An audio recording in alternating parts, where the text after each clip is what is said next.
Who died? Is it Grandma? Grandma's fine. I just baked a mean and a side for 30. I am literally sitting right here. Home bake. Taste like you care. When you travel with Amex Platinum, access to the Centurion Lounge means vacation starts before you get there. That's the powerful backing of American Express. In the stands, watching me when I was in the ring, I was the center of attention, and I knew that was going to be my platform, you know? I wasn't going to dance, I wasn't going to sing, and this was a way to express myself and hold the spotlight and entertain, show off. From that moment on, thought about nothing else. He built his own little gym thing to really bulk himself. He took an old swing set and he had a weight bench with weights. I mean, he was really rocking it down there. Really studying wrestling a lot, you know, like watching it. Me and my buddies would wrestle each other and actually have matches at one of my friend's houses. And it wasn't too long till we found out that there was a guy in town, right there in Battle Creek, that had an actual ring. So that became our next step. Our goal was we got to get in that ring. 10 o'clock at night, somebody knocks on my door. It's these two kids, and they're like, dude, can we get in your ring? We need to get in it, you know, we're going to be wrestlers when we grow up. This dude is like, what? Turns out he's a kickboxer promoter, and he runs kickboxing shows. So I was like, we do kickboxing, karate, and boxing. We don't do wrestling, but I'll make a deal with you. If you do karate, I'll let you guys practice in the ring. He stuck his hand out and said, deal. So the next day they were there and they never left. He fought just like my team. Push-ups, sit-ups, a lot of actual sparring. He's very skilled. He's 15, whooping grown men in nightclubs.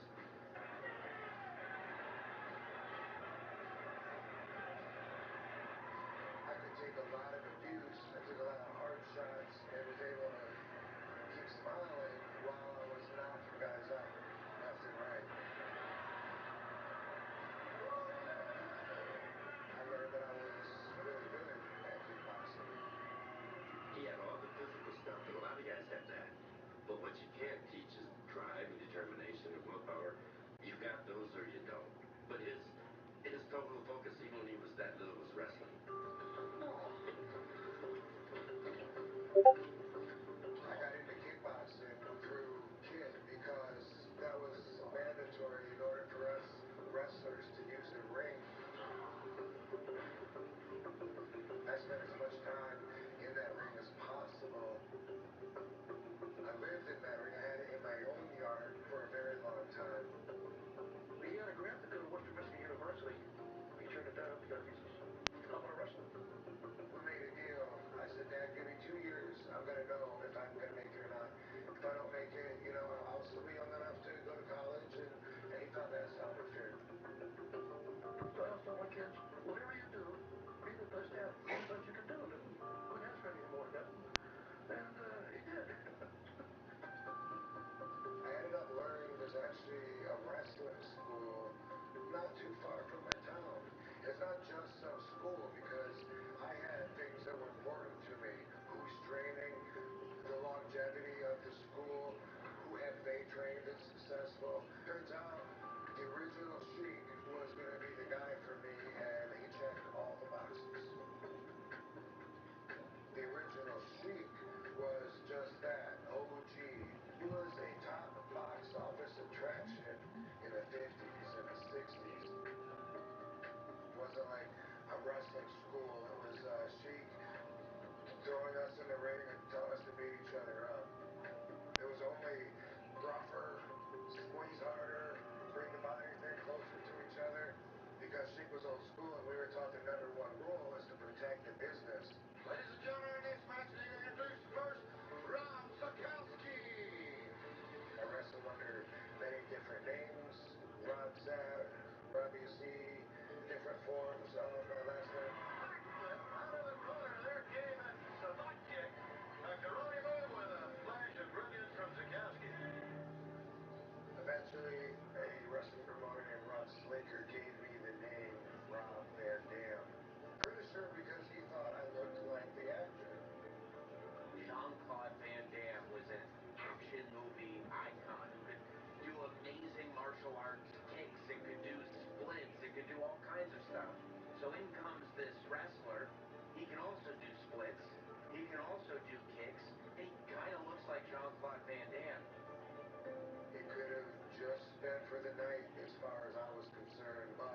I'll be playing in just a second. I'm doing my social media promoting. Storage and battery upgrade, I'm officially done switching. New and existing customers get iPhone 15 on us when they trade in any iPhone. Verizon. Eat like a king who's on a budget. Three tasty options, fries, drinking nuggets, all for $5. Wait, that can't be right. Just confirm that that's the real price. Have it your way.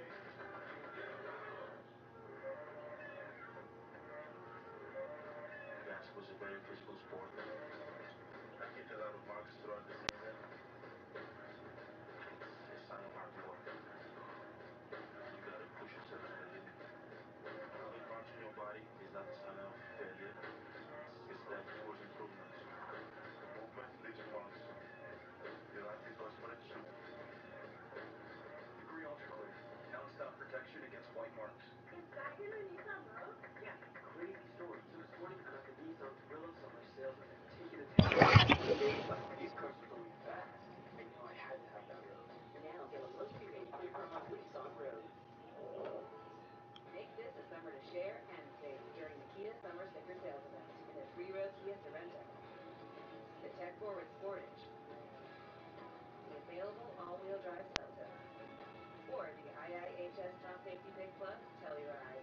Each one recommended by Consumer Reports. This summer, visit your local Kia dealer and save. Lease a specially taxed 2024 Sportage LX for $249 a month.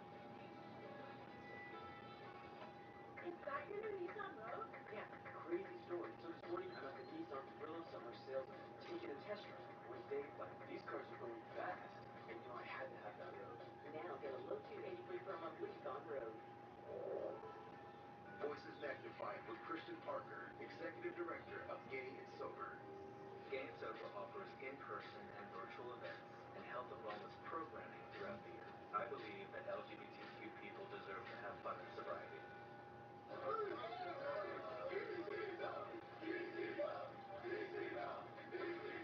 Remember once I flipping through the channels and I caught a commercial for ECW, and I couldn't believe that this was professional wrestling. ECW is very raw, gritty, in your face. ECW were the Renegades. They were the Misfits. It was everything that WCW and WWE wasn't at that time. WCW stop! It was the breath of fresh air for the wrestling industry.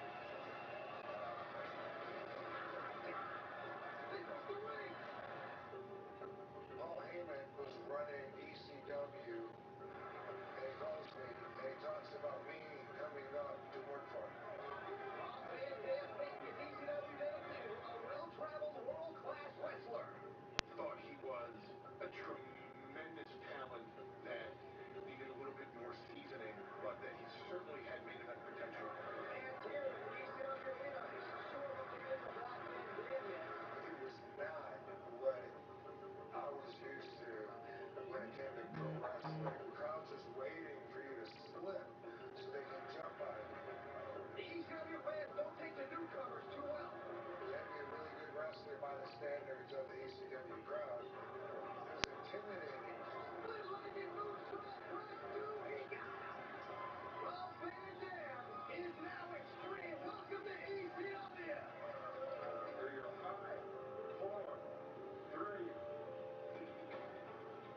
Eliminators. You're a great team. Here we go. When I first got to ECW, I didn't want to go anywhere near the camera to cut promos. Eliminators. You're a great team. I was just too green, uncomfortable with it. Didn't think that I could convince people that I believed in myself. When Rob first came in, his promos weren't the best, but he grew into that character, and he had the best coach in Paul Heyman. My advice to Rob Van Dam was just be authentic. Just be yourself. Just be Rob Van Dam.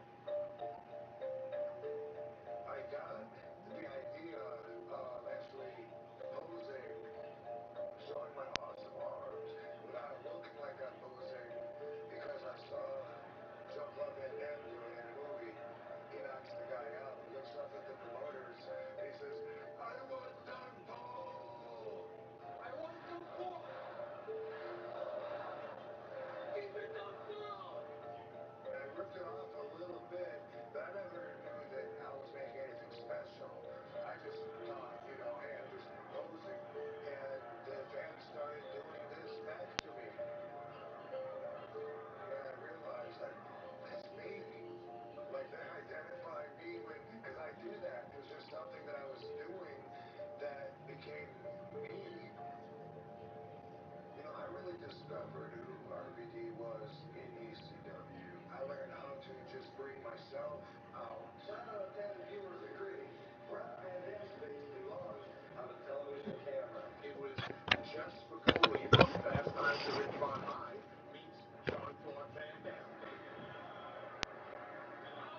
of course, that makes it a lot more challenging to be on the road. But I believed in loyalty. I believed in commitment. And it was important to me to see all that through. At the same time, this was a very good part of my career. It was pretty apparent everybody was watching our product. Rob did have opportunity to go other places. He could have went to WCW. He could have went to WWE. There was interest in signing Rob. Rob had a very unique look, very unique style, and was someone that we felt would really fit on our roster. I think it was assumed that I was just going to go because that's what you do. You go and get more exposure, bigger crowds, bigger TV, bigger money. But I really didn't want to. I felt like they could erase my entire history of everything that I've done and start me over as a new character because they did business in that kind of way. I wasn't afraid of losing Rob to WWE. All right, ready to go here. Digging in, it's the speedy outfielder, number 32. Down the line. And that will drop foul.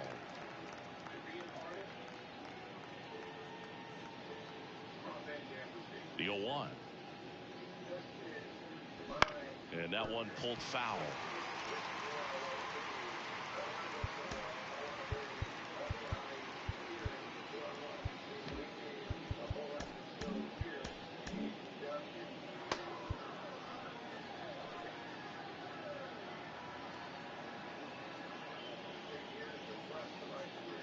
Kicks and fires.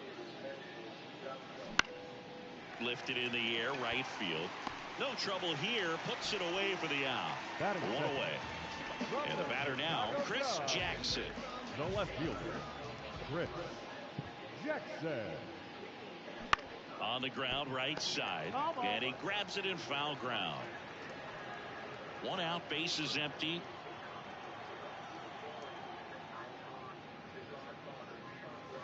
Next offering is in for a strike. Oh, this guy's so comfortable hitting with 2 strikes. Even a good pitch early in the at-bat. If he's not ready to pull the trigger, he's not worried if he gets to an 0-2 count. Hacks and misses. It's a strikeout. Marvin Randall getting ready to hit. Swing and a miss. That's strike 1. 0-1.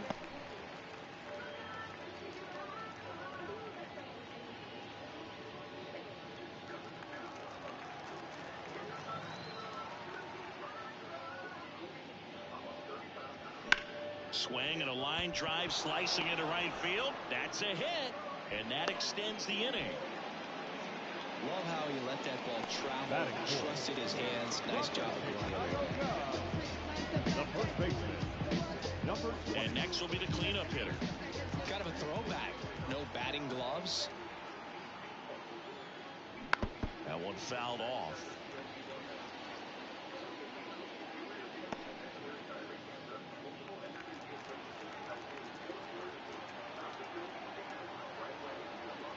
Two outs. Runner on the move. Pitch in for a strike. Safe in second, and he easily steals the bag. Well, a nice lead and a nice steal there to get into scoring position with the heart of the order at the plate. That might just lead them to pitching around these hitters a little bit because of the open base, but it's early in this ball game. Can't imagine it'll change the attack plan too much. Down to the dirt, swing and a miss. Got him. Inning over on the strikeout. No advance. Good job behind the dish.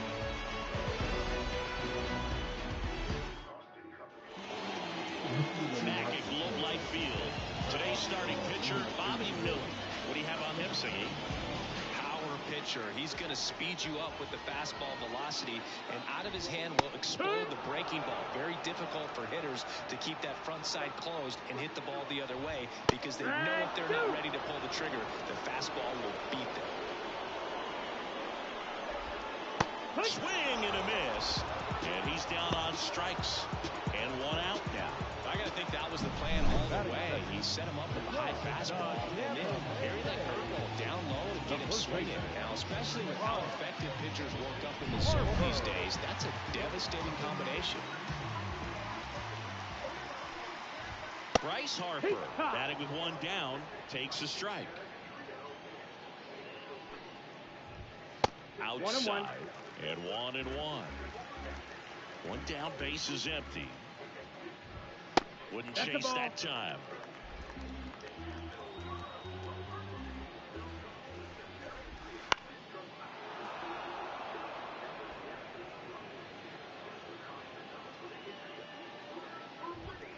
Not close with that one, and it's 3-2.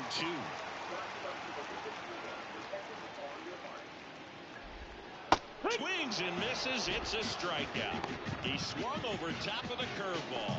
No, anytime you can punch out the top two guys in a lineup to start an inning, you've got to be feeling pretty good out there on the mound, because when you think of just having a distraction, table setters on the base paths, and all of a sudden you're dealing with the #3 hitter, any distraction can cause you to serve up a cookie, and instead of it being a solo shot, it's a 2- or 3-run homer.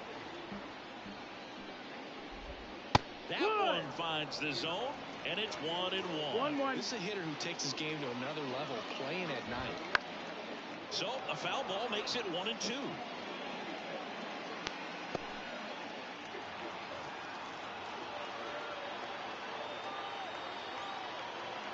Two down, nobody on. That one just misses. It's a good take.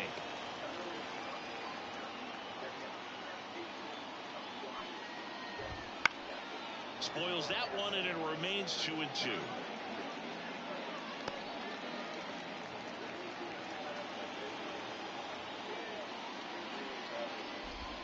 And another ball. Good slider down and in can be so hard to get on plane with. You're better off taking that pitch.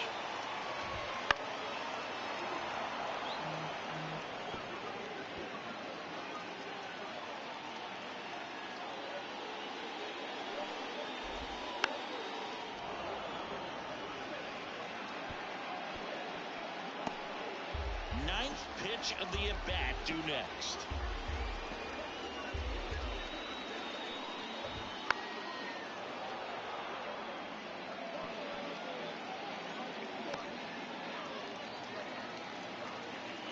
Right-hander kicks, deals. And a foul ball, he stays alive.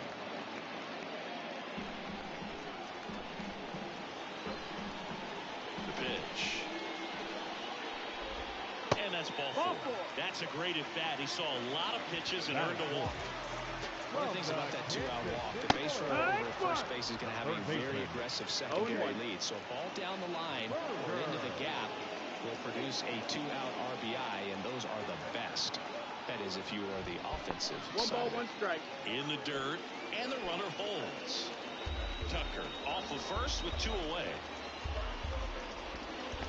2-1. This one in the dirt, and an excellent job keeping it right there. And a pitch. Swing and a miss as he was late that time. 2-2. He's looking pretty sharp to start the ball game. He's got that good fastball working early. And that's in the dirt. Great RBI spot here. Just got to stay focused on the pitch. The runner will be in motion, so something in the gap should definitely score. So now 2 on and 2 outs. 2 walks in the first has to be some cause for concern. I mean, you're talking about a guy you want to pitch deep into the ball game. It's not going to help with the pitch count right there. They can't afford to hand out 3 bases at this rate. Now the catcher up to him, Yainer Diaz.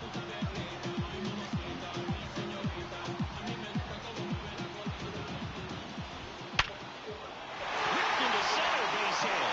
Here's Tucker on his way to the plate. Here comes the throw, and it's offline. He will score.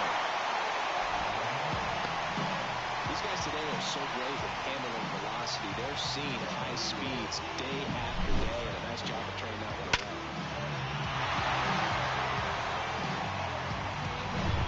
Here's Nicholas Castellanos. It's great to get on the board in the first frame of the ball game, but here's an opportunity for them to really open things up with a couple of runners on. Let's see. Oh, that ball finds its way to the outfield. A base hit. In comes the runner from third. It's 2-0.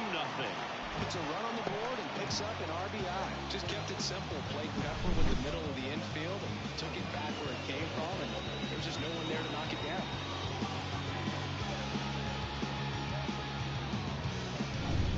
first and second, 2 down. Bobby Witt Jr. digs in now.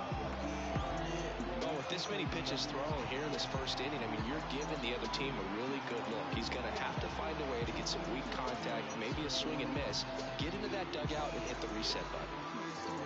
The pitch timer expired before he started his windup, so that's a ball.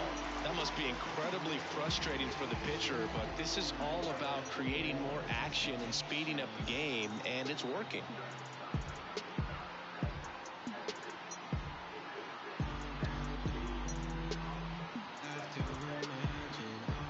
Oh, and they're going to tag the pitcher with a pitch clock violation. That's an automatic ball. The pitcher must begin his motion before the pitch timer runs out. We're looking for a little more urgency out there. The 2-1. Good eye right there. Tough start for him so far. Already at 30 pitches here in the first. And they're all loaded up. Pretty easy walk right there. Last pitch wasn't even much to think about. 2 out, bases loaded. Now here is Randy Arozarena. Randy Arozarena. Righty to the plate. That's the ball. Bases loaded. 2 down.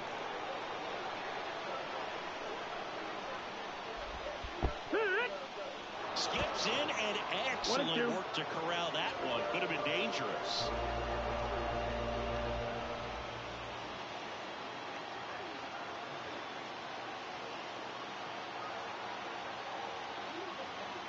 Kicks and deals. That one is absolutely belted. And it one-hops the wall. Throw comes into second. Wide throw, and it cuts away. And he's in there as 3 runs come in. Got a fastball, middle of the plate, jumped all over it. Absolutely smoked that ball. So a runner at third, 2 men out. And the batter will be Fernando Tatis Jr. In the air, left field. Jackson on the move. Brings it in. And that is that. So 5 runs in the inning as they bat around. We head to the second in Arlington. It's a lead for the American League. 5-0.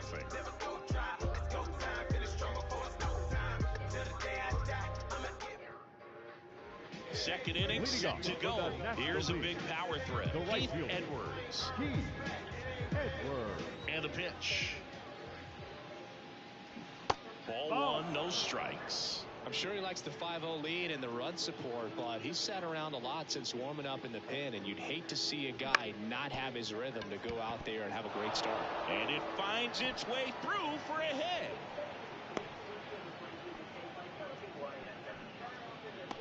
Batting Let's do this. Really nice job staying up the middle with his approach. He didn't try to do too much with the pitch, just shot it through the infield.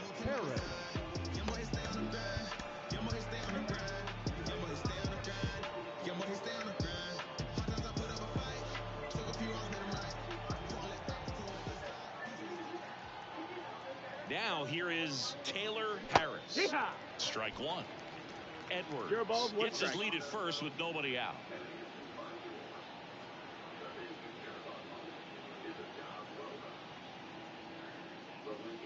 Swings and misses and 1 down below the zone. Freddie Ferguson behind the dish calling the balls and strikes.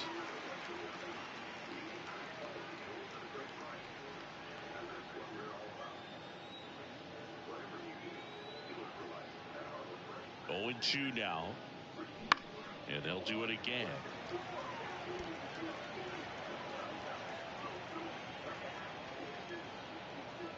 Throw to first. Dives back.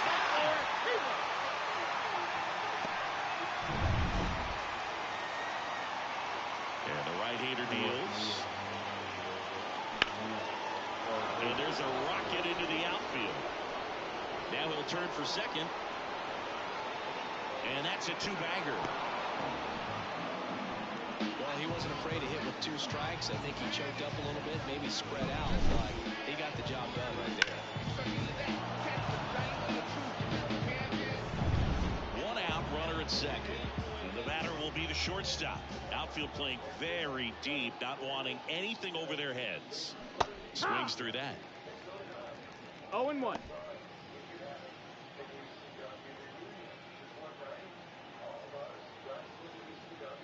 And the righty deals. And a foul ball. Well, this is a good time to step out of the box, take a deep breath, reset. A couple of change-ups. Probably won't see another one here.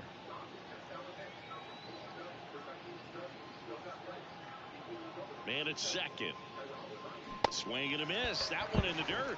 Out on the drop, third strike, 2 gone. And the runner stays where he is. Andre White will hit next. Big time power. Chicago Cubs. The catcher, Andre White. And a base hit up the middle. Coming home. He scores. It's 5-1. Well done. Drives in the run. Couldn't get any air under it, but he smoked that ball back up the middle. Timing was just perfect. Got great wood on it, and there's just no chance for the infielders with how hard he hit it.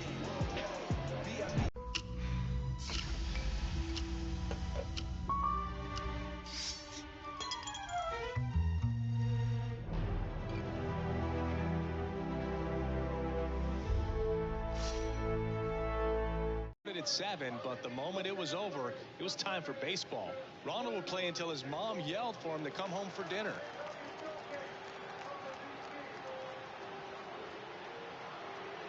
And a pitch. Hit hard on the ground to short. On to Horner, and that is the inning. But the RBI single pushes across a run. It's now a 5-1 ball game.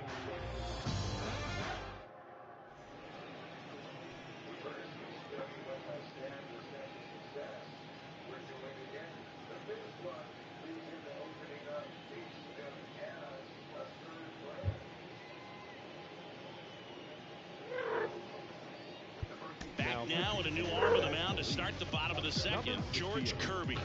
And we all know about his slider. It's just filthy, man. And one of the better ones in the game, I'd say. Spin rate's very high, and it just breaks a ton.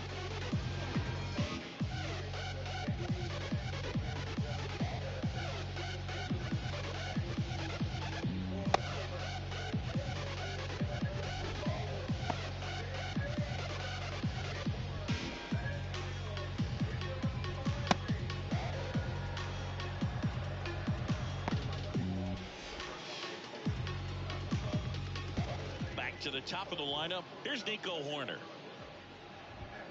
And there's a strike. Good heater at 98. It's 0-1. Now Ball. 1-1. 1-1.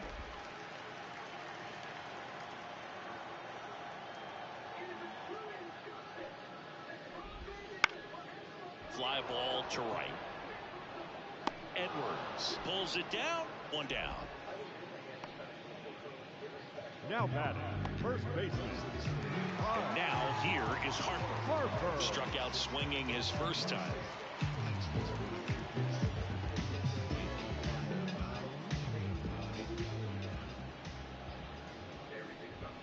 And that one hit 97 on the gun.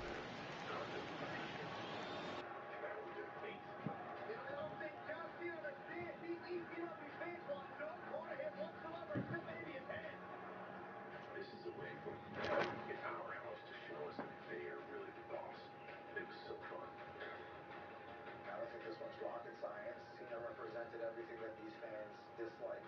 And RVD was the legitimate embodiment of everything they do like. And he deals. And there's No, a ball. that missed. That's a He ball. looks more focused at the plate and working the count after that first at-bat strikeout. Pitch Ball. misses, and that's ball 3. 3-0. Let's see if he gives him anything to hit here. And a 4-pitch That's ball walk. 4. Take your base. They just keep handing out gifts, Boog. Were we supposed to bring Now something? batting, the See, I think designated just our presence is the present. Here's Kyle Tucker.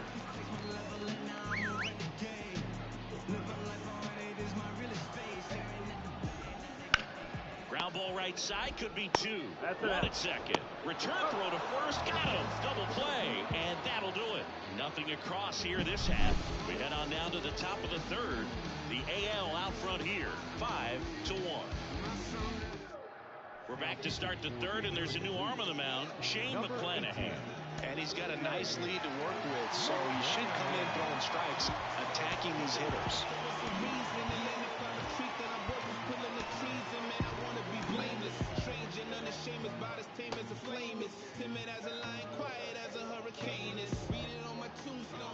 As the lefty gets to work. Bounce to third. Fires over to first. And a quick out, number one. Really nice job to get your first out of the ball game. The left fielder, Chris. Now the left fielder, Chris Jackson. Struck out on just 3 pitches last time.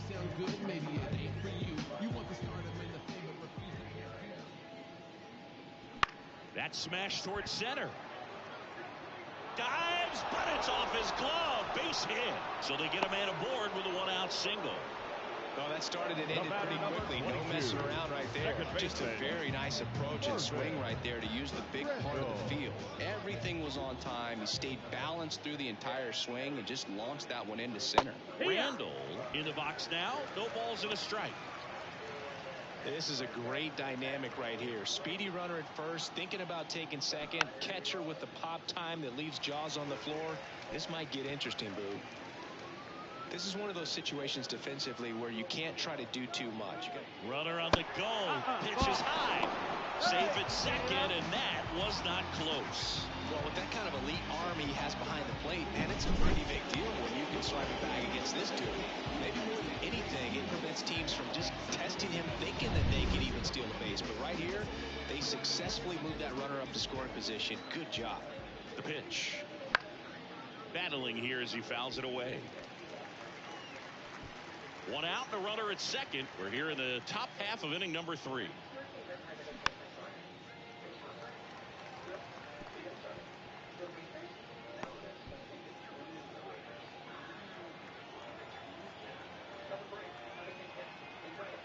The pitch. Swing and a miss. The velocity blasted it right past him. And here's the first baseman. He's 0 for 1. Inside move to second, and he's back in easily.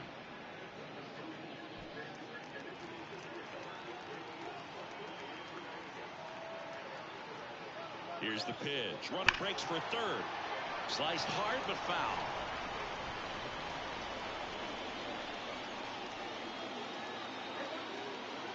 Runner goes again. Pitch in for a strike. Throw to third. Foul! And that will end the inning. When you get thrown out at third with 2 outs, you kind of want to keep on running. Not a great decision there as it. Bottom half of the third, and they bring in a new pitcher, Drew Rasmussen. He has a great slider with tons of movement.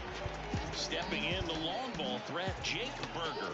He walked and came around to score his first time up. In the air, center field. Under it. 1 up, 1 down.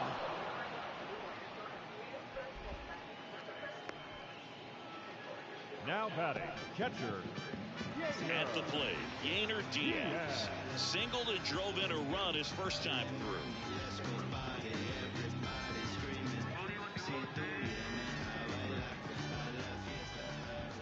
Just missed. Ball.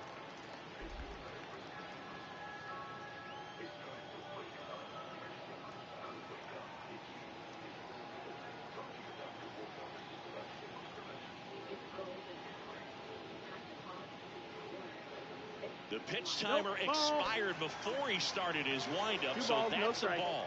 That must be incredibly frustrating for the pitcher, but this is all about creating more action and speeding up the game, and it's working.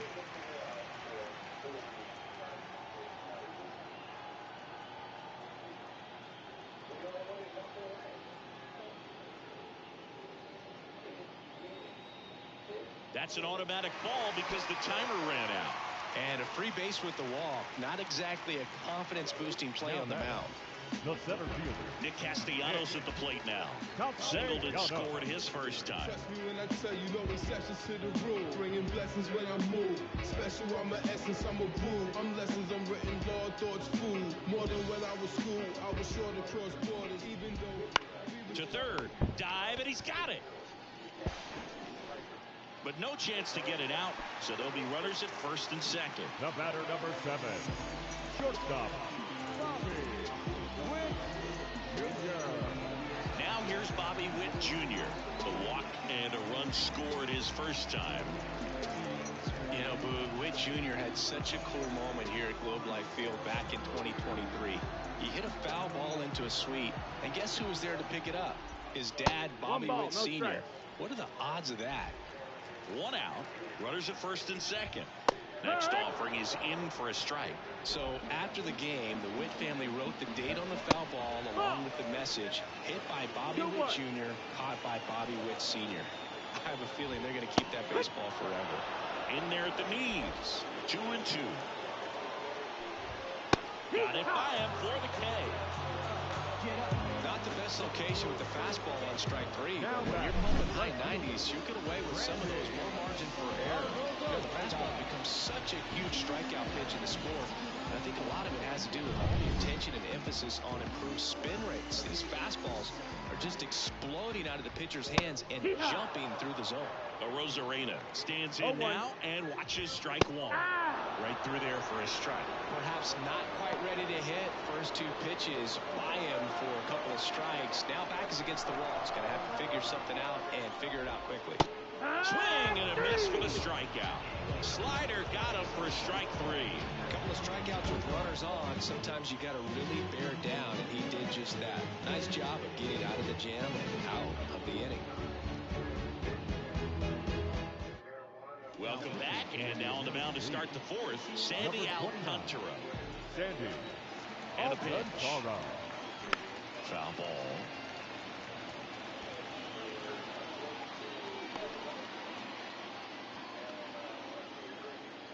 The wind of the pitch. That misses, and that's ball 1.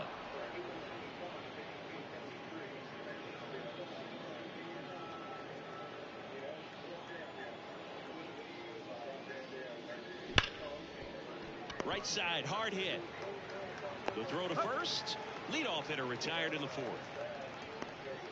The right fielder, number 9, Here's some real power at the plate. Keith Edwards. He's a guy, Chris's highlights include some of the best throws from the outfield that you will ever see. Definitely one of the best arms of the sport. And the first pitch misses for ball 1. Yeah, the infielders and the catcher can never give up on a play, because if this guy thinks he has a chance, he's going to throw it from the warning track if he has to. Next offering is down low. And delivers outside. 1 down, base is empty. And he walked him on 4 pitches. Oh, do you think you could draw a walk in the bigs if we gave you enough at bats? Oh, that's a good question. I think. Suspended for 30 days.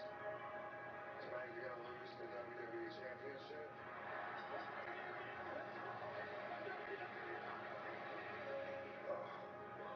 Tomorrow night you're going to lose the ECW Championship. I was so disappointed in myself. It broke my heart. And the fans were so bummed. They booed. You got near Ryan position here instead of Philly. They all started throwing their cups. And why? Because I'm the cause of it. So I had to eat that. They wanted to find a gutter to crawl into. At the time, I think that if they gave the pitcher a false scouting report on me, yes, I think I could draw a walk. Alcantara keeping an eye on him.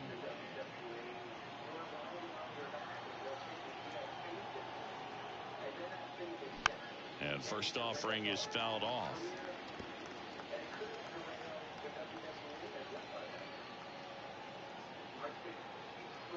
Righty delivers. And he can't come up with it. There's one. And he's going to make it to first. And we'll see how they score. On to first, save. So they get one, but a really nice try there. There's the shortstop at the plate. He's 0 for 1.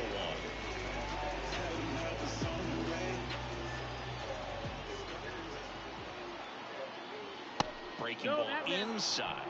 And that is ball 1.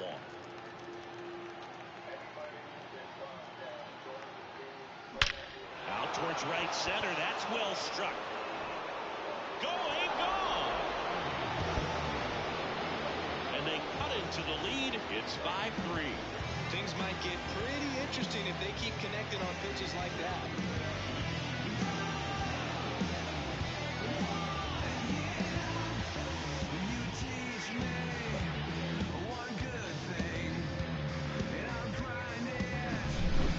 Got in the jet stream on a line drive. We saw the numbers on the backs of the jerseys of the outfielders, which is usually bad news, and all of a sudden they're back in this ball game. So 2 away with nobody on, and now the catcher comes up to hit, Andre White, and there's the strike.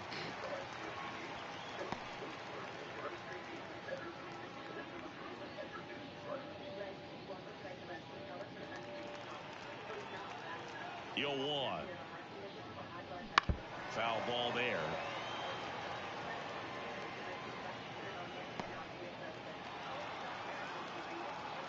Right-handed reliever. In the air, out towards left center. Castellanos sizes this one up, corrals it. And that is that. But not before they're able to draw closer with this blast. It's now 5-3.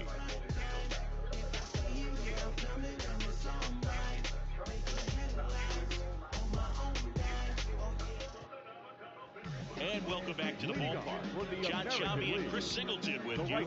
And leading off the bottom of the 4th, Fernando Tatis Jr.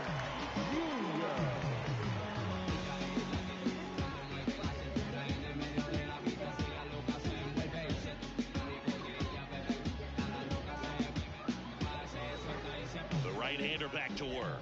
There's a strike. Fernando Tatis Jr. signed by the White Sox 2015 for $700,000. And then eventually moved in the James Shields trade in June of 2016.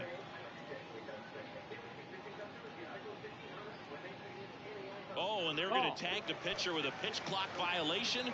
That's an automatic ball. The pitcher must begin his motion before the pitch timer runs out. We're looking for a little more urgency out there. Tatis waits. So a foul ball makes it 1-2.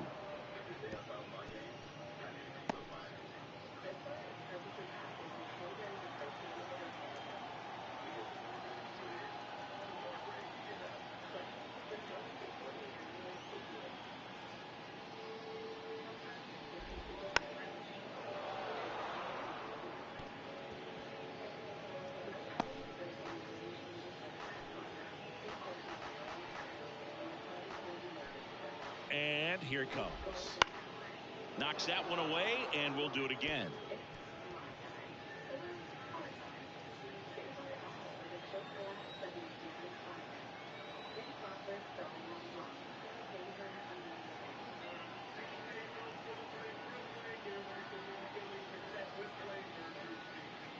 The pitch timer expired before he started his windup, so that's a ball. That must be incredibly.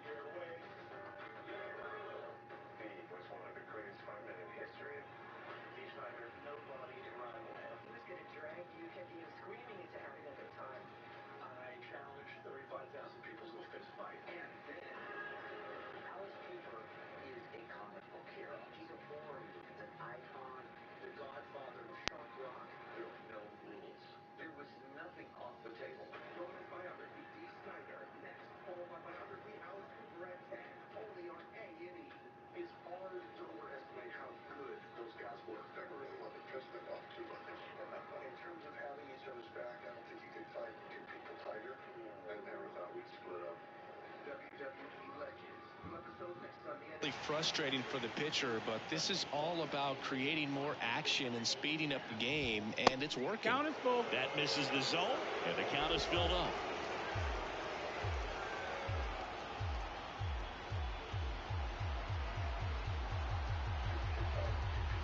pitch. Swing and a miss. Curveball in the dirt. In time to get him. One away in the strikeout. Very frustrating right there as a speedy potential base runner. When with 2 strikes, you just struggle to put the ball in play. You don't even have to get a hit at that point. You can help your team just by reaching on an error, but some way you got to find a way to shorten up the swing and put the ball in play next time. That's a fair ball, and it's getting into the corner into second, and he's got it double. Just a solid swing right there. Caught it out front and ripped it into the outfield for the base hit. Those always feel great. That one down the line, and that's just foul. The pitch. Swing and a pop-up in foul ground. Drifts towards it. Hauls it in for the out. Now that the designated Kyle Tucker now at the plate. Well, the way these two teams have battled in this game, you know you need more. Got to continue to add runs if you're going to get out of here with the win. Fouled off. He was late. Corner at second with 2 down. And that's a ball. The inside edge. And the count even 1-1. There's a strike. Well, I know they've gotten out to an early lead, but you don't want to take these opportunities for granted. With 2 outs, still lock in with a quality at bat, driving that run. You may not have another runner in scoring position the rest of this ball game. Man on second, 2 down. Out to center. And that is the 3rd out of the inning. AL leaves 1, and it remains 5-3.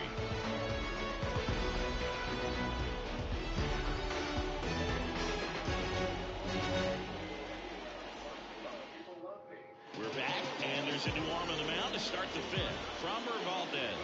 Still a lot of game left, and this game could go either way. So this is a big opportunity for him to get some important outs and try to help carry this lead into the later innings. Acuna, the batter now as he swings and misses for strike 1. Okay, swing now. He had his mind made up. As soon as that ball left the hand of the pitcher, he was going to swing at it. The 0-1. Swing and a miss as he chases that one darting out of the zone. Action in the pen down there. Paul Sewald up and throwing. Iglesias warming up as well.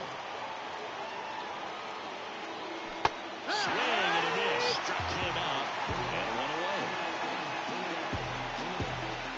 So the lineup flips over. Digging in is the switch hitting outfielder. I think when you contemplate him as a player, the first thing you think about is defense, and you think about that great arm. I also think about the speed. If he can get on, that's going to give one more thing for that pitcher to think about. Rolls across the diamond, and that quickly 2 away. Hey, man, 4 pitches, 2 outs. That is an excellent pace. Chris Jackson getting ready to hit. 1 for 2.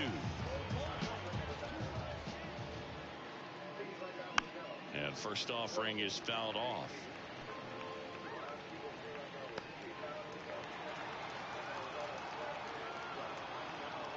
The line to kick the pitch.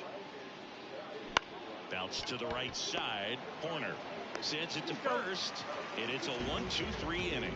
3 up, 3 down for him there. Last half of the 5th coming up. The American Leaguers on top, 5. Back now to start the bottom of the 5th and taking over on the mound, Andrew Vasquez. Pretty tight game, so they're looking for quality pitches out of him right here. Got to do his best to keep the score right where it is.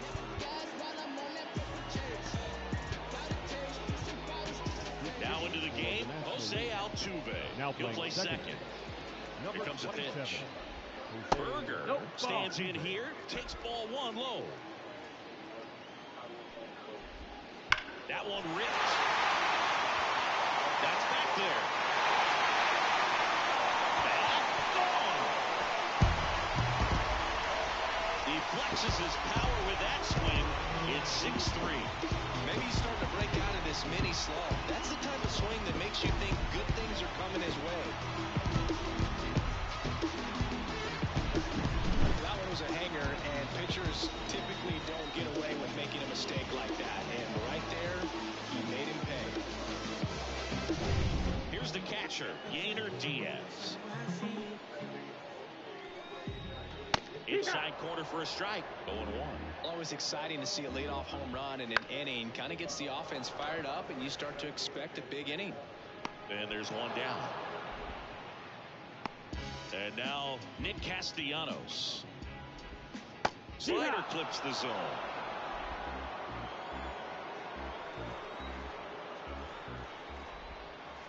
Almost got him.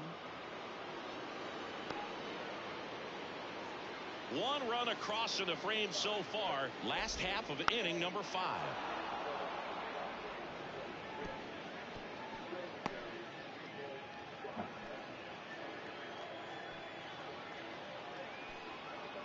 The pitch. Line drive, base hit. So a man aboard now with one away. Just a total nightmare for lefties. I'd be very surprised to see that matchup again. Showed a willingness to try. Clay Holmes will take over here. Just trying to keep this one close here, and this is where a bullpen can give their players a chance to fight back into the game. Whip up to him for the 3rd time as he lays off inside, ball 1. Witt Jr. is one of only 2 players in AL/NL history to have 20 home runs and 20 stolen bases in each of his first 2 seasons, Boo. The other player, Julio Rodriguez. Castellanos leads off first with one away.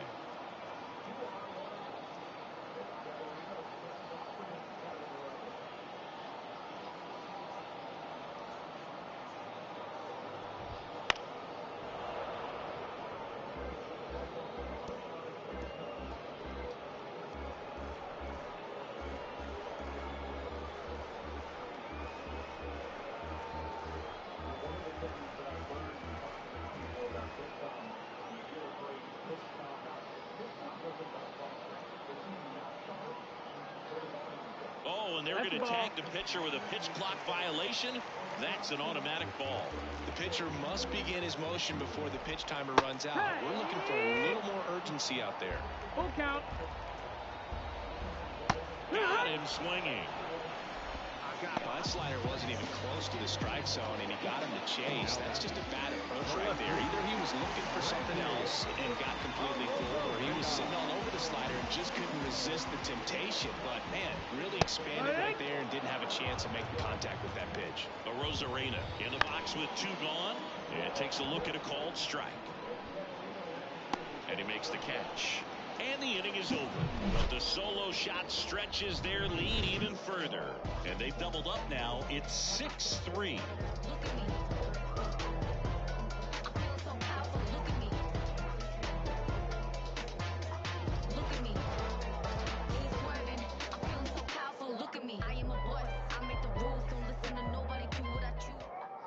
We're back, and they make a change to start the 6th.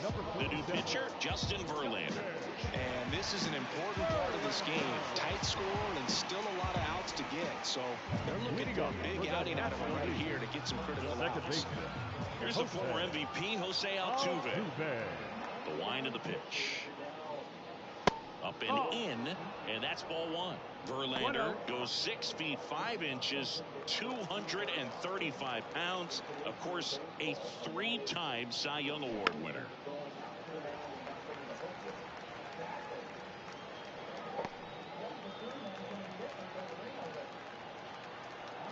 Kicks and fires.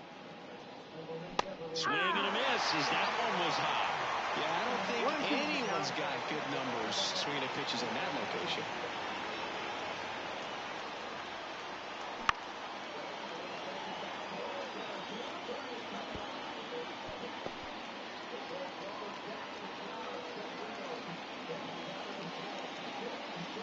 Next offering is downstairs. Really good take, especially with 2 strikes.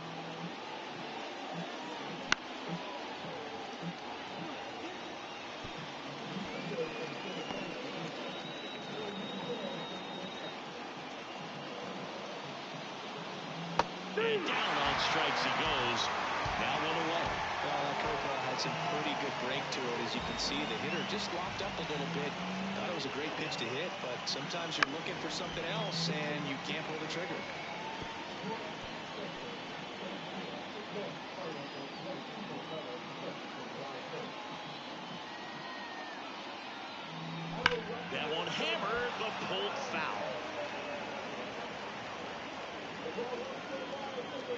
the 0-2. Wouldn't chase that time. 0-2 fastball way out of the zone. I think he's trying to speed him up. Got to stay back. Off speed's probably coming. Hammers that one. Curling down the line and foul. Oh, anytime you launch from a foul that has the distance, it's tough to reset for the rest of the at-bat. He's going to have to do it here. You know, that changeup didn't fool him by much, but it did. Oh, that got him. He had him 1-2, and he ends up hitting him with a pitch. And at first, Heath Edwards digs in now.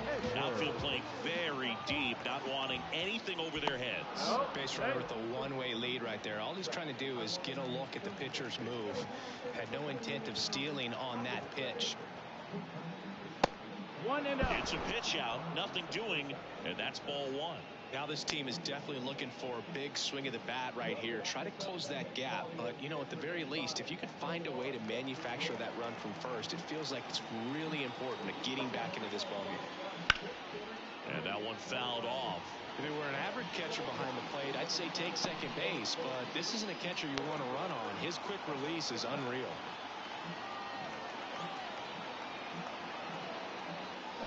A swing and a miss as he chases way out of the zone.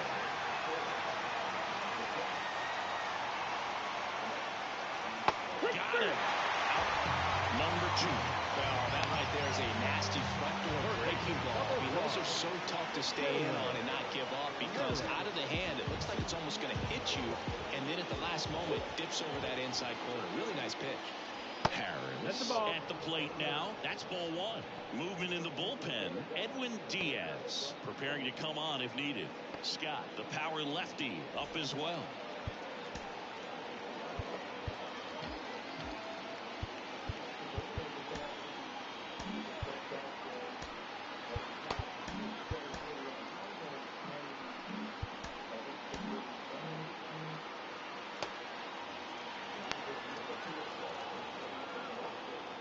At the belt and fires. 2-0. And a pitch out, but no steal, and it's ball 2.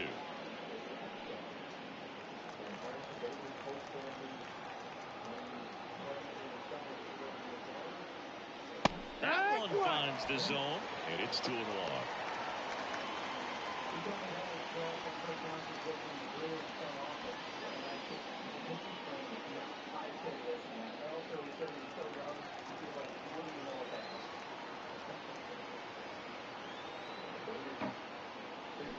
Good breaking ball from Harris. He normally does damage on that pitch in that location. Just a swing and a miss there. I don't think you want to throw it again, though.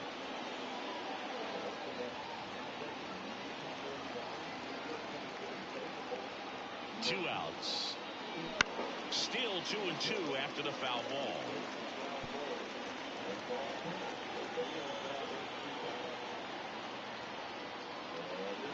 And another ball. Number 33, hoping for a chance. He would represent the tying run. Yeah, Boog, plenty of power in that bat. They'd love to give him a shot here. Outside, and that is ball 4. It wasn't easy, but he earned that walk after a long at-bat. Not what he wanted to do there, Boog. Keeps this inning alive and gives this offense a good chance to cut into their deficit. Here's the pitch. It's a double steal. Strike in there. Throw to third. Safe. Double steal. Well, sometimes stealing third base can be tough, especially if that shortstop or second baseman are making some noises, moving towards the bag, trying to make you think that you've got to stay close. Well, they didn't do a very good job of that. In a comfortable lead, got a great jump, and that's how you steal third base. Next offer in there for a strike. That's strike 2. More guys are looking to slug regardless of the count. In this situation, we'll keep a close eye on this approach. 1-2. And 1-2.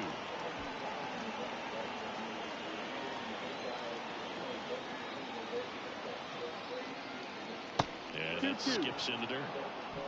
With the tying run at the plate, and we're the top half of the 6th.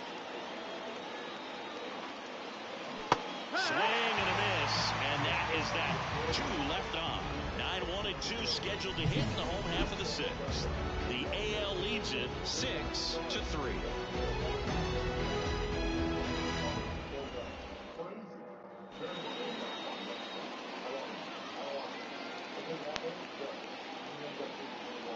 Back now down for the bottom of the 6th, and there's a new pitcher on the mound, Evan Phillips.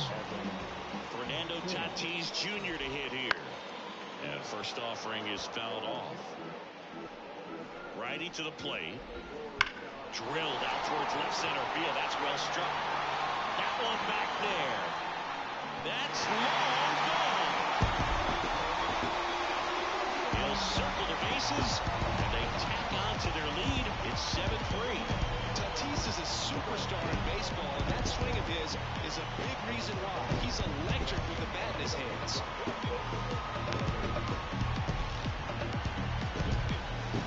Curveballs up in the zone, even if they're borderline strikes, at this level, typically are hit a long way.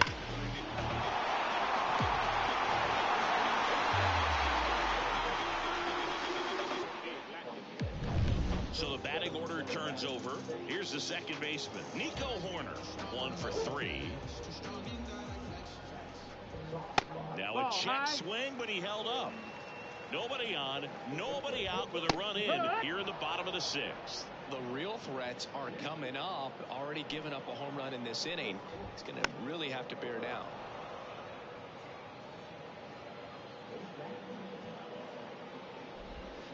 And down on strikes. And that's the first out. Nice recovery after giving up the homer. Here's Bryce Harper. Up the middle, Altuve. Jump throw. Harper retired. First of all, that's just a nice job to even get to that ball. And then even more impressive was the throw. Off balance. Had to try to, in the air, get his shoulders turned and make a strong throw. Does show off the strength of the arm. We're usually used to seeing that kind of arm strength from the shortstop. 2 outs, base is empty. Kyle Tucker will hit next.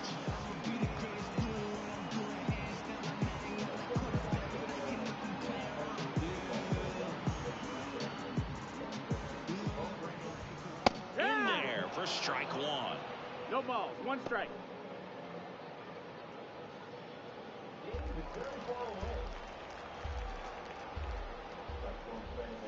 And that one is inside. 2 outs, base is empty.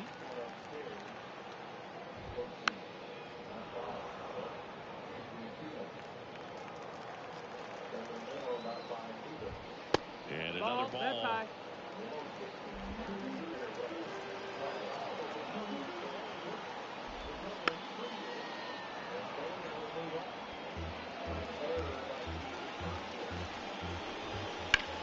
In the air, right side. Edwards settles underneath it, pulls it down, and he makes the catch. And that's the inning. But the solo shot stretches their lead even further. It's now 7-3.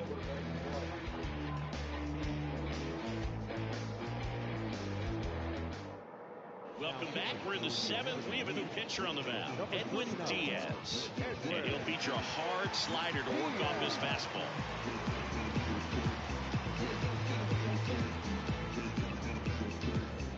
Here's the catcher to hit, Andre White. The catcher, Andre White. And he deals. They've got a 1 potent ball, no lineup. strike. And when you think about teams capable of rallying from this kind of deficit, they're right at the top of the list. Slider misses outside.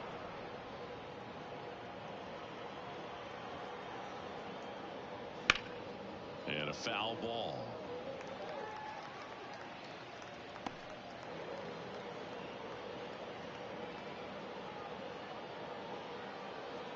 The 2-1. Swing and a miss. He was late. Strike 2. That was straight queso right there.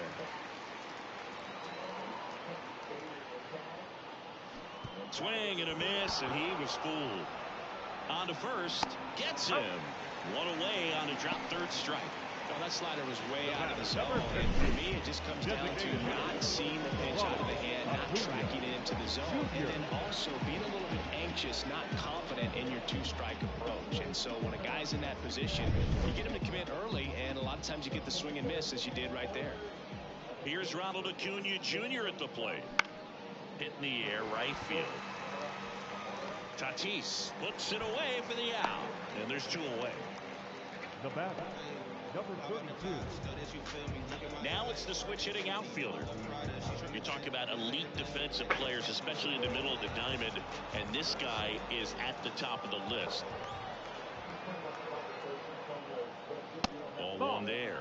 Yeah, we go beyond just the fielding percentage and what it looks like, but the ability to have a range and close holes that are normally there. And that'll fall for a base hit. Hitting is really easy for some guys. One thing that I can see already, his bat stays in the zone on plane for an extended period of time, and guys like that, they have a high contact rate and they have more. Well, we'll hold that thought as that's the third out, and we'll end the bottom of the seventh, and we got a pinch hitter to lead it off. Patrick Wisdom. We're back in a new pitcher here to start the bottom of the seventh. Jose Leclerc.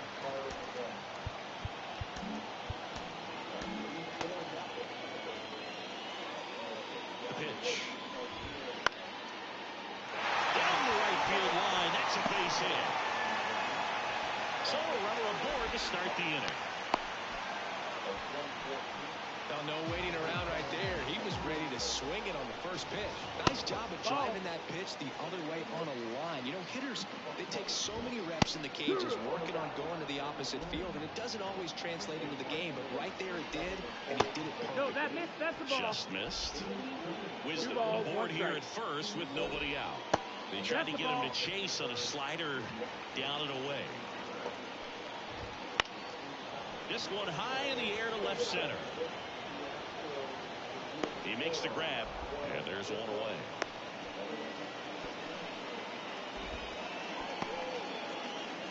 Now batting, the 17. American League making a move for a pinch hitter. Jose Siri, runner on first and one down for him.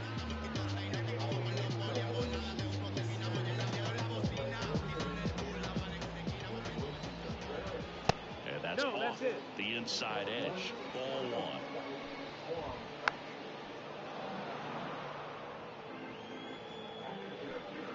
And the right-hander deals. Swing and a miss, and that's strike two. When you throw a fastball by a guy like that, I imagine it's got to feel incredible. Look for him to throw it again at some point. Man at first, one away. Swing and a miss, struck him out. And now the shortstop, Bobby Witt Jr. That missed. That's a ball. 1-0. Not even close there. Ball two. Swings through that one for strike one. 2-1's the count. Puts it in the air out towards left center. It drops in, gets away a little bit, and that keeps the inning alive. That ball right there landed in what they call the no man's land, meaning it's not really a spot on the field where you can expect anyone to get to it easily. I mean, it's a tough play going back for the shortstop, but also for the outfielders trying to come in. They got to go a long way as well. Squeezes it. That is the inning. No runs on 2 hits, no errors, and 2 men left stranded. 8th inning coming up. It's a lead for the American League, 7-3.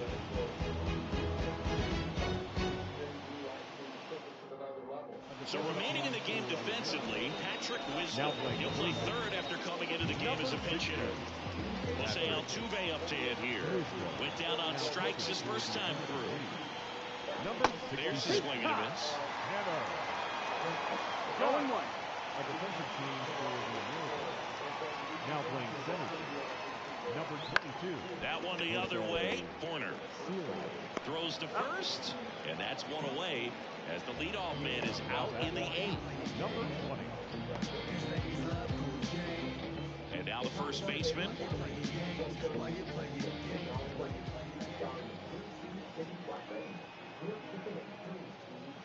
Swing and a miss. It's 0-1. This guy's usually not one to chase pitches off the plate, but he did there. We'll see if he can tighten up his zone a little bit. Next pitch is downstairs. The 1-1 is fouled off.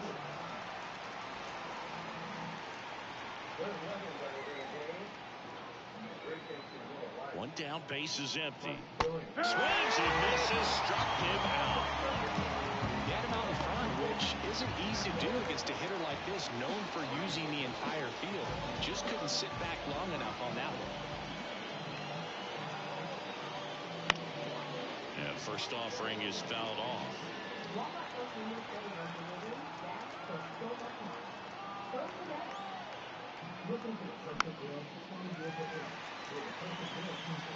Two down, nobody on, and we're in the top of the 8th.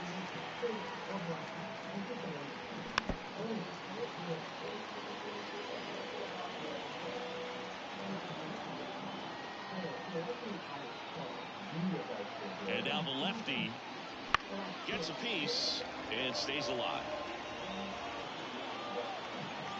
Two down, nobody on. Foul off the plate. They'll do it again.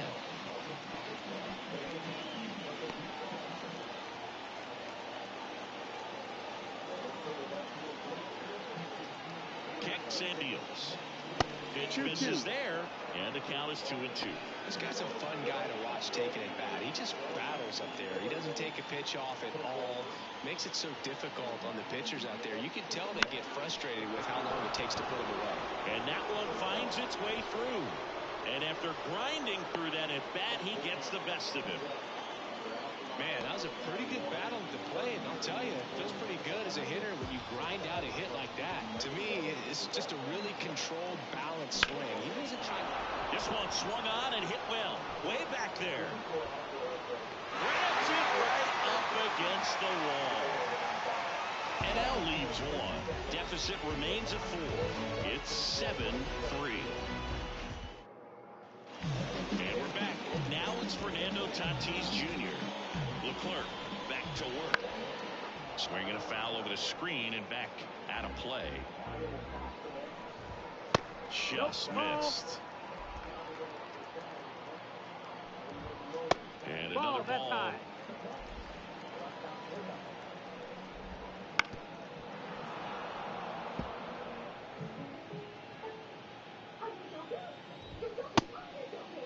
Check swing on the 2-2. Appeal to first. And Joe McDonald says he won around. Pinch hitter coming on. Brandon Lau. Looking to start something with one gone. Swing and a foul straight back. Base is empty, one away. Here the bottom half of the 8th inning.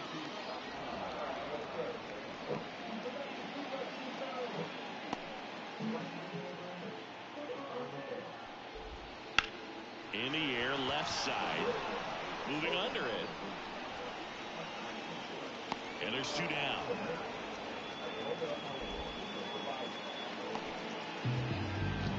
American League making a move for a pinch hitter. Luis Campusano looking for a 2-out spark with the bases empty. Right through there for a strike. 0-1. That one not close. And it's 1-1. And there's a foul ball. He's done a great job getting the first 2 outs. Want to get this number 2 hitter, get back in the dugout, and face 3, 4, 5 next inning. And that just misses. Good spot there, but didn't get the strike at the knees, and doesn't seem too convinced by the call out there in the mound as he tries to get a better sense of the umpire strike zone. 2 outs. Foul ball, another 2-2 upcoming. And the pitch. Swing and a slow roller. And it goes just foul. Next offering is down low. Wow, this guy's really battling up there as if his run is the game-winning run. I love his tenacity. In the air, out towards right center. Makes the play, and it's out number 3. Nothing doing for the offense that time. 9th inning coming up. The American Leaguers on top, 7-3.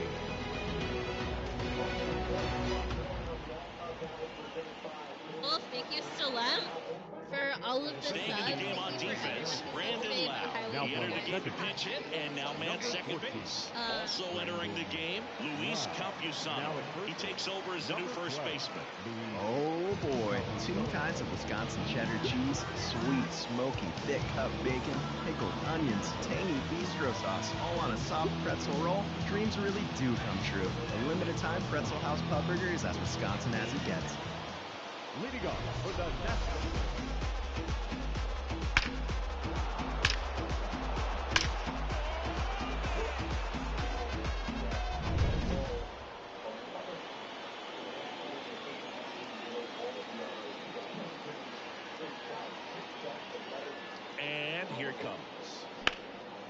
This one in the air, right field. Tatis after it.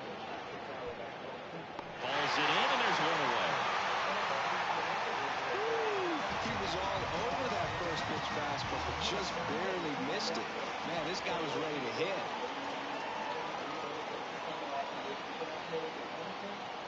White now at the plate as he swings through strike one. Ellsley, a very difficult guy to get hits off of. It's really rare for teams to string stuff together against him. He wins every pitch, and for a hitter, sometimes a victory is just fouling off one of his pitches. Unless he beats himself, somehow can't find it, doesn't have the controlled command that day, you can pretty much forget about it.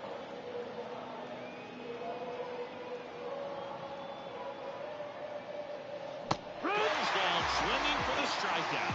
Now only one out remaining. Well, classic pitch sequencing there to change eye levels from the punch out. That fastball that the pitch before was on, but was very competitive, and that gets you thinking that he might try to climb the ladder. But then the curveball out of that same tunnel just falls off the table, and you can't make contact. Acuna stands in here, leaves that one off the inside.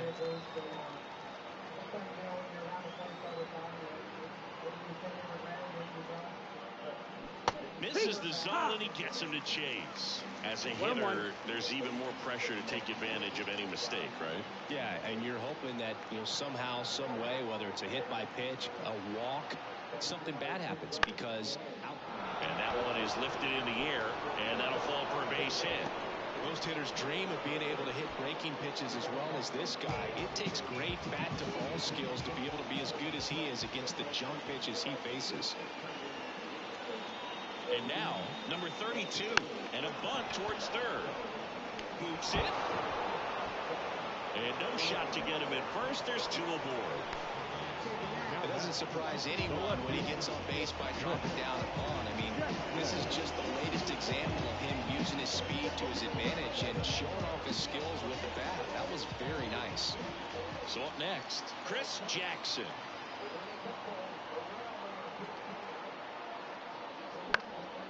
He swings and fouls one off. And he's got deception in his delivery, and it's not that he's trying to deceive the hitters. He just has this natural flow that makes it hard for hitters to pick the ball up. It gets on them a little bit quicker than they anticipate, even though lefty to left, and that should do it. And that is the ball game. Well, this team was ready from the first pitch of the ball game, swinging the bats, scoring runs, just very aggressive. I feel like they set the tone, and that tone created a momentum that took them all the way to the finish line. Nice win today. 7-3 is how this one ends. For Chris Singleton and our entire crew here at MLB The Show, thanks for stopping by. I'm John Shelby. Talk to you soon.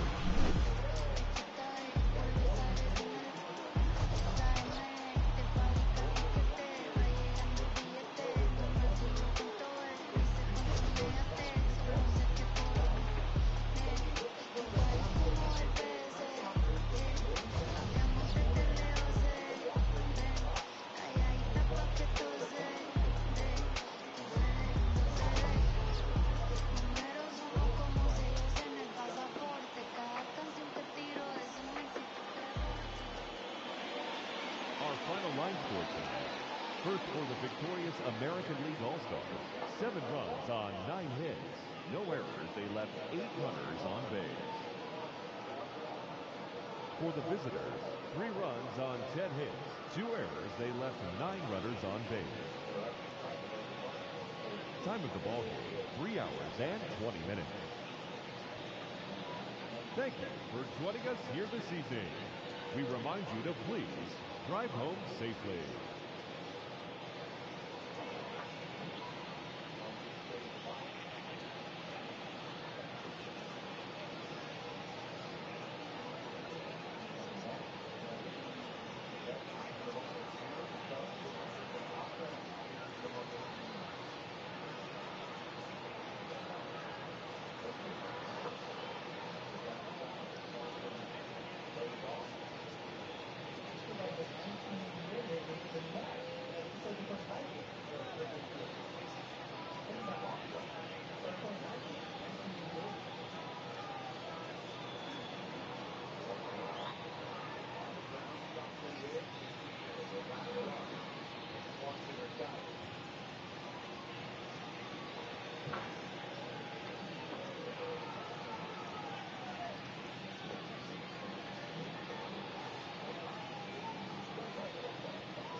not have lights behind it.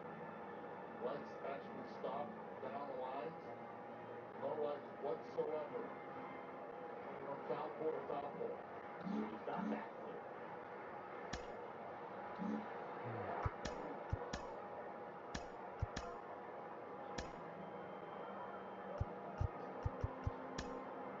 I remember at the beginning when Jimmy Edmonds was playing center field, I was in right at one time, and he's like, you cannot take your eyes off of it. And do not assume that the center fielder or any other position player has and sees the ball from the get-go.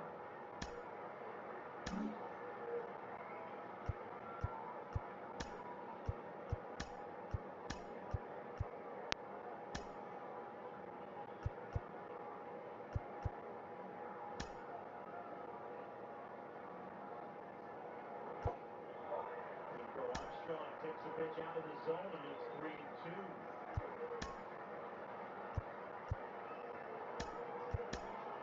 So one out, bases empty. The Cubs have cut the Mets lead in a game that's 4-2 and is blocked out of right. 3-2. You mentioned the lighting 2 years ago. They actually upgraded the lighting at Wrigley, stronger, more efficient bulbs. Because the fact that it's not backlit makes it a little harder for hitters, harder for outfielders. They put a modern lighting system in. Pico Armstrong down on strikes. That one down and in. A big strikeout for Nunez.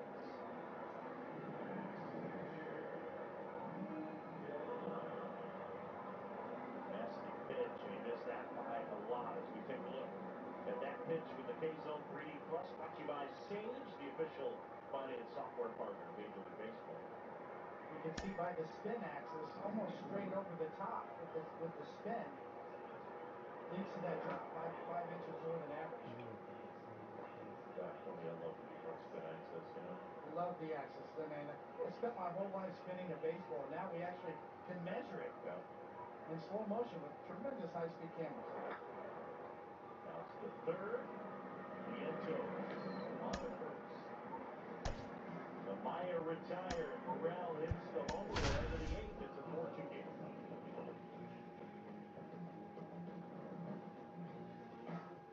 I'm a fool. I fumbled my way into your car. Hello, baseball fans, and welcome. We've got baseball on the show.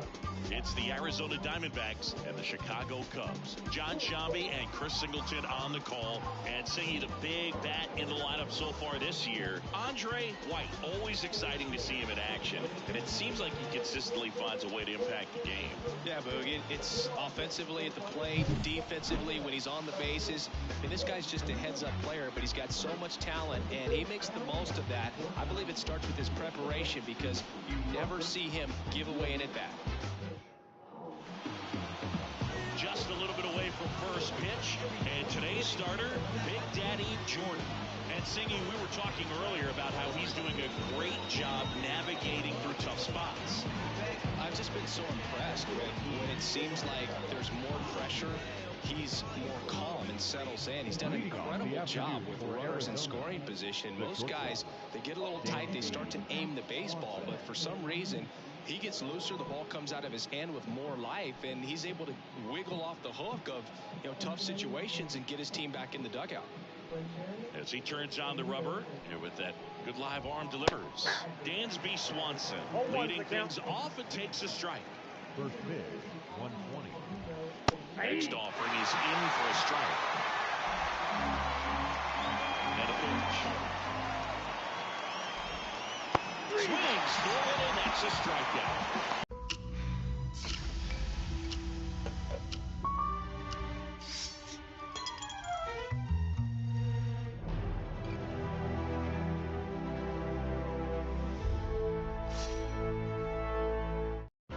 Under our roof, they're free to dream big.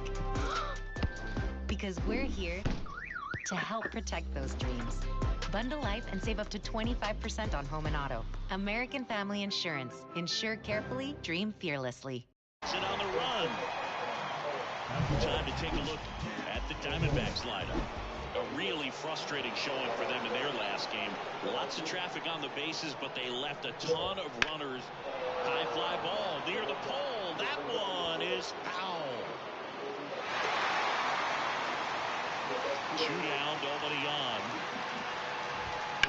Now a screamer into the outfield. And that'll do it. And the Diamondbacks down in order. Now the Cubbies will get their first crack. No score. This is Cubs baseball on the show, Chicago.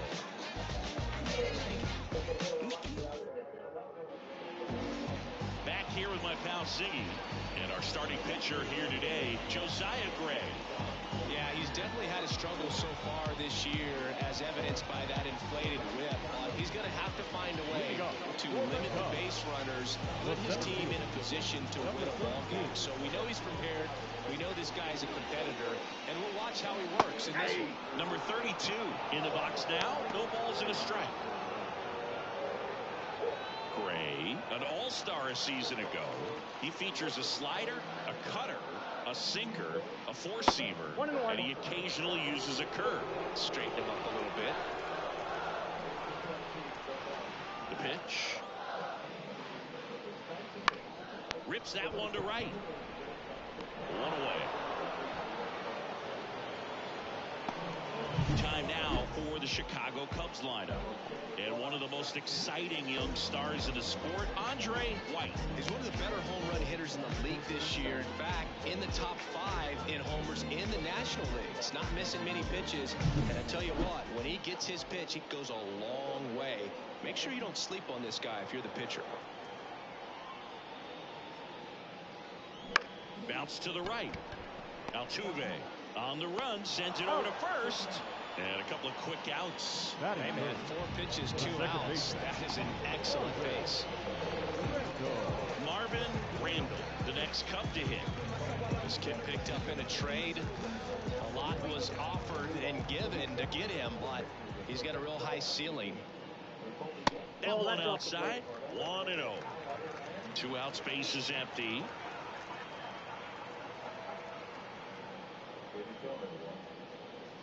Pitch is in for a strike, and the count even at 1.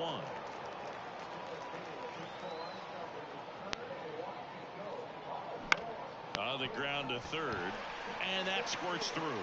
So a 2-out knock keeps the inning alive. He kind of rolled over on this pitch a little bit, but he got enough behind it to shoot it through for a knock. And we'll take that anytime you can get him to find a hole. And now let's see if they force some action with good wheels on the bases. Stepping in, number 20. Swing and a high fly ball to left. Hayes hauls it in to end the inning. Cubs leave 1 scoreless after 1.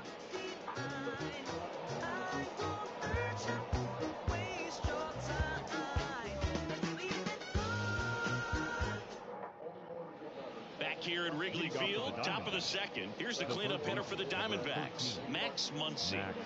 He's not going to get cheated up there. No, he's not. He's looking to do damage with every swing he takes. One thing with Max Muncy, and it'll be interesting to see what he throws here. He hammers the fastball. Popped up to the left, into foul ground. Harris drifts towards it. Puts it away for the out. And there's one down. Garrett Richards, a guy who was originally a first-round pick of the Angels out of the University of Oklahoma. Jack Sawinski in now. Takes ball 1 off the plate. And that one clips the corner. Man, that pitch was dotted. So much talent on display when this guy's out there on the hill. Darryl Parker assigned to umpiring duty behind home plate. And Boog, with DP, it's sort of a coin flip on those borderline corner pitches. Doesn't really favor one side of the plate more than the other.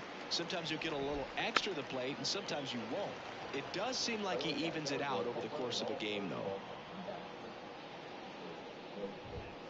And that's a little bit high. The count now 2-2.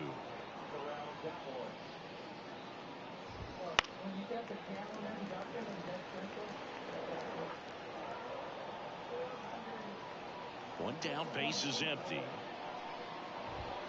Swing and a miss, and he struck him out. 2 up, 2 down to the top of the second. Well, he's got great strikeout stuff on the mound, doesn't he? I mean, double-digit strikeouts in his last start, and he's just racking them up again in this one. This guy can really dominate a game out there. Not a fun assignment for any lineup. Here's Alex Verdugo. And first offering is fouled off.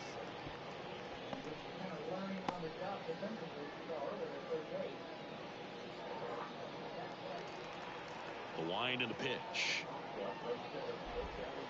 That misses, and now it's even 1-1.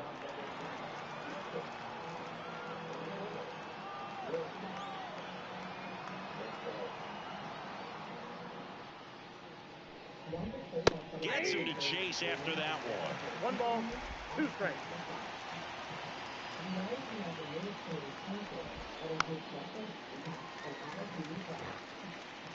No score here in the second.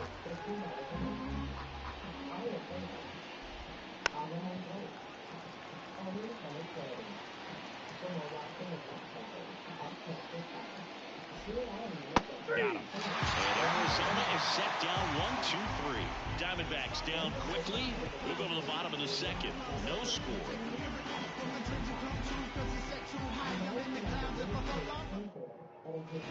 Here at Wrigley Field, now it's the power speed combo. Pete Edwards. Now the right-hander ready to go. Still no score. That one fouled off.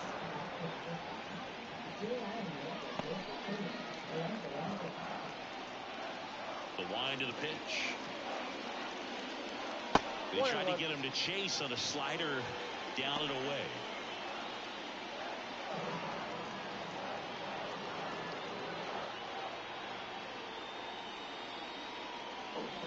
Next offering is in for a strike.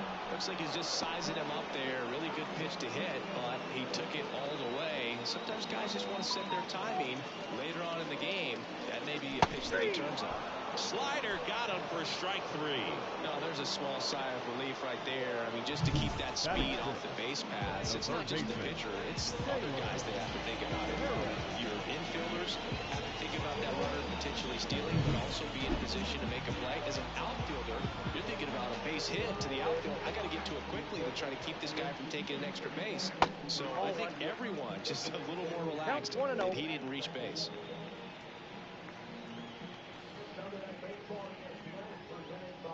One out, base is empty.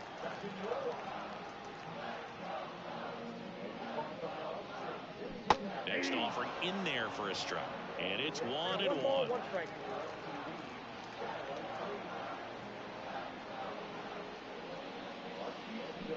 And a foul ball.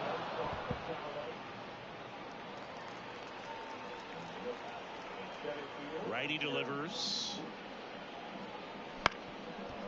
Ground ball up the middle. Oh, this is off the second base bag. Protecting with strikes on him. And putting the ball in play speaks to cutting down the strikeouts, shortening up with 2 strikes. One gone, runner at first. Now it's the shortstop.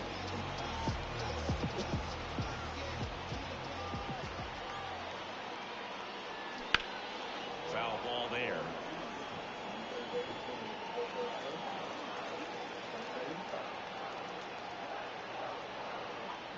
And the 0-1. Swing and a miss as he was out front. He got away with one there, but he knows he can't go into that spot very often against a guy like this.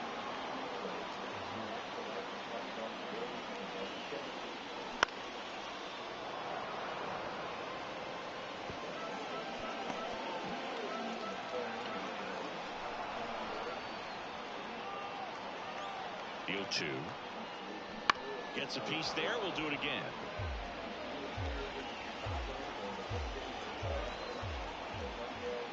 The pitch. The shortstop takes the ball. Well, this is a guy that can be frustrating for pitchers because he fouls off so many pitches and grinds out the at-bat. I'm sure there's some times where pitchers would rather just give up a first pitch single than to have to waste 6 or 7 pitches on one hitter. Off balance beat. There's one. Throw to first, but he beat it. Tough play right there. Didn't really have enough time to set his feet and make a strong, accurate throw. Had to rush it, but he got it off, and he got it there in time to get that out on second base. And next for the Cubs, Andre White, entering this one second in the National League in hitting. Got it started a little too early. Strike one. 2 gone, but the go-ahead run is at first here in game 1 of this 3-game set. And he dodges that fastball.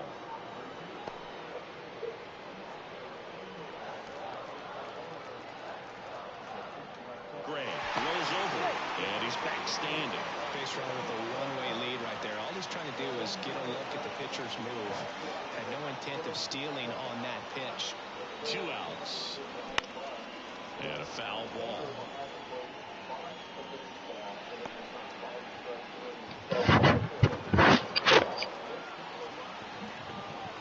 The pitch.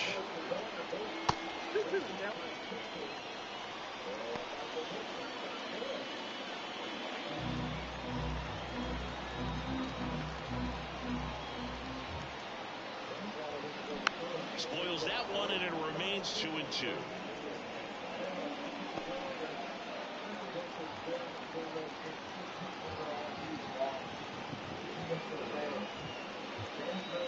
And another ball. 3-2, 2 out, runner on first. A lot of movement in the infield. Hitters got to stay focused on the pitch. Big Daddy Jordan waits on deck. And a pitch. Fouled off again. And it remains 3-2.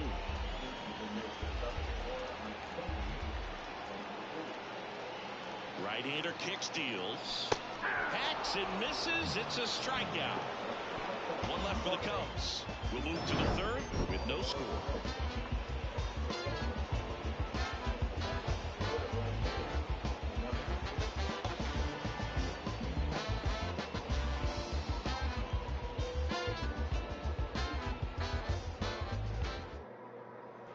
Well, here we go. Top of the 3rd, scoreless game. Here's Josh Bell. Bell, a former All-Star, hitting 7th in today's lineup, and they went out and made a trade for him last season. There's a strike. Well, we call that keyhole. Even though it's right there and looks pretty good, if he doesn't love it, he's not going to swing that early in the count. Not close with that one. 1-1. And a pitch. Comes up empty as he chases that one in the dirt. 1 ball, 2 strikes.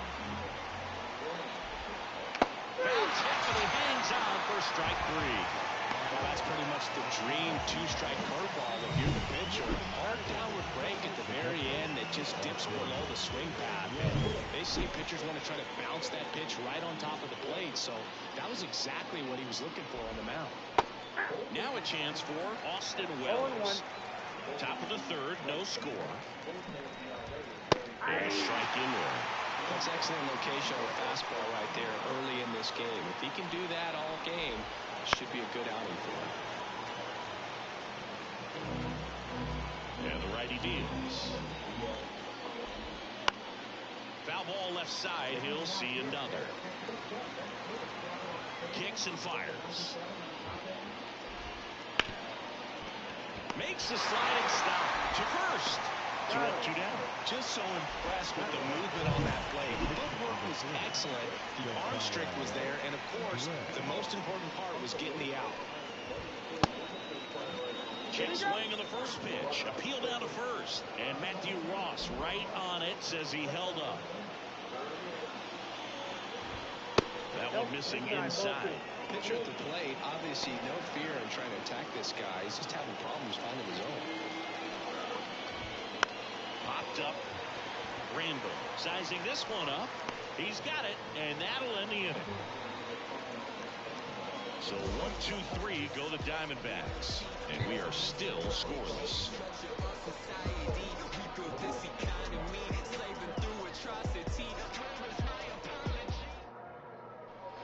Back here at the friendly confines, bottom of the inning. Now to the plate, the pitcher, Big Daddy Jordan.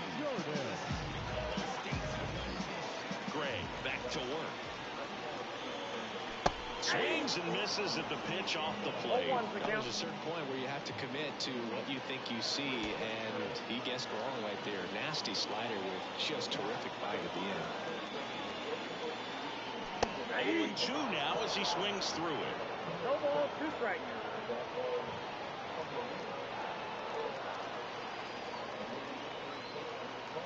The line to kick the pitch. That one misses. Now 1-2. 1 ball, 2 strikes, Miguel.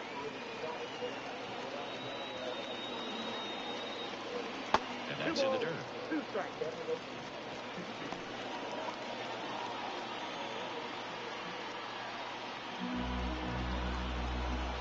Here comes a pitch. Swings and sends a rocket to right. 1 down. Not for the ball right there. He was clearly all over it, but sometimes you hit it too hard and right at someone. You're looking for one of those bloop hits to get a knock sometimes. Back to the top of the lineup. Here's the center fielder.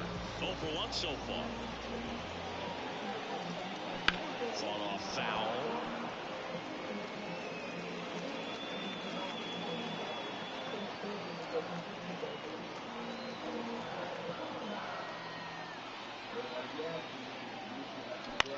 Pulls that one foul.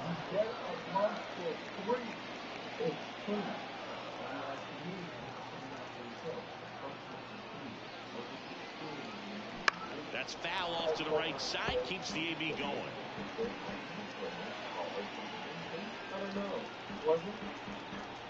One down, base is empty.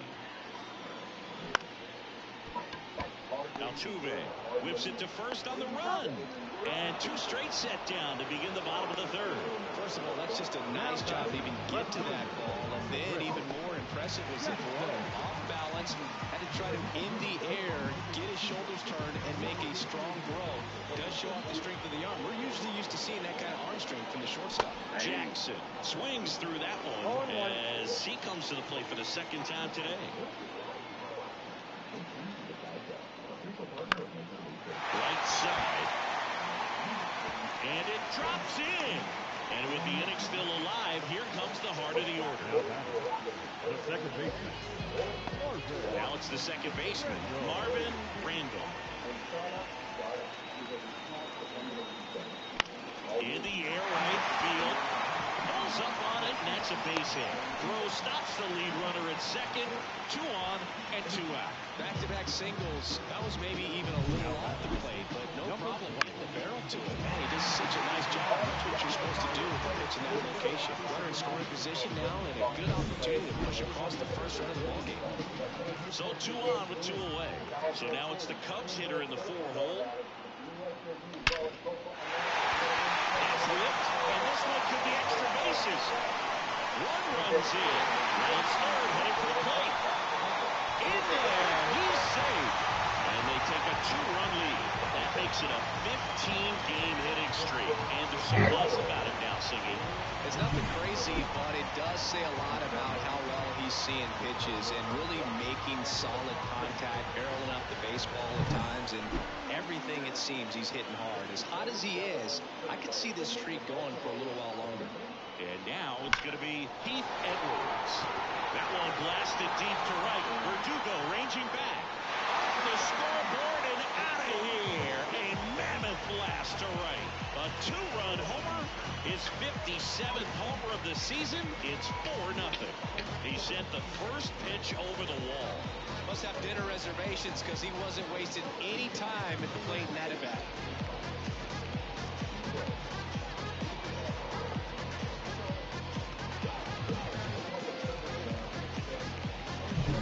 You see a guy take a slider on the outside part of the plate and hit an opposite field home run.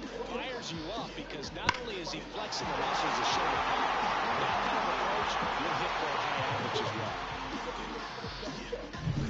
well. 2 outs, nobody on. So up now for Chicago, Taylor Harris. And he hits a ground ball right side and foul ball. Well, they've been able to score 4 runs off of him in this inning, and this is where you want to just max out, get as much as you can, give him one of those tough innings where it's going to be hard for him to recover in the next one. 4 runs already in the frame here in the last half of the 3rd. Swing and a high fly ball down the left field line, but hooking foul. With how good these offenses are, there's a lot of ball game left. The pitch. On the ground, right side. And it finds its way through for a hit. Joey gets on base and keeps it going. Wide throw, and it gets away. Well, he wasn't afraid to hit with 2 strikes. I think he choked up a little bit, maybe spread out, but he got the job done right there. And the batter will be the shortstop. 0 for 1. He hit into a fielder's choice his first time.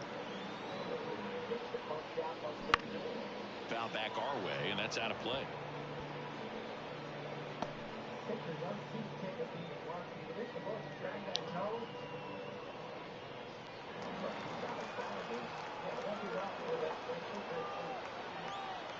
And the right-hander deals. The shortstop takes the ball.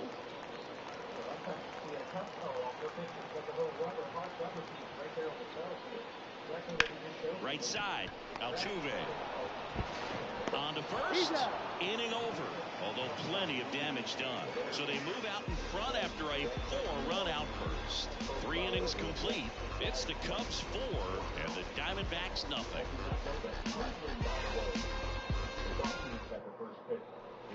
And we're back. Dansby Swanson stands in. Swanson, former first-round pick by the Arizona Diamondbacks. Vanderbilt player in college, College World Series player, all that good stuff, but really coming into his own. That just misses. Ball 1. And another ball. Well, usually a high level of confidence when you're facing a young pitcher out there on the mound. In this situation, ahead 2-0. He's put himself in a really good spot. And he beats the throw very close right there. Singy, it looked like he might have beat it in real time, but that play was really close. So they want to take another look. Yeah, this is a tough decision to make, Boog, and it feels like it could go either way, but it might be worth the challenge if there's any doubt at all. Well, they've decided not to challenge it, and so he is safe at first. So a man aboard, and now it's Austin Hayes. And first offering is fouled off. Here comes the pitch. Runner breaks for second. That's in for a strike. Runner in scoring position, nobody out. Top half of inning number 4. Chopped left side, and he picks it up and he'll put it in his pocket. Well, here's a good opportunity in this inning to get on the scoreboard after that leadoff hit, and hardly order coming up right behind him. This is where they need to get going. He handles it himself. That's the first out in the top of the 4th. That's a good piece of hitting right there. It's early, but you still want to move the runner up and give your team a chance to score. That's exactly what happened, so you better believe your teammates are happy with you after that at bat. Righty to the plate, and he gets that fastball by him upstairs. The Cubs leading by 4 here in game 1 of this 3-game set.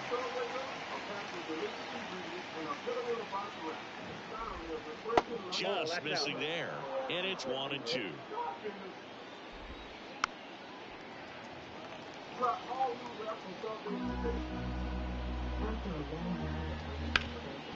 Ripped to third. Zips it to first. Now 2 away as they get a run across. So important to really lock in on an at-bat like this. It seems easy with the infield back, but you've got to make sure you put the ball in play. Put it on the ground, brought that run in.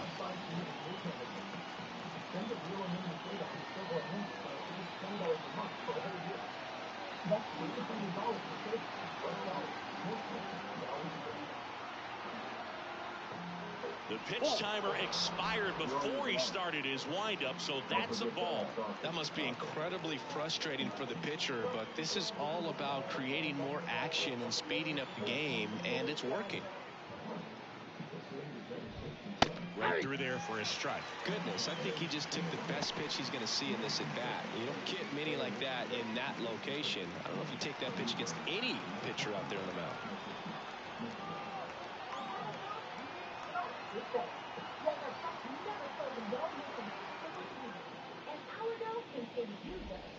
So a foul ball makes it 1-2.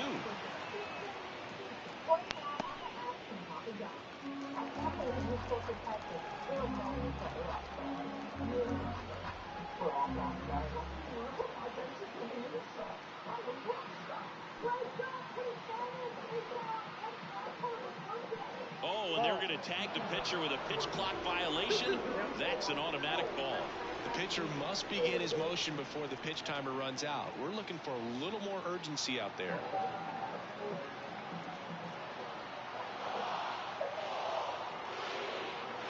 Two down, nobody on. Got him looking, and he didn't like the call. It's one run on one base hit, no errors, and nobody left on. And first offering is fouled off. You know, these Cubs showing great discipline at the plate, and patience definitely seems to be the name of their game in this one. Pitch count is pretty high, and they've plated 4 runs already, so I think it's safe to say their game plan is working out pretty well right now.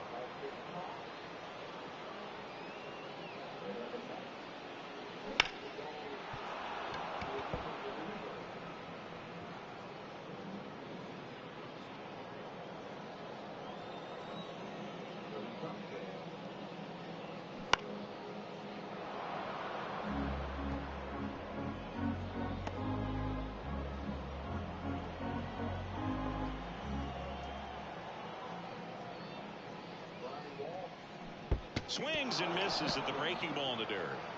Gets to it onto first. Got him.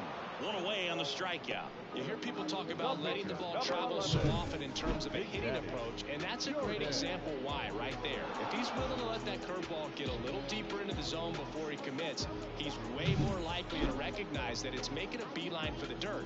On the other side, still a nice 2-strike pitch, though. And now here is Big Daddy Jordan. 0-1's the count.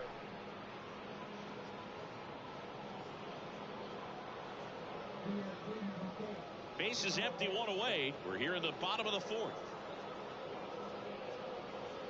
Just off the outside edge, and it's a ball and a strike.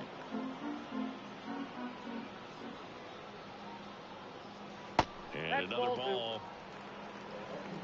2 balls, 1 strike.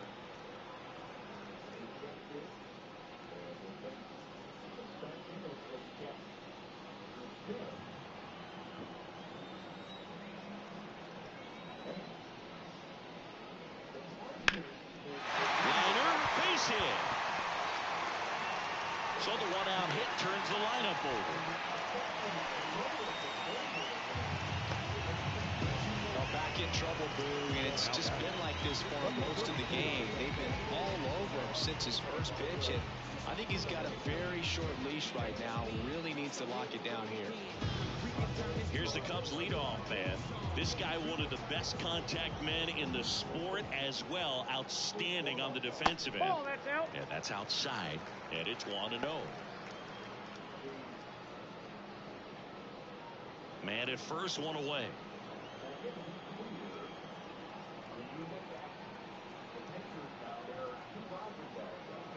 And a curve is down and in. Well, the good thing so far is that he hasn't issued any free passes. Unfortunately, they're making pretty good contact, so not getting the swings and misses and making that defense work behind him. And he deals late on that fastball. Meanwhile, activity in the bullpen. Caleb Ferguson up and throwing for manager Torey Lavello. Swing and a miss. 2-2 now. 2 strikes. Jordan at first, 1 gone.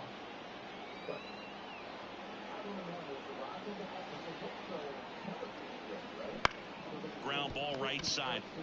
Bell over to second, not in time at first. It's a fielder's choice. You know, that looks routine, but it hasn't been so easy for this club defensively this year, and you got to make those routine plays behind a pitcher. Helps him to get more comfortable and move through this ball game. Man at first, Chris Jackson, the next Cub to hit. 1 for 2. And that one hit to first. He takes it himself to the bag, and that'll do it. Cubs leave 1 as they hold on to a 4-1 lead.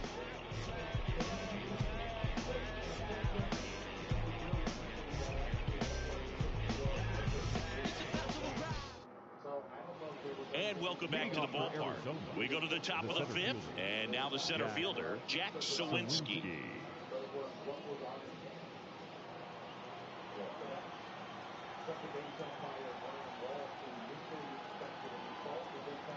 Jordan back to work. Fastball for a strike. Well, these Diamondbacks, they're not going to be happy with the at-bats they've been having so far. Just one base runner to this point, and it's not exactly early anymore. They've got players in this lineup capable of sparking something, but it just hasn't happened for them yet. Left-hand hitter waits. In there for a strike at the bottom of the zone.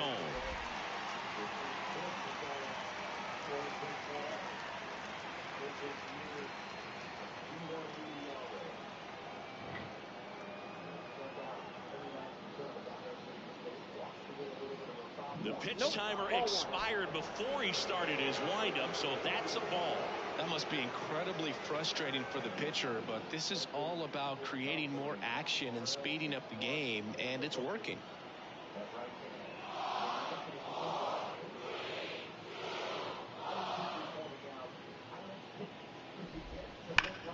Fights that one away, still 1-2.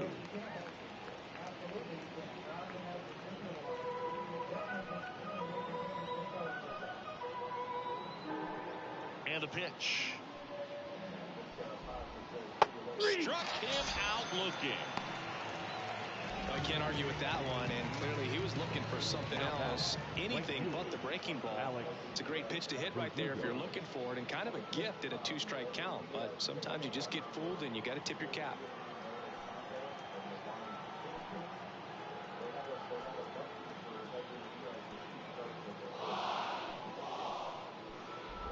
Verdugo in the box for the second time. 1 ball, no strikes. The Cubbies leading by 3, and we're at the top of the fifth. Pitch is in the dirt. Now 2-0.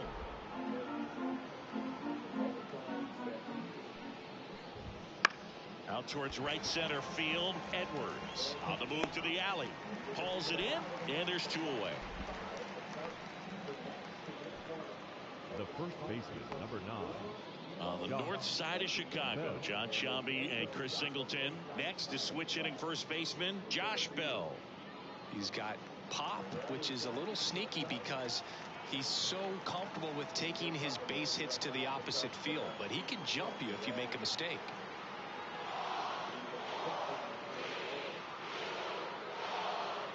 Oh, and they're going to tag the pitcher with a pitch clock violation. That's an automatic ball. The pitcher must begin his motion before the pitch timer runs out. We're looking for a little more urgency out there.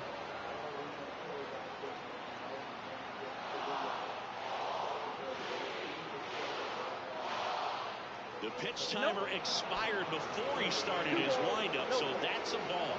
That must be incredibly frustrating for the pitcher, but this is all about creating more action and speeding up the game, and it's working. The 2-1. And a foul ball.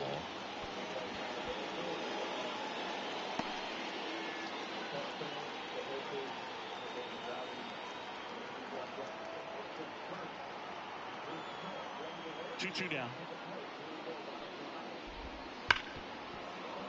Dives and he can't hang on. He's in there. Well, with his speed, he doesn't get a whole lot of those infield hits, but he was giving it everything he had right there. Really good swing right there. He got a pitch that he knew he could handle, allowed himself to stay back just a tad bit longer, and he hit the ball on the screws. 2 outs, runner at first. Now at the plate, Austin Wells. Swing and a miss, strike 1. Well, he's been incredibly efficient in this one. First pitch strike percentage over 70%. That's well above league average, and that's what's allowed him to pitch well up until this point. The 0-1. Man, this guy's got a great feel for his breaking ball today.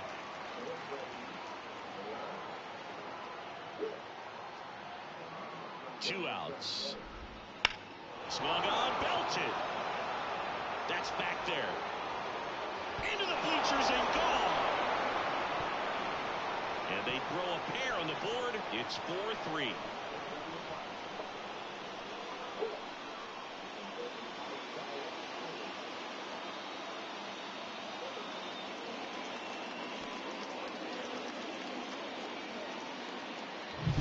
It's like he's playing wiffle ball up there, and that's typically not the easiest way to hit a home run. To the slight opposite field, into the gap. Man, making it look easy, that's for sure. So 2 down. Josiah Gray now at the plate. 0 for 1 with a flyout.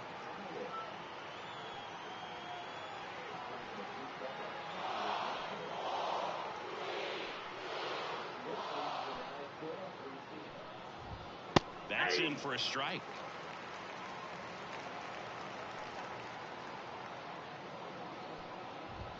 Inside, just missed.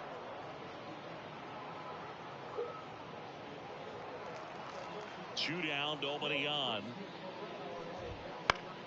Swing and a foul, pushed off to the right, and that will get out of play.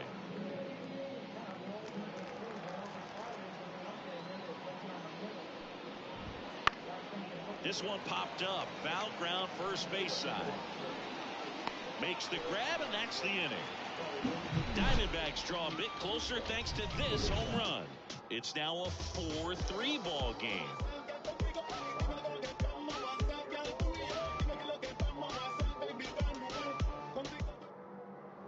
Back here at Wrigley Field, John Sciambi with my buddy Chris Singleton, set to get us started. Bottom 5, Marvin Randall. Okay, you asked for it. About to go no some app on him. I'm from that bully where bullies were quick to spaz on him. That's me, homie. Fatigues on me. Streets in me. The flow is cold, but you know that I got that heat. The wind of the pitch. And there's the strike. Well, after scoring runs, this is where you're looking for that shutdown inning. Get that hot team back in there to swing the bats. Tap back up the middle. In plenty of time to first, and that's the first out in the bottom of the 5th. Now batting, number 20. Next is the speedy first baseman. He's a guy who does it all.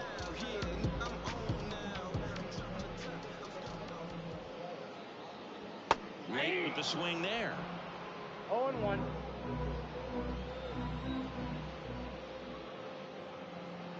That clips a corner. He's trying to stay away from this lefty, knowing that a lot of left-handers like the ball down and in.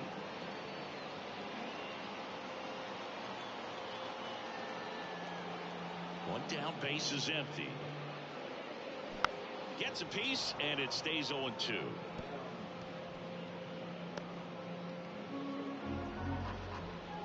Left-hand batter waits. Swings through that one. It's a strikeout. The right fielder, number 9. 2 outs, base is empty. And up next for Chicago, Heath Edwards. He's already homered here in this one. That's outside. And that's ball 1.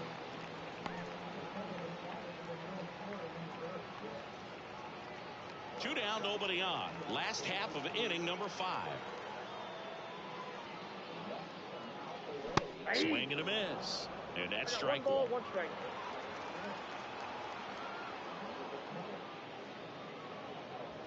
Wouldn't chase that time. The 2-1.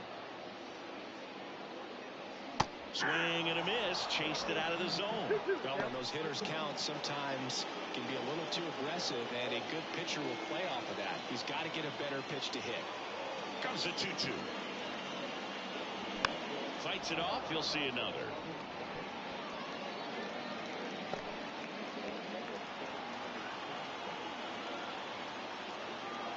And here it comes. Still 2-2 after the foul ball. He's got one already tonight. I wouldn't be surprised if he pops another one here. The wind and the pitch. And another ball. Wow, this guy's really battling up there as if his run is the game-winning run. I love his tenacity.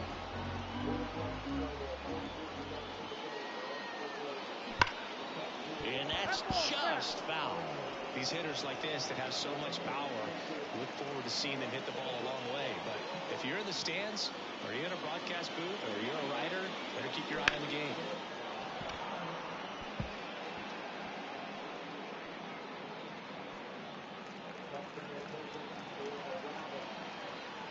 And a pitch. foul ball, and it remains a full count.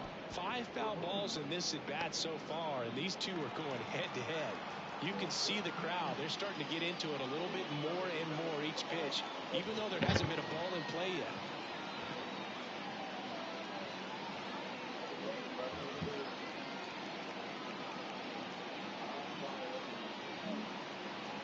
Goes down looking.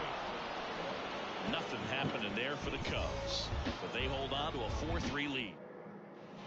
Here at Wrigley Field, top 6. Here's the shortstop at the plate, Dansby Swanson.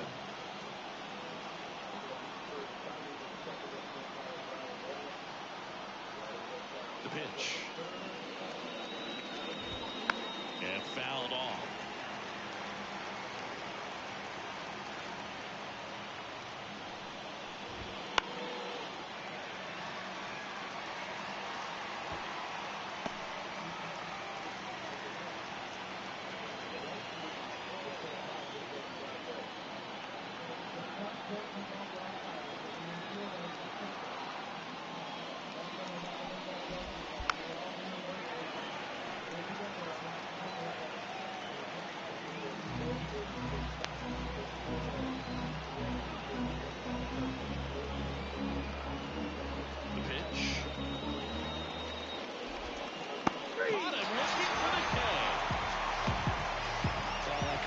Some pretty good break to it. As you can see, the hitter just locked up a little bit. Thought it was a great pitch to hit, but sometimes you're looking for something else and you can't pull the trigger. Here's the left fielder, Austin Hayes. Hayes goes 5 feet 11 inches, 200 pounds. He's been scoring a lot of runs lately. He scored 9 times in the last 10 games. Oh, and they're going to tag the pitcher with a pitch clock violation. That's an automatic ball. The pitcher must begin his motion before the pitch timer runs out. We're looking for a little more urgency out there. Outside low. Yeah, that's ball 2. Back-to-back breaking pitches away, you get the feeling as a hitter that the pitcher's afraid of you, that he doesn't want to challenge you. So I think the confidence level is raised right here. And a swing and a miss. Well, you got to find a way to catch up to that pitch. Perhaps shorten the swing, eliminate the stride. That one came in hot, but right down the middle, you're saying to yourself, how did I miss that pitch? Got to make a quick adjustment. Drops in for a hit. Couldn't run it down. I don't know how he's able to shoot that pitch the other way and still put something on it. That pitch was inside, and he let it get really deep. So pretty incredible hands to fight it off and still get good wood on it. Here's the former MVP, Jose Altuve. He's got the power, but great contact skills. One of the best contact hitters in the game. That one ripped, but foul.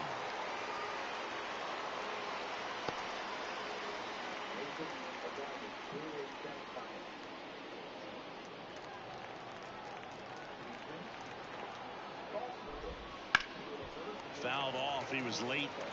With 2 strikes, may see some movement over there at first base, trying to stay out of the double play right here. That one off the mark. 1-2 to count. 1 ball, 2 strikes.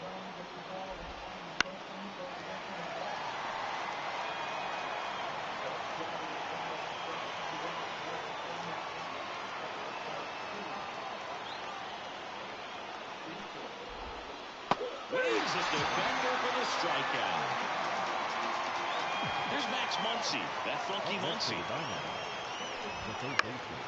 And that one fouled off. The 0-1. Swinging a foul over the screen and back out of play. The 0-2. 1 ball, 2 strikes. In the dirt. Runner holds. Count goes to 1-2.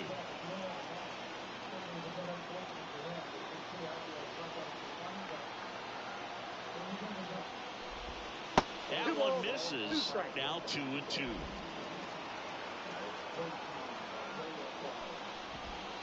And a swing and a miss. And that's that. So 1 hit is all that. Back down for the bottom of the 6th. And there's a new pitcher on the mound, Giovanni Gallegos.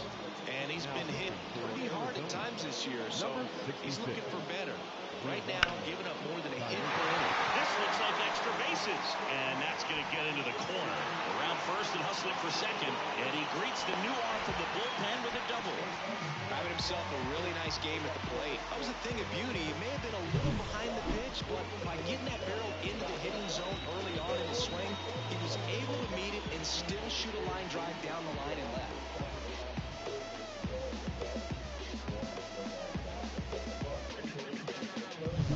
So, man aboard. Now it's the shortstop.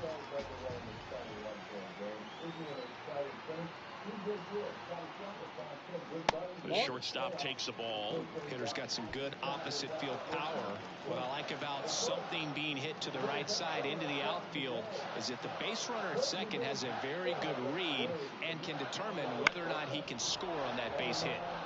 And a foul ball.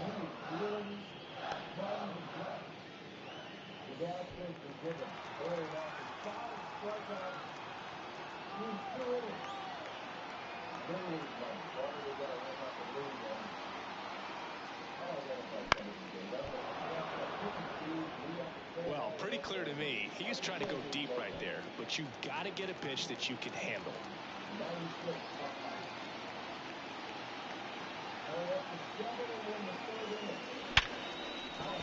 That's a base hit. And they get it in quickly. First and third now with nobody out. He's been swinging it really well lately. Didn't try to do too much with it, just to really control and simple swing. We don't see a whole lot of that these days with guys trying to launch and hit home runs, but sometimes you got to shorten up just like that.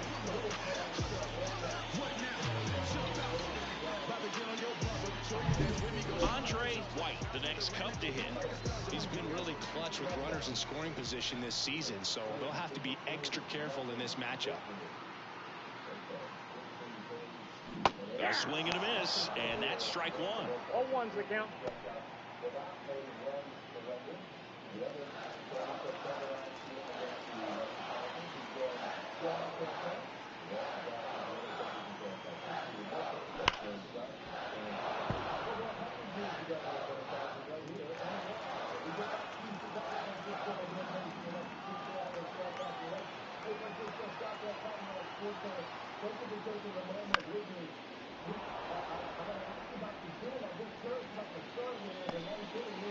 Runners at the corners, nobody out. Here in the bottom of the sixth.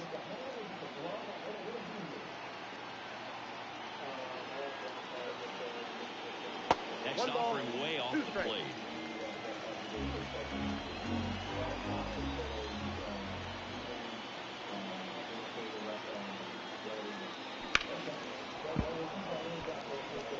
A defensive swing right there. Some cheese on the inside part of the plate.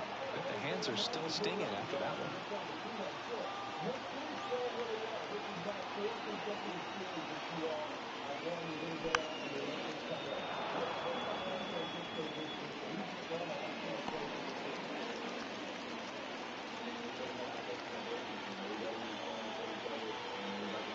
The pitch.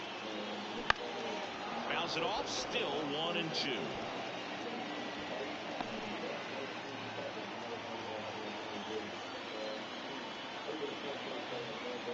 The pitch. Wouldn't chase that time.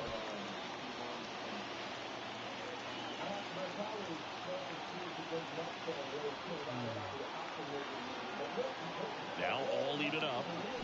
And a swing and a miss. He battled for a long time, but it finishes with a strikeout. You can't be mad at yourself after an at-bat like that one. So now here's the pitcher, Big Daddy Jordan.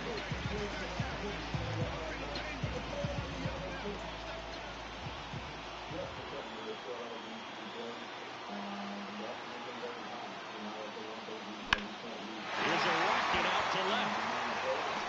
Hayes snags it, and that should get the job done as he tags for third. He's in on the sac fly. It's 5-3.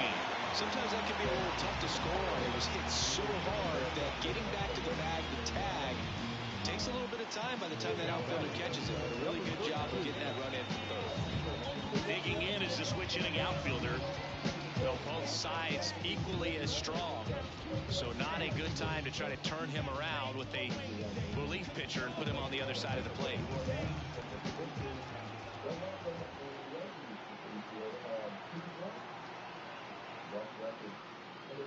And first offering is fouled off. Well, if he's going to steal second, you want him to go early in the count. That way he's not a distraction to the hitter at the plate. Go ahead and get it out of the way so the hitter can focus on the pitch.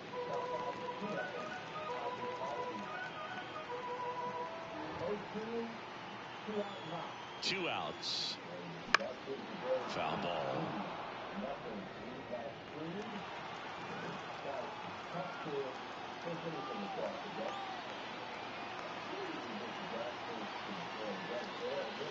Breaking ball inside. It's a ball and 2 strikes.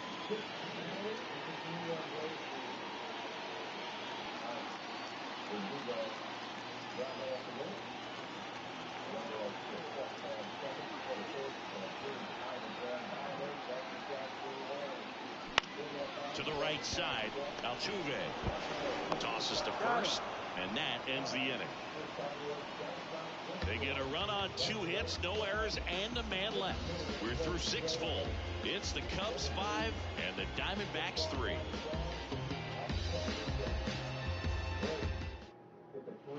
And we're back. Here's the center fielder, Jack Sawinski. Jack Sawinski. And the right-hander back to work. Fastball for a strike. And it's 0-1. 0-1.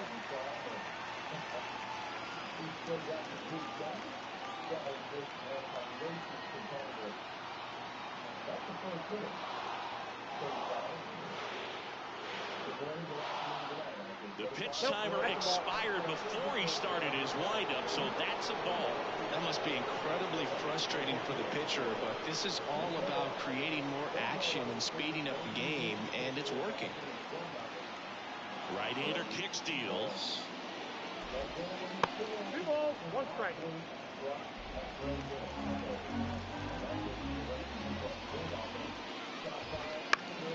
That one fouled off, 2-2.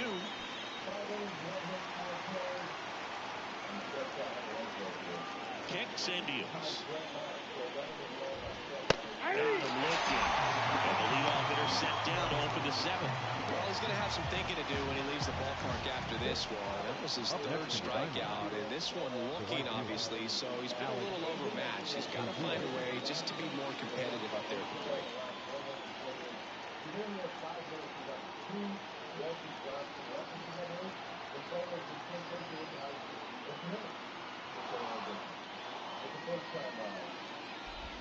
Verdugo into box again, takes a strike.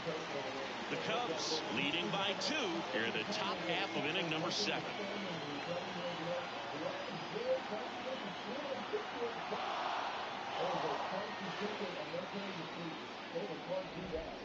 There's a strike. Pretty impressive. We haven't seen that pitch from him much, but he's got a really good feel when he throws it.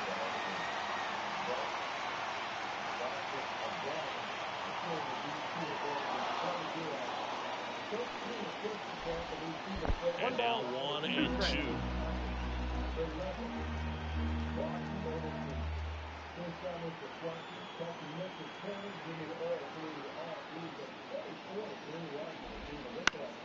Spoils the 2-strike pitch, and he'll see another.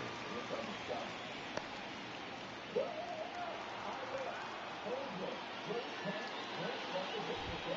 punch out there, 2 down. And now the switch hitting first baseman Josh Bell. Foul back our way, and that's out of play.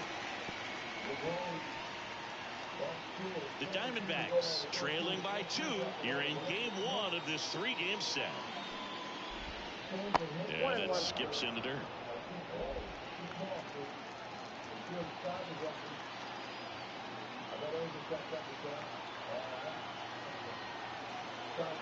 Two down, nobody on. And that's off the inside edge. And it's 2-1.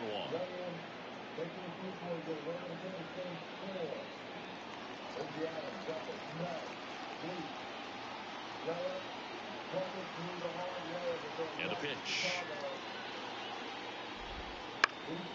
He swings and fouls one off.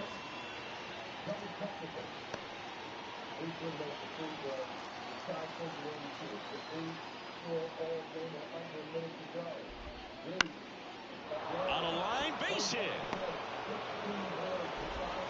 And that keeps the inning going.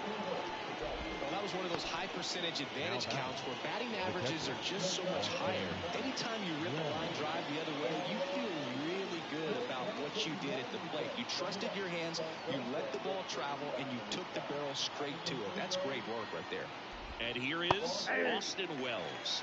That one finds the zone. 1-1. Just 1 out away from 7 strong innings and just at 100 pitches. Man, pretty impressive. They've got to be happy with what they've gotten from him out there today.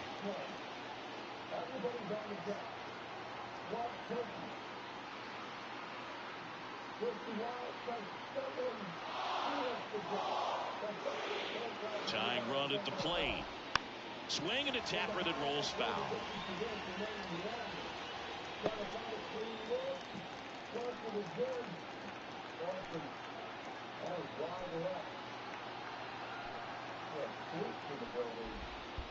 One ball, 2 strikes. In the dirt, blocked. No movement. Now a ball and 2 strikes. The tying run at the plate. And another ball.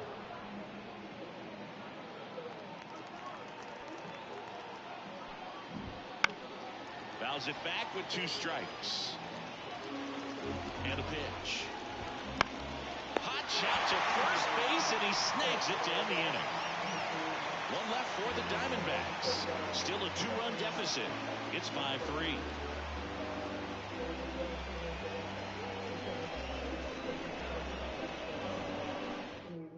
A discussion happening at home plate now, and I think they're making a double switch.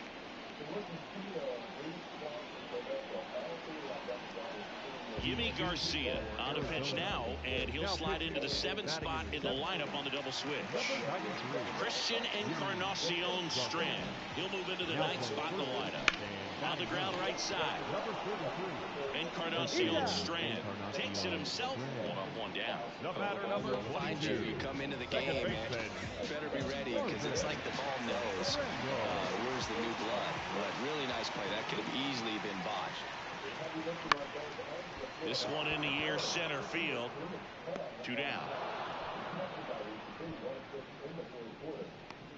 2 outs, base is empty. Now the Cubs 4-hole hitter. This is a true 5-tool guy. Not very many of them out there, but when he's on the field, you can't take your eye off of him.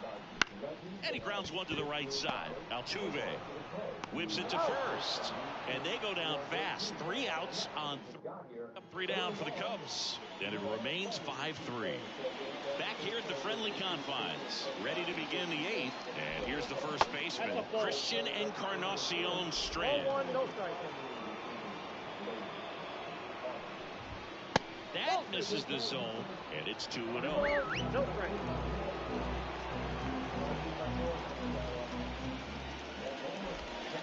And that's in the dirt. He hasn't fallen behind in the count like this all day. He's in danger of walking his first batter right here.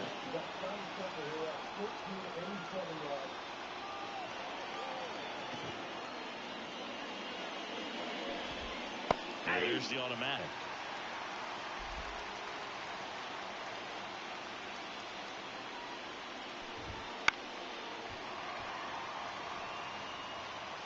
Really great change of speeds. He goes off the off speed to the fastball, and the hitter doesn't know what's coming next.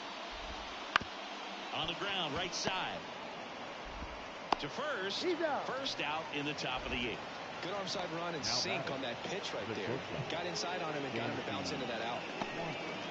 Dansby Swanson stands in now for the Diamondbacks.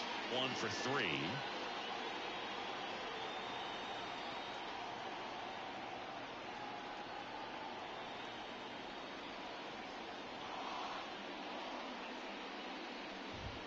Right down the chute. It's 0-1.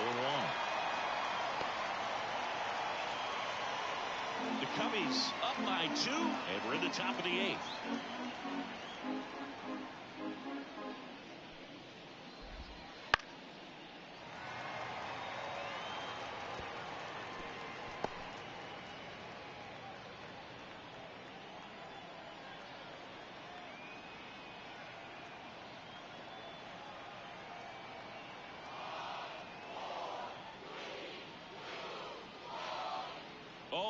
to tag the pitcher with a pitch clock violation. That's an automatic ball. The pitcher must begin his motion before the pitch timer runs out. We're looking for a little more urgency out there. Swing and a miss, and he is down on strikes for the third straight at bat. And there's another strikeout, and those are just continuing to pile up. His confidence level. I got the world's greatest husband. His name is Keith. Cherry Papini reported missing. I've never seen the media scale that this garnered. I'm coming, honey. I'm trying. Just bring her home. There's a lady on the side of the road. Please, please. There's questions that just don't make sense. In that moment, I felt like she was lying. That's what you're really trying to find, is the truth. Oh boy, 2 kinds of Wisconsin cheddar cheese, sweet, smoky, thick cup bacon, pickled onions, tangy bistro sauce, all on a soft pretzel roll. Dreams really do come true. The limited time Pretzel House Pub Burger is as Wisconsin as it gets. Garcia back to work. Hard ground ball, base down. And the leadoff man aboard. With that fastball, even though it's high velocity, you've got to live on the outer edges. When it's right on the tee, right down the middle, professional hitters are not going to have a problem turning it around. Now, Taylor Harris.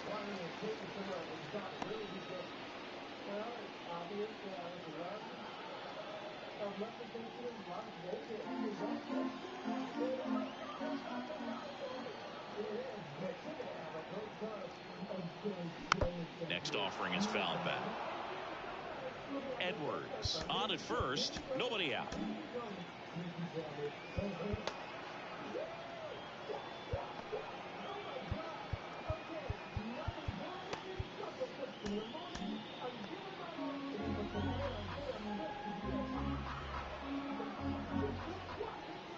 Garcia throw over. Edwards dives back in safely.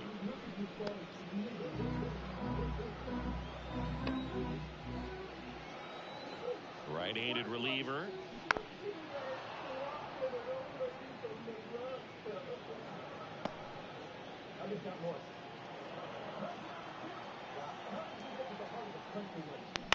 And they'll do it again.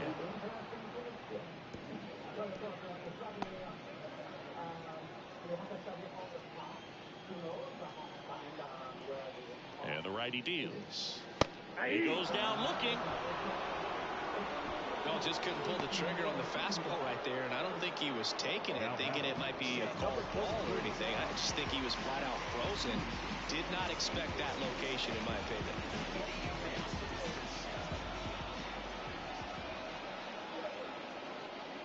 Number 33, batting with 1 down, takes a strike. This is one of those situations the infielders have to pre-plan and understand that the ball's going to be hit extremely hard right at them if they're going to have a chance to go for a double play. Righty delivers. Strike 2. Gosh, a little late on that breaking ball. I don't think he recognized it out of the hand. Just a little tardy. Gonna have to regroup here. Fights that one away, and the count remains 0-2.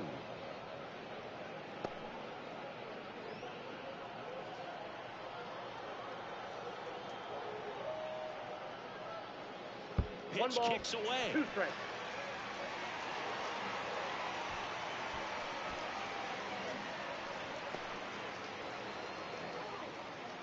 Really good read by the runner there. His secondary lead, he anticipates the trajectory going down and gets a really nice jump up to second base. Now he's in scoring position. He's taken away the double play opportunity.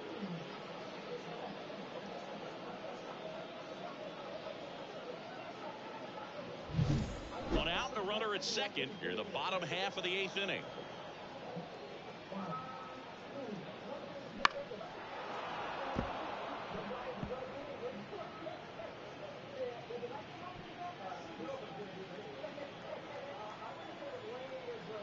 The pitch. Flares it into the outfield. He makes the catch, and there's 2 down. That swing right there tells me he's seeing the ball pretty well. I know it didn't produce a hit, but he made solid contact, and that's all you're looking to do anytime you're at the plate. Andre White, the next Cub to hit. 3 strikeouts already. He's 0 for 3. So easy to look at the big boys in this lineup, but he gets the intentional walk here, and now will force at any base with 2 gone.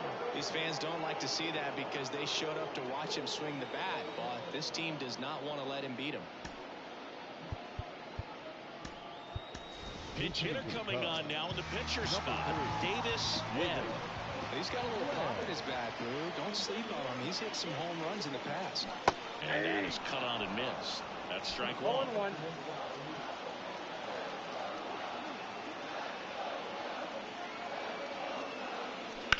And there's a foul ball. 1st and 2nd, 2 down.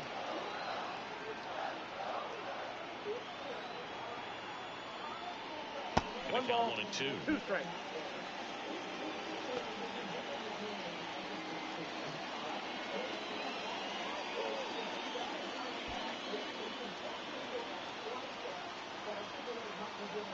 Two on, 2 outs. Swing and a pop-up. Foul territory for the catcher. Wells makes the grab, and that'll end the inning. So it's no runs on a hit, no errors, and 2 are left. Through 8 full, it's the Cubs 5 and the Diamondbacks 3.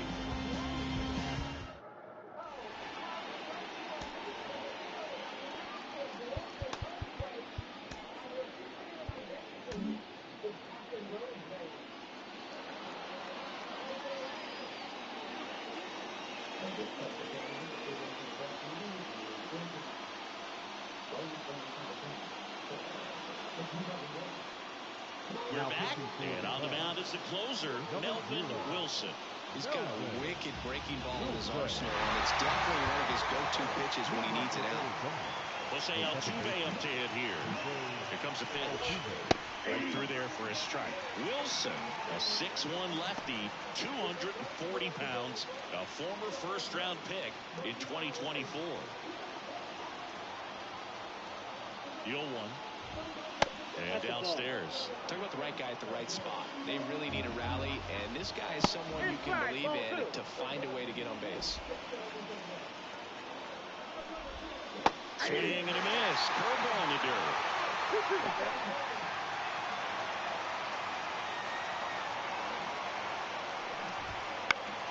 Good job to fight that one off.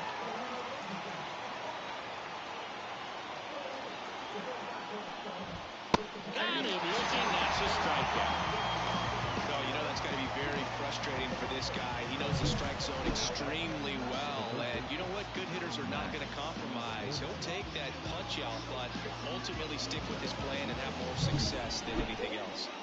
He's 2 outs away, and now it's Max Muncy. And immediately pumps in a strike to the left-handed hitter. Wilson, a very difficult guy to get. There's a swing and a drive.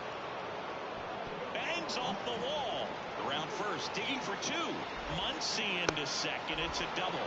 This lefty matchup thing's not going so well.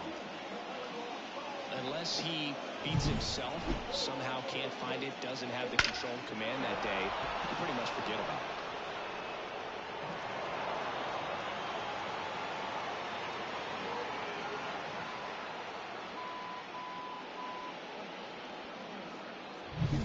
Man at second with 1 away. Now up next for Arizona, Jack Sawinski. And a strike right through there. That one at triple digits. He swings and hits a fly ball. Center field. Settles under. Hauls it in, 2 away. Throws to second. As a hitter, there's even more pressure to take advantage of any mistake, right? Yeah, and you're hoping that, you know, somehow, some way, whether it's a hit by pitch, a walk, something bad happens, because outside of that, stuff is just too good to fail. And that one is in the dirt. And that's ball 2. And he's got deception in his delivery. And it's not that he's trying to deceive the hitters. He just has this natural flow that makes it hard for hitters to pick the ball up. It gets on them a little bit quicker than they anticipate, even though they know what the velocity numbers are. That just came apart right there. 4-pitch walk, and The guy at the plate was not going to help him out by swinging at something out of the zone. So the tying run at second. 1-1. And that one is inside ball one. And he blows that one by him at 100. 1 ball. Wilson is just 1 strike away. Outside low. And the count's even at 2. In the dirt, but kept close. Runners hold tight, but it's a full count now. 2 outs. Foul. We'll see another payoff pitch. And down the lefty. Lifted to left, and this should do it. He's got it. Ball game. And the Cubs take the series opener here at home. Well, they win the opener at home. First game of the 3-game series, and there's just such a good feeling when you're in your own ballpark, you're sleeping in your own bed, you're eating your clubhouse manager's food, everything's right in your world, and they played like it today. A 5-3 final score in this one. The Cubs go home a winner. For Chris Singleton and our entire outstanding crew here at MLB The Show, I'm John Schaumburg. We'll see you soon.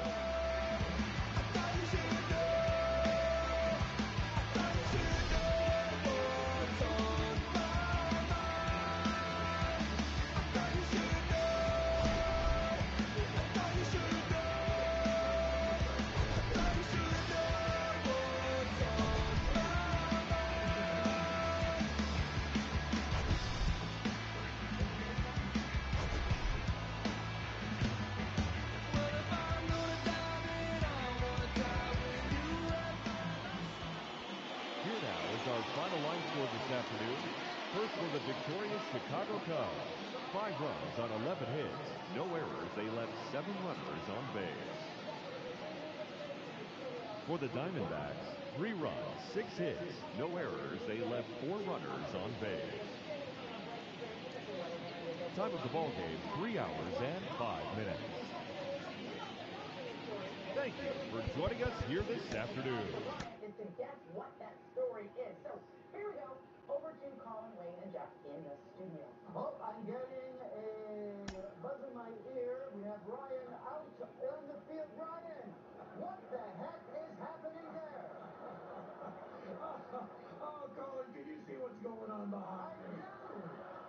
This has been going on for 4 or 5 hours now, Colin. I've been here reporting it, and it's been a pleasure for me to do so. Well, it seems like a great situation. It is. Ah, look at that one. I never tire of this. You know, Colin, this is why. I know that's happened 3 times in the last hour. You know, I want you to take a look at this. Look at the other side. Oh, over here. This is not good. This is a dispute over a cable bill. Brian, you must be dying to get an interview with one of these people. I am dying. I'm dying very soon. I just got a report from my doctor. This doesn't bother me.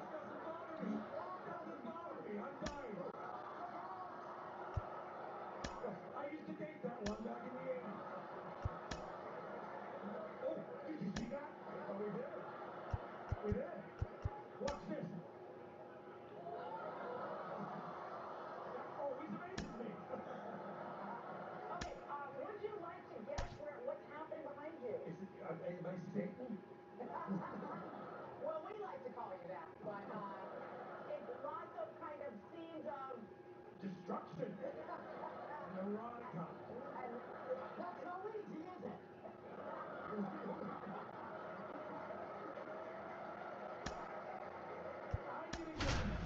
I need to get something that's really gross for one thing.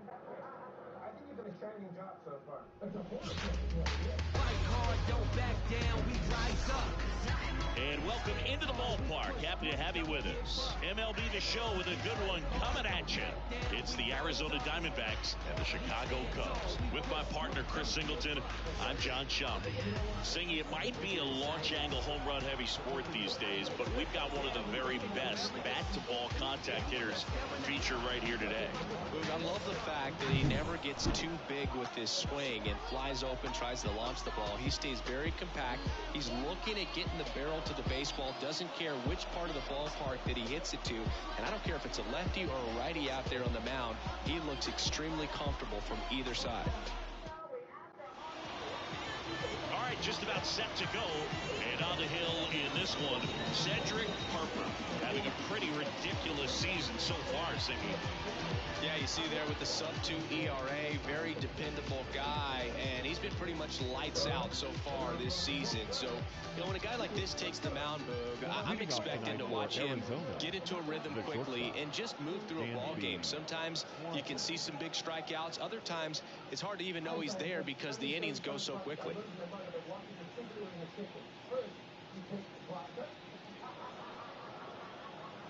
The wind of the pitch. Dansby Swanson stands in now and watches strike one.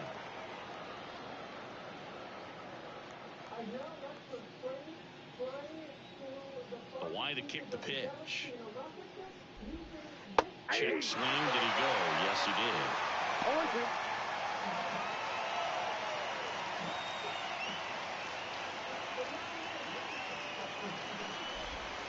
That missed by a lot. Now 1-2. Rarely will you see a pitcher just a wasted pitch like that. The batter wasn't even tempted to swing. Every pitch needs to have a purpose so that it can set up a following pitch to help you get that out. To the right side. Steps on first for the out. Now the Diamondbacks lineup as put together by Torey Lovullo. They're dealing with a top-level arm on the mound, so this figures to be a tough matchup for him. What's the key to the offense today, Singy? Oh, Boog, I think when you got a guy that's this talented on the mound, you got to find ways to disrupt his rhythm, make him uncomfortable a little bit. The guys that can handle the bat and perhaps, you know, bunt for a base hit, get him moving off the mound. If you're in the box and he seems to be just in a flow, step out, mess up his timing, somehow try to get in his head a little bit. And then when he does come in the zone, you may only get one pitch. You better not miss it. One out, base is empty.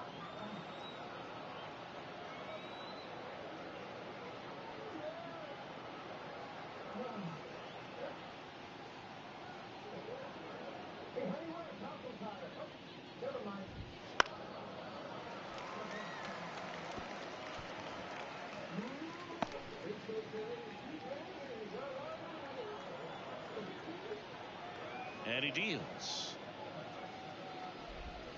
Oh, he doesn't get the call.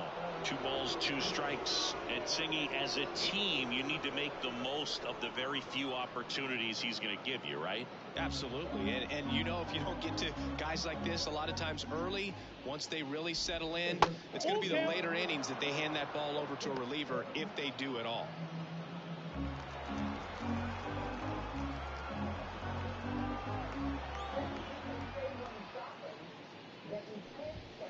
Got him looking, and he did not like the call. On the north side of Chicago, John Sciambi and Chris Singleton. Standing in is the power hitting second baseman, Jose Altuve. Ooh, here's a guy at the plate I'm expecting to have a good game. He always seems to play better in road games. The lefty fires. On the ground to short. Throws to first in time. And they get Altuve for the out. And it's a 1-2-3 inning. End of a half inning of play. No score. Back here with my pal Siggy. And towing the slab, Shane Baz. Gonna be hard to top his last start, Siggy. He was outstanding. Complete game shutout. He got some great support from his defense. He's got the swing and miss stuff. Everything working for him. We'll see if he's got it today. Bottom of the first. So up now for Chicago. Number 32. And here comes. Ball one. The mark there. Ball one.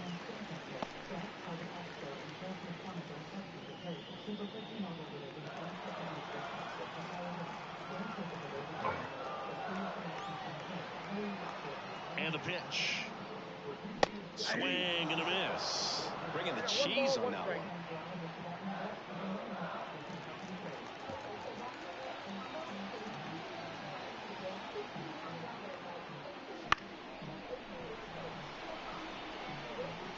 Nope, that's foul.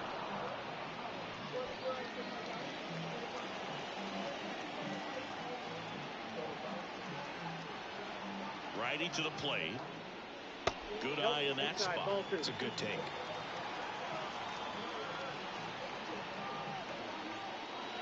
Right through there, got him. 1 out. Frustrating end to the at-bat for the hitter, and I'm sure that's going to sit on him for a little while. You want to be ready to hit the fastball. Sometimes you can overthink things, and I think that's the case right there. And now here's a speed threat. Outfielder Chris Jackson. That one's in there. 0-1.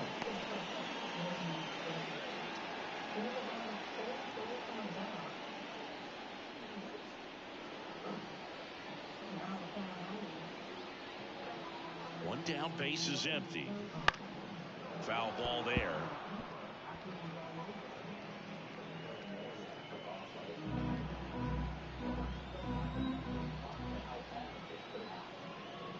And 1-2.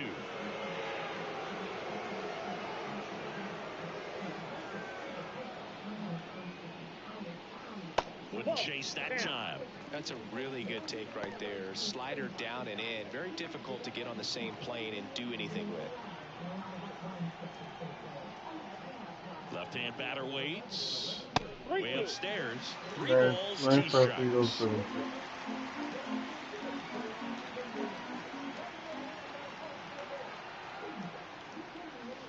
And down on strikes he goes. And 2 quick outs in the bottom of the first here tonight. Well, that's a pitch, that slider from an opposite-handed pitcher that you usually see very well, but for some reason he didn't pick it up, and it just kind of got into the strike zone late. Gave up on it a little bit early. Marvin Randall in the box with 2 gone, and takes a look at a called strike. 2 outs, base is empty.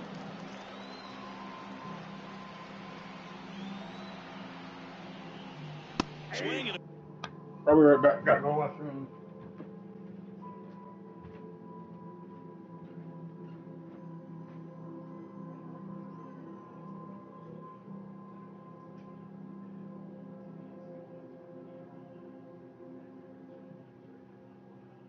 Indoor test drive and outdoor test drive. It's a car shopper's dream at the Chicago Auto Show, February 10th through the 19th at McCormick Place. Buy your tickets today at ChicagoAutoShow.com and check out all the latest cars, trucks, and SUVs. I gotta do the kick of destiny again. But this time, fans can pick without making one miss. Interesting. And right now, bet $5 and get $200 in bonus bets if you win. Let's do it. Wait. The FanDuel Kick of Destiny 2 live Super Bowl Sunday.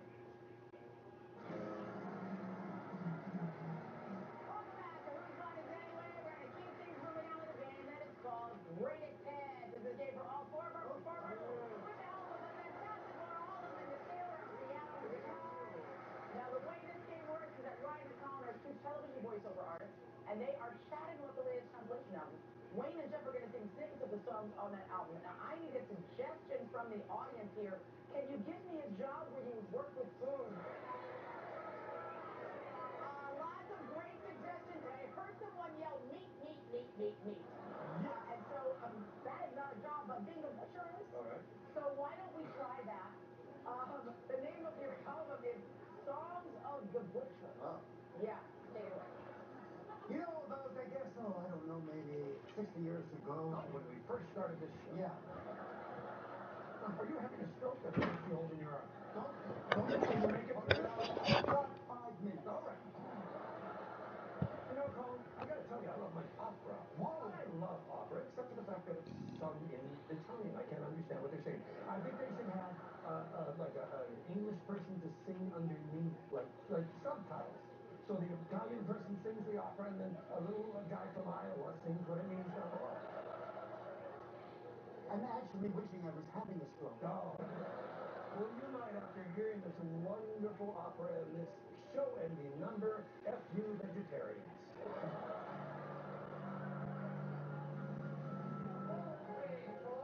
What the hell were you doing?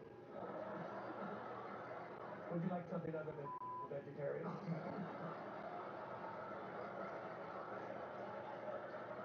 How's that stroke going? It's going great, thank you. You know, Colin, yeah, I love my opera because I speak fluent Italian, so nobody has to tell me what they're singing about. And you know, when I think operas, I think about the butcher. What is it?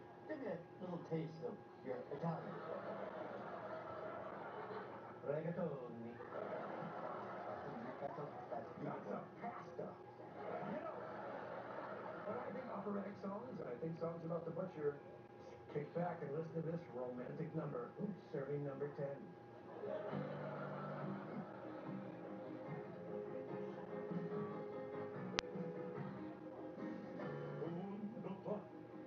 Three, four, five, six, seven, eight, and 9.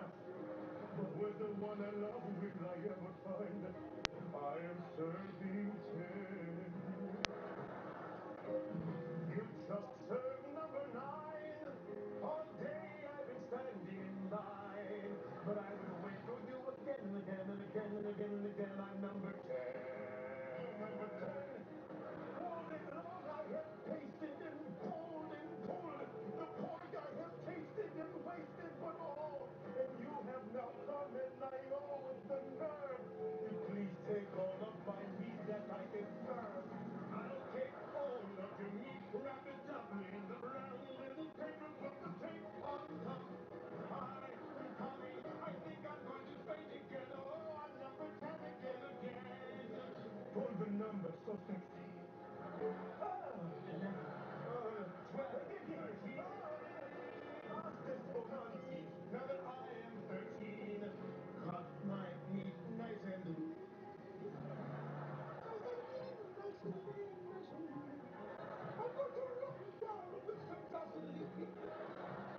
Vaseline is exactly what I would expect to find inside a butcher's shop.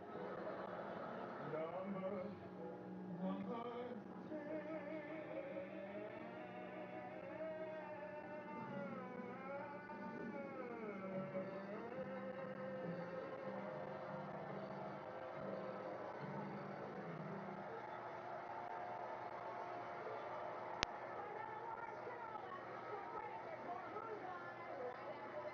When you share a hotel room with your kid, you also share a bedtime with your kid.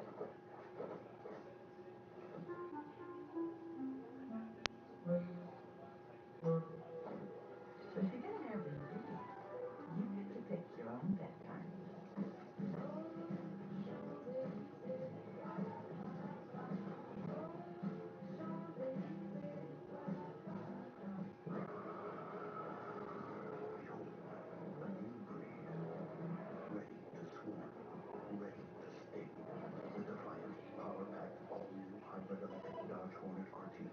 Performance electrified.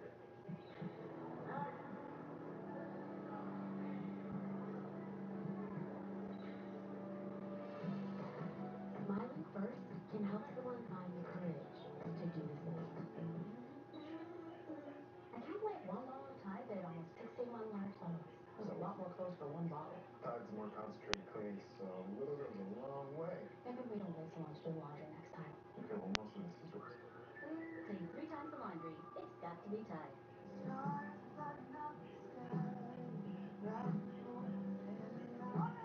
Celebrate the moment with Ferrero Rocher. Smooth chocolate, crunchy hazelnut, lovingly layered and wrapped in gold. I love your dress. Oh, thanks.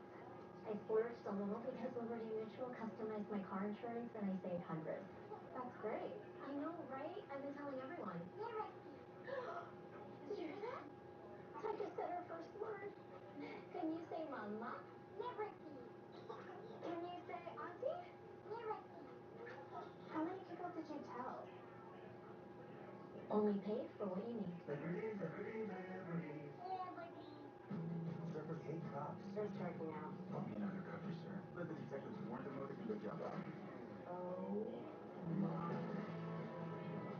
You know what's off standard?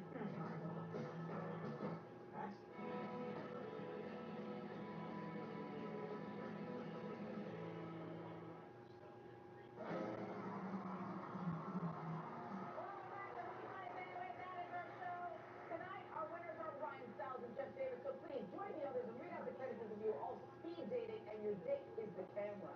Thanks for watching, everybody. Good night. Oh, Hi.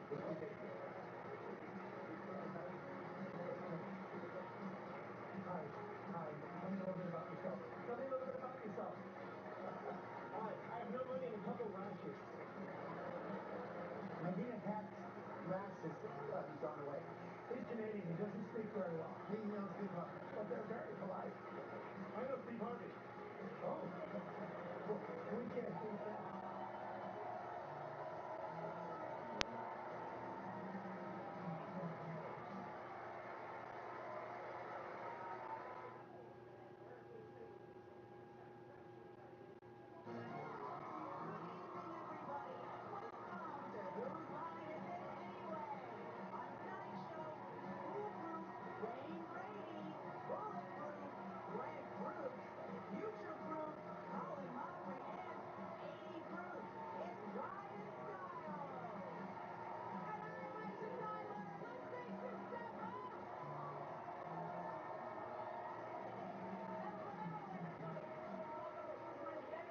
The show where everything's made up and the points do not matter.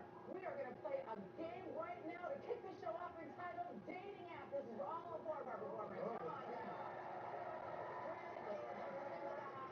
On a dating app, and Ryan Collin Wayne are his most recent. Peace, all six processed and then released on a $5,000 cash bond. They are scheduled to appear in court back in Connecticut July 1st. Game 2 of the College World Series final. Texas A&M won Game 1. Tennessee backed against the wall, but they've also won 9 straight games following a loss, which is something Texas A&M has not done yet in the College World Series. 9-0 this NCAA tournament. Bottom of the first, no score. That is Jay Slavulek. He's 1 for 13. He's also playing with a sore hamstring. Hamstring is fine there. That ball is gone.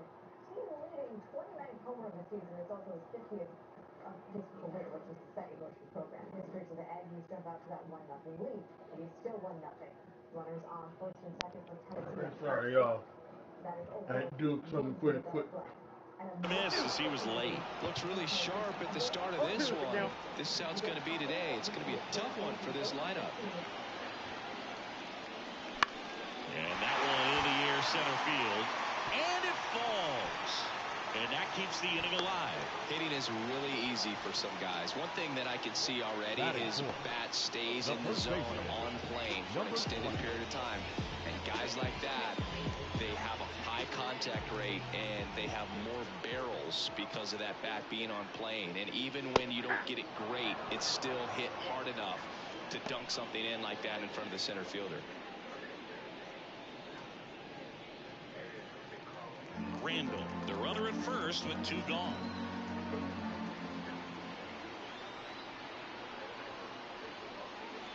Late on that fastball.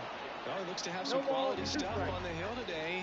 Start this outing out, pepper in the zone, arm is loose, and firing him in there. Down to the dirt, swing and a miss. Grandal on the first, in time.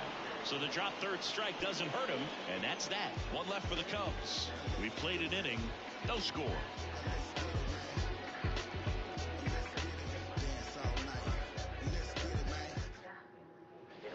All set for the start of the inning. Now here's the cleanup hitter for Arizona, Jorge Polanco.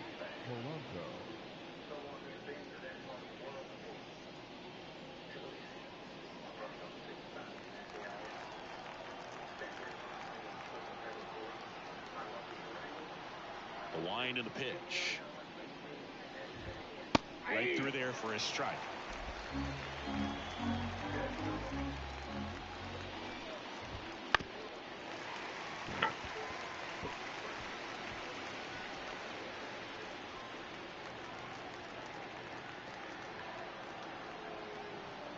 The pitch. Got him swinging. Kind of a weird pitch and a weird swing on that strikeout. It's just a slider that got a lot of the plate. I'd say a very hittable location. But in the box, I think he just gave up on it way too early. And by the time he realized it was dropping into the zone, he just fires off a really poor swing. Josh Bell at the plate now. The switch hitter batting right. And that one moves his feet.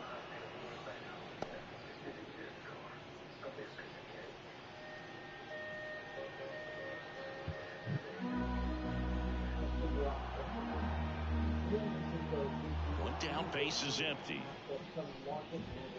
There's a strike at the knees. And 1-1. Assigned to home plate duty is Ricky Holiday. Boog, and something I've heard players saying about Ricky's strike zone is how he will call the high strike.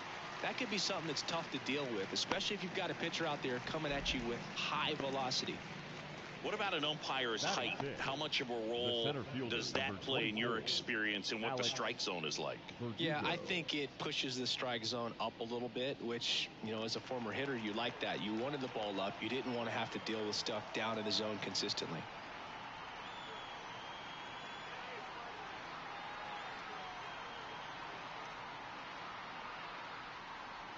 The pitch timer expired before he started his windup, so that's a ball. That must be incredibly frustrating for the pitcher, but this is all about creating more action and speeding up the game, and it's working. That's off the mark, and the count is 2-0.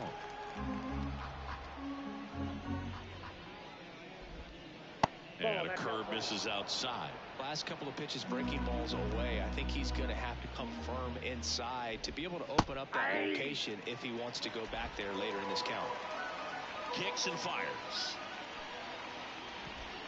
Swing and a miss. Full count now.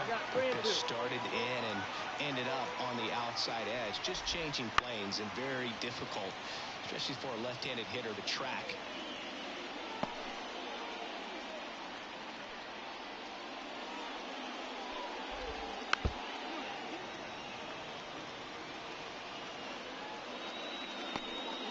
Eighth pitch of the at-bat coming up.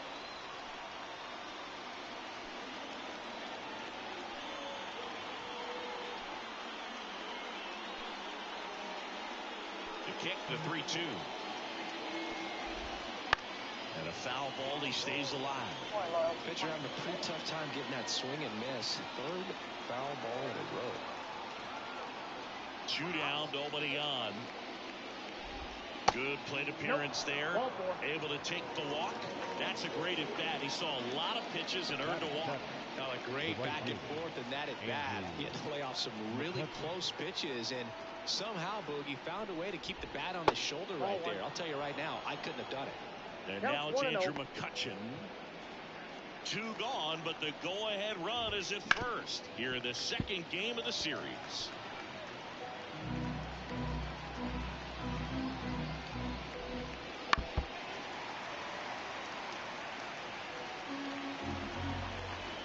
Two outs. And the slider just misses. Really good take, especially with 2 strikes. And another ball. 3-2, 2 out, runner on first. A lot of movement in the infield. Hitter's got to stay focused on the pitch. And he walked him. Well, he earned his trip to first right there. It's not easy laying off pitches that just miss the zone like that. And it's a real discipline as well. He's put a lot of work into that aspect of his game, and it paid off right there. That takes care of Grandal. And that's the 3rd out. Diamondbacks strand a pair. We'll go to the bottom of the second. No score. Back here in Wrigley Field, we head to the bottom of the second. Here's a big power threat. Heath Edwards. The pitch. Swing and a miss. 1-1. Well, that's today's style of baseball right there, right? Big time velo on the bump and big time pop at the plate.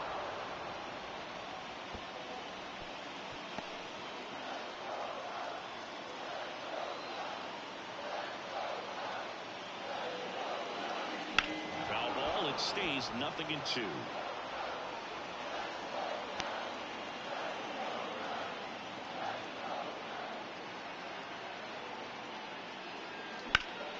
Ripped to third and caught. Nothing you can do about those as a hitter. Even though you know that, they still drive you absolutely crazy. Taylor Harris, the next to hit, takes outside. 1-1, no strike.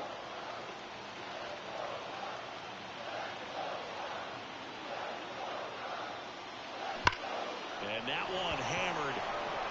Verdugo ranging back. And it's into the bleachers. Out of here. He'll touch them all. His 71st home run of the season. It's 1-0.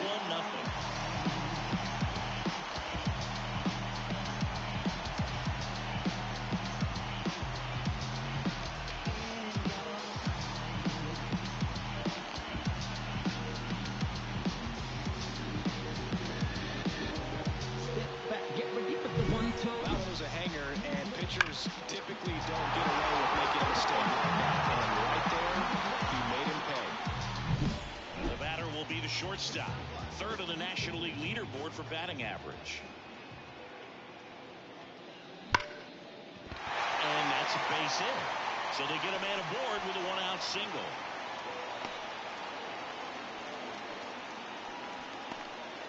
Right there, he does a great job of staying in a big part of the field. Man, there are a lot of hits there. Runner on at first with one gone. Andre White getting ready to hit. This kid picked up in a trade. A lot was offered and given to get him, but he's got a real high ceiling. Into the outfield, base hit. They fired in quickly, so it's first and second with only one away. Seems like he got exactly what he was looking for right there. Got the top of the ball a little bit, but not much. That was hit pretty hard through the infield, so I think he'll be happy with that swing. Definitely generated some good bat speed. Here's Harper now. And the pitch is in for a strike, and it's 0-1.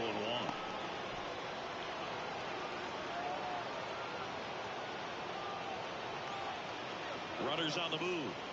Pitch in for a strike. He's in there. From the third, too late. Safe, double steal. So in this game, you got to take what the other team is giving you. Right there, they were giving him a steal at third base. Didn't check his lead. Catcher doesn't throw very well, so you got to take that back. Get your team that much closer to scoring a run.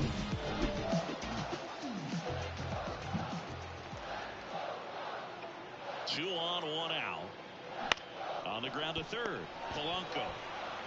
Sends it across the first. Run scores, and that makes it 2-0 as they get the out. Back to the leadoff spot in the Cubs lineup. And now the center fielder 0 for 1 after striking out looking to start the game. 1-1, no strikes.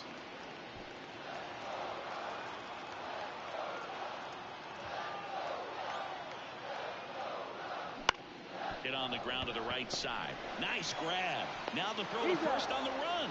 And they get the out. But 2 runs for them, and they jump ahead. We played 2 full. It's the Cubs 2, and the Diamondbacks nothing.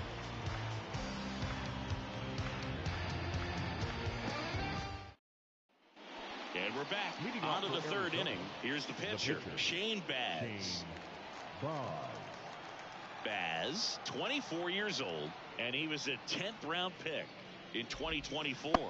First pitch doesn't find the zone. Well, after putting up a nice inning on offense, got some runs across, this is where you look.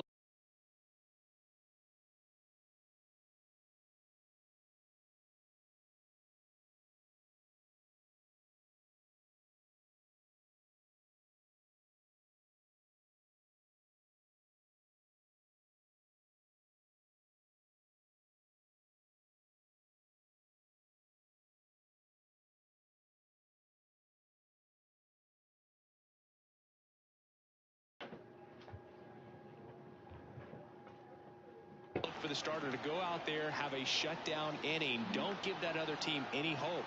You just hope that he can get through this inning, get the bats back up there while they're hot. Now 1-1. This guy's got such a good sinker as a hitter. You've got to look up in the zone. If you look down, you're going to be chasing stuff in the dirt. Hard on the ground to first. And no throw for some reason as he reaches first. That's got to be an error. So the lineup flips over. Dansby Swanson, the next to hit. The shortstop takes a ball. That misses. 2 balls, no strikes. Well, usually a high level of confidence when you're facing a young pitcher out there on the mound. In this situation, ahead 2-0. He's put himself in a really good spot. Sharp grounder. That's through for a base hit. Throw back in quickly. First and second now with nobody out. Well, a swing like that can help you come out of the struggle. We saw the numbers coming into the ball game, but all he's trying to do at this point is help his team win.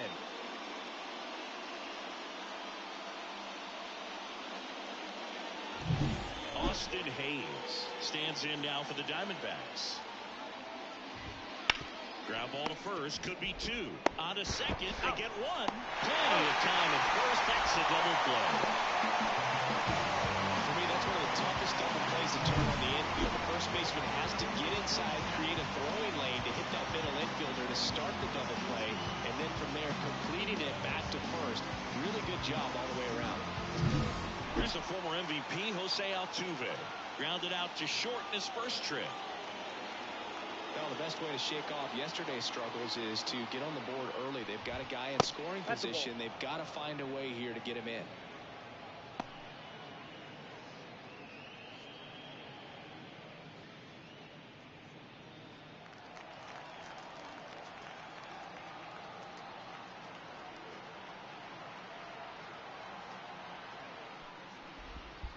Two balls, no strike. In the dirt, nice job behind the plate.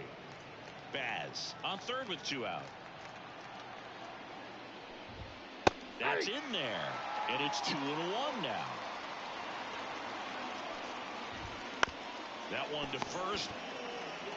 He takes it himself to the bag, and that'll do it. A hit and an error in the inning, but they fail to score. We head now to the home half of inning number 3. It's the Cubs 2 and the Diamondbacks nothing. Here at Wrigley Field as we go to the last of the third. Down the number 2 hitter, Chris Jackson. Baz back to work. And that one fouled off.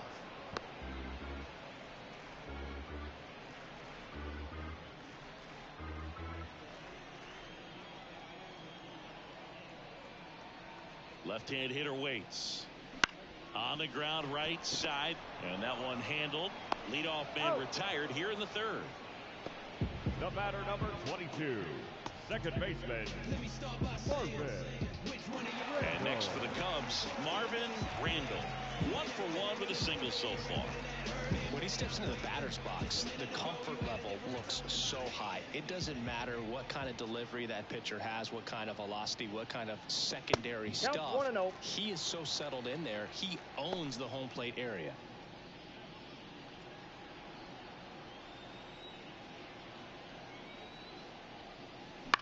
That one hit to right. No trouble here. Puts it away for the out. And there's 2 down. A little drop and drive on that swing. Backside collapsing just a little bit. Trying to put the ball in the air. Number 20 takes low. Second trip to the plate in this one. Next offering is in for a strike. Let's see if he's willing to use the whole field right here. Definitely pounding him away.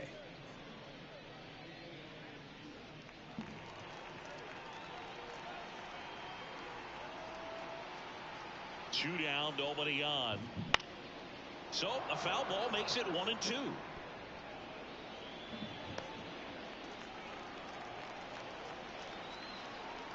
The pitch. Swings and misses, struck him out.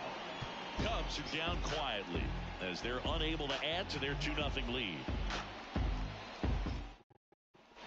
And welcome back to the ballpark. On to the fourth. And now it's switch hitting third baseman Jorge Polanco.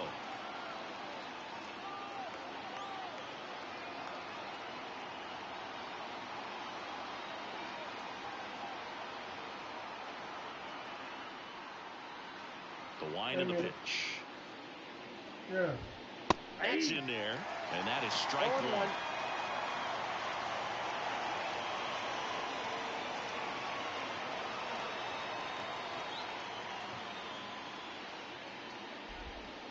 And a curve is down and in.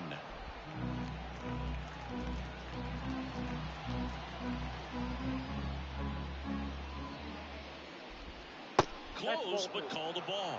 2-1.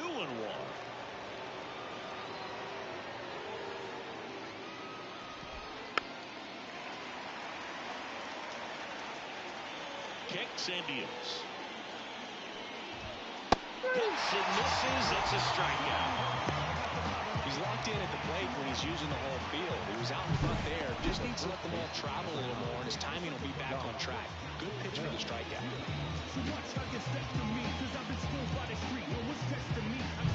Here's Josh Bell. Flied to right his first time. That's in there. That's strike one. He's pitching well, but not throwing a ton of first pitch strikes. Usually doesn't work out for success, but you can never predict baseball. Base is empty, one away. Top half of inning number 4.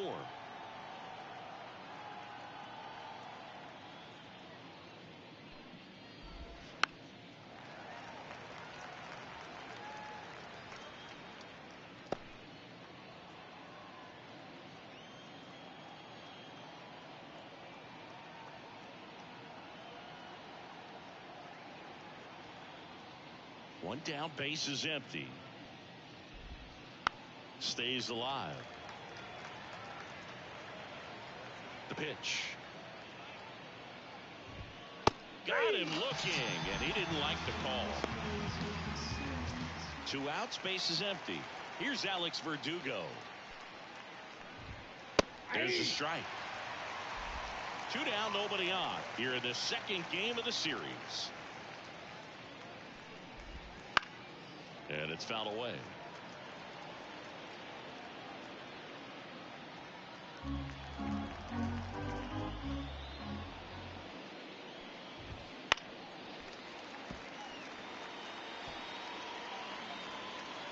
Two outs. Keeps the at-bat going with a foul ball.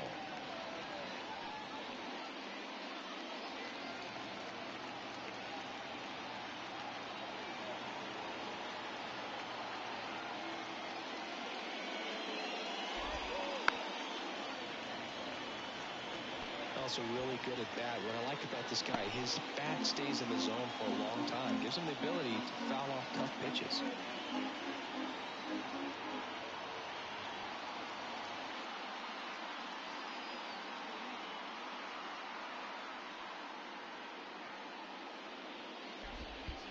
And that's in the dirt. And that is ball 1. This guy's a fun guy to watch taking at bat. He just battles up there. He doesn't take a pitch off at all.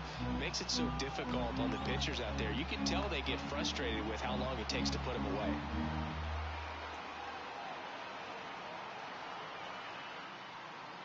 Oh, and they're going to tag the pitcher with a pitch clock violation. That's an automatic ball. The pitcher must begin his motion before the pitch timer runs out. We're looking for a little more urgency out there. 9th pitch of the at-bat due next.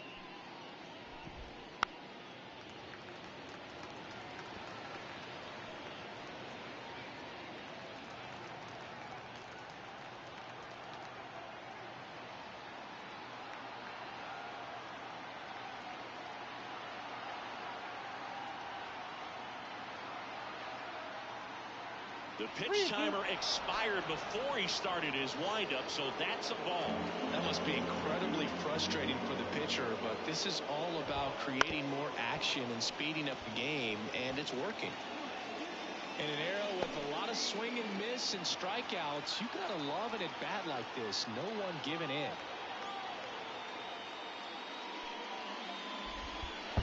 Outside, and that is ball 4. It wasn't easy, but he earned that walk after a long at-bat. It's tough after falling behind a hitter, 2 balls and no strikes, but now at least he gets a fresh start against a new batter, but he needs to get back into the strike zone and start pitching with conviction. 1-0. In the dirt. Nice job behind the plate there. Verdugo off of first with 2 away.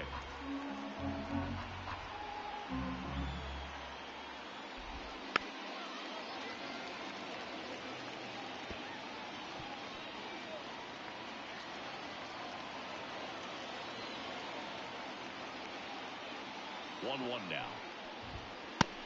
Big swing and a miss. Good late movement on that sinker right there. It's right where you want to get it to get that swing over the top.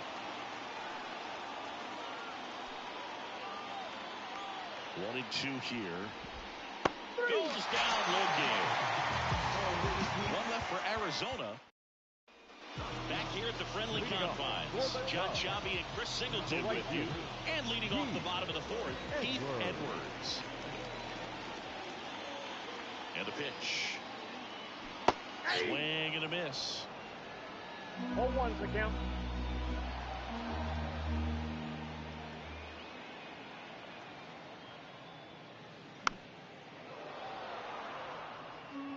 Well, pretty clear to me. He was trying to go deep right there, but you got to get a pitch that you can handle. And the righty deals. Hacks and misses. It's a strikeout. Very frustrating right there as a speedy potential base runner. When with 2 strikes, you just struggle to put the ball in play. You don't even have to get a hit at that point. You can help your team just by reaching on an error, but some way you got to find a way to shorten up the swing and put the ball in play next time. Harris takes a ball as he stands in for the second time.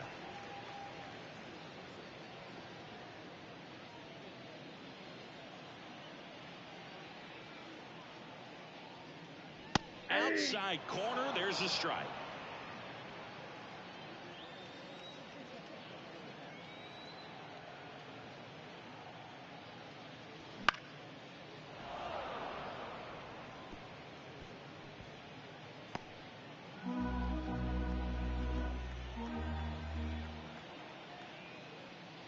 Wouldn't chase that time.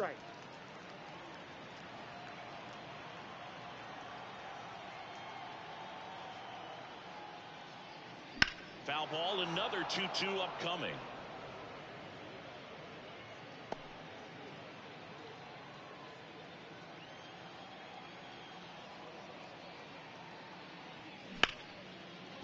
Hard hit, right side. Altuve slings to first. Already 2 gone here in the home fourth. Here's the shortstop at the plate. 1 for 1 with a single and a run scored so far. First pitch misses. Ball 1, no strike.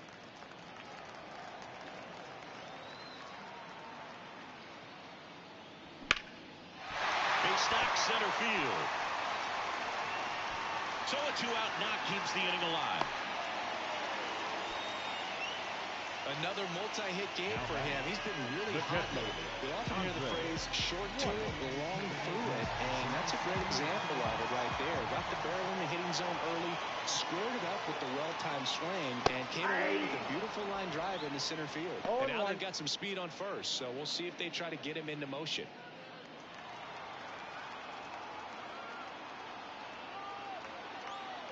At the belt and fires.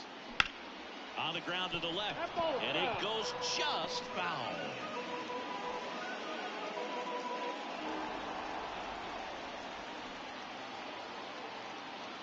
Right-hander kicks, deals. Gets a piece, and it stays 0-2.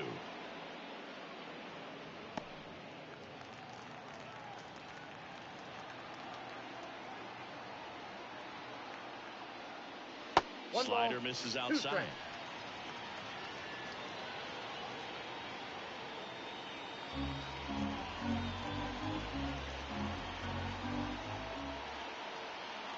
And a pitch.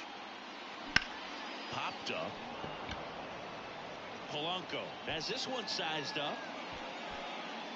And that is that. Cubs leave 1. They're up 2-0.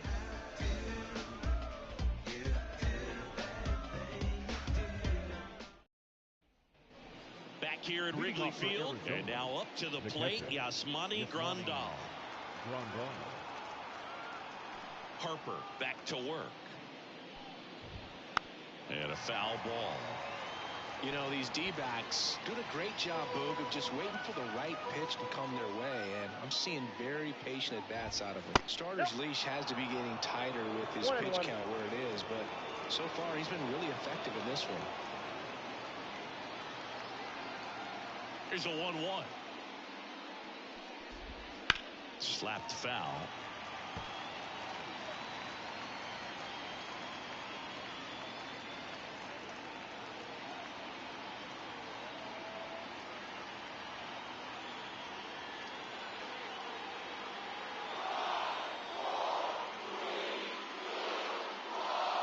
Oh, and they're going to tag the pitcher with a pitch clock violation.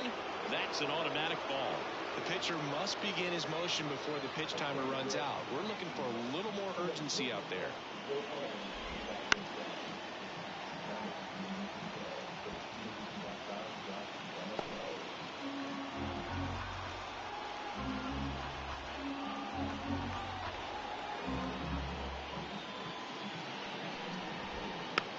bounced up the middle. Over to first. That takes care of Grandal. You know, sometimes it just takes getting to the bullpen in order to be able to score runs, and that might be the case today. Shane Baz stands in now for the Diamondbacks. He's 0 for 1. Fouled off. He was late.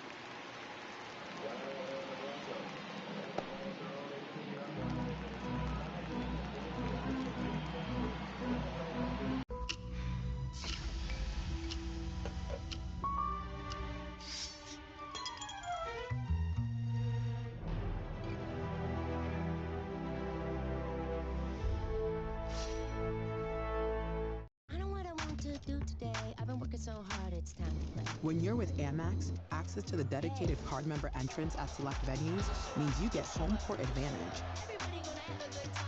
That's the powerful backing of American Express.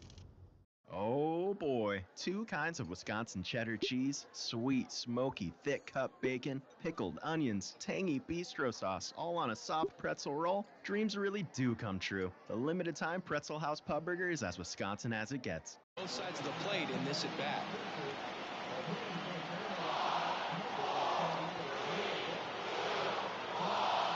The pitch timer expired before he started his windup, so that's a ball.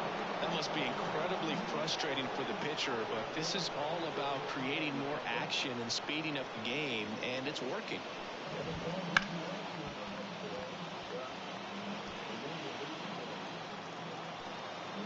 Two outs. Hard hit left side. Slings to first, and Arizona is set down 1-2-3. Nothing doing for Arizona. They're still down. It's 2-0.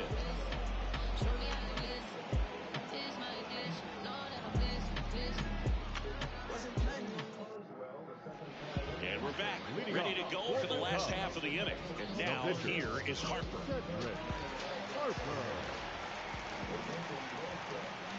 The pitch. Fly ball down the line. McCutchen after it.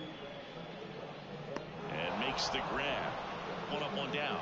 Almost a loud start to the inning on that first pitch, man. He's going to want that one back, no doubt. Number 32 in the box for the 3rd time today as he takes that one off the plate. Bases empty, 1 away. Last half of inning number 5. This one lifted in the air, left field. No trouble here, puts it away for the out. And there are 2 outs. Left field. Digging in, it's the speedy outfielder, Chris Jackson.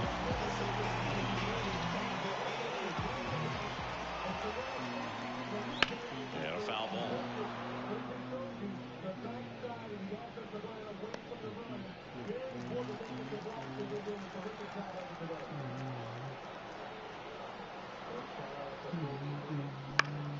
And that one wrapped foul.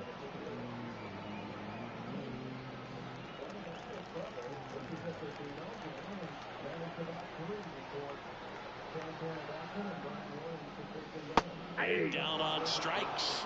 And good work there as he gets a 1-2-3. Nothing happening there for the Cubs. But they're on top 2-0.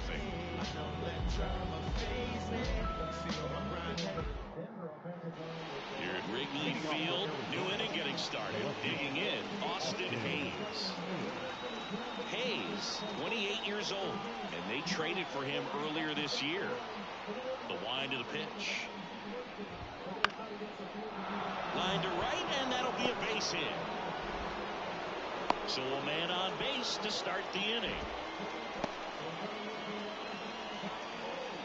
Only 2 hits allowed so far tonight, Boog, so I don't think that one will disrupt his momentum all that much. You know, he's really been on top of his game, commanding his pitches all night long.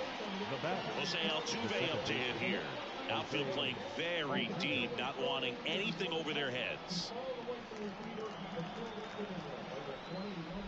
Now, these guys definitely looking for a big swing of the bat right here, trying to close that gap. But, you know, at the very least, if you can find a way to manufacture that run from first, it feels like it's really important to getting back into this ballgame. The 2 strikes. May see some movement over there at first base, trying to stay out of the double play right here. Pitch misses, and the count 1-2. Way to lay off that pitch down. With the tying run at the plate, and we're in the top half of the 6th. Ground ball left side, could be 2. Quickly to second for 1, and that's 2. Well, almost any time you roll over and send a 2-ball to short at this level, you can pretty much count on a double play. Middle infielders are just so reliable, and they work on these plays all the time, so it almost becomes like second nature. The batter now, Jorge Polanco, who's 0 for 2 with a pair of strikeouts.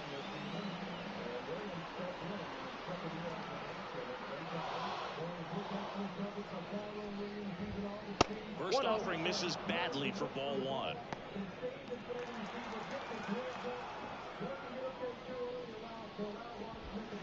And the curve is down and in.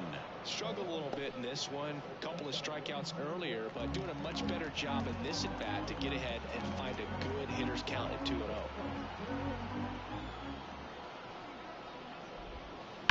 That one hammered left field. That's back.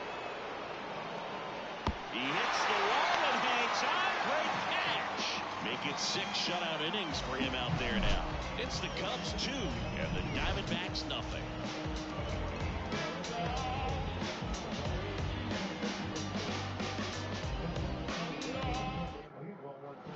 Bottom of the 6th. So up now for Chicago, Marvin Randall.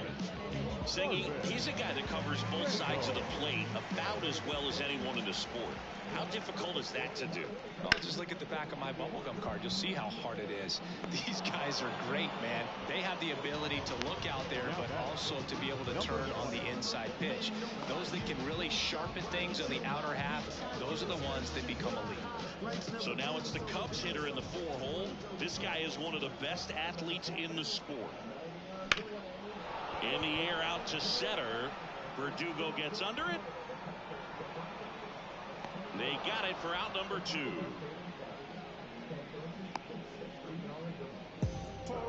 The right fielder, number 9. 2 outs, base is empty. Here's some real power at the plate. Heath Edwards. 3-pitch strikeout last time up. Got to put up more of a fight in this one.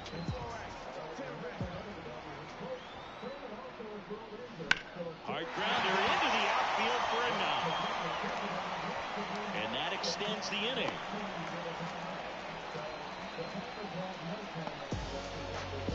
Third baseman, number 1. And up next for Chicago, Taylor Harris. He launched a solo shot back in the 2nd inning of this one. Yeah, that was big for these guys early on. Definitely helped them get off on the right foot.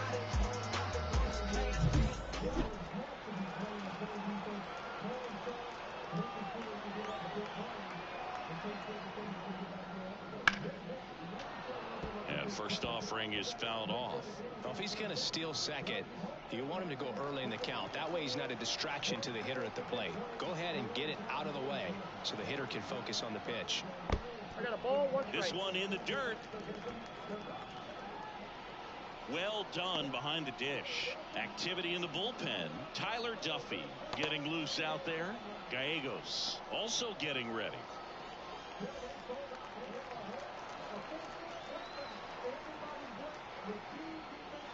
And a pitch out, but nothing going on.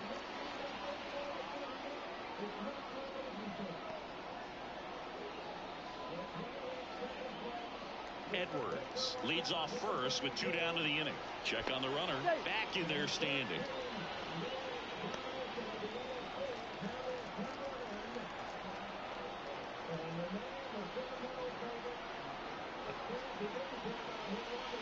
Way out front for strike 2. 2 balls, 2 strikes.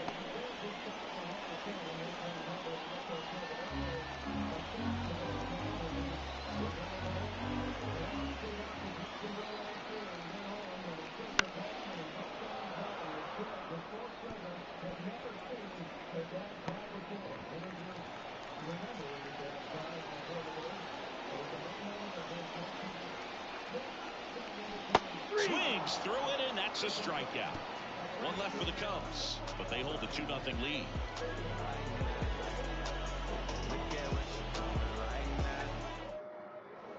Back here at the friendly confines, and now the first baseman, Josh Bell.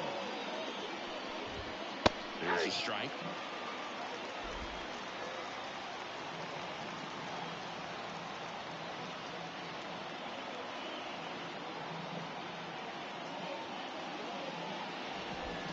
Tap dances out of the way of that one.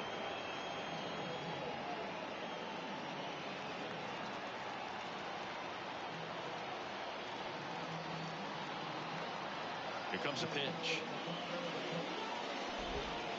And another ball.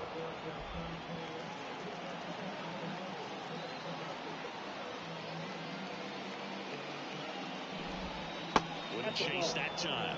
Expect for that guy to come right at you with a fastball, something in the zone, because he does not want to allow the leadoff walk.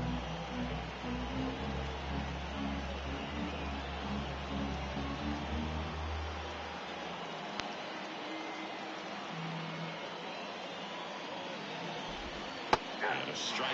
Pretty rare location right there, right down the middle. This guy paints the edges. Not sure if he works the walk. No, he's been in a very giving mood today.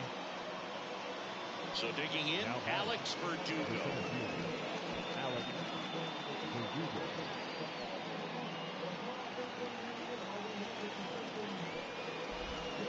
Count 1-0. In the dirt, but no advance. That's ball one.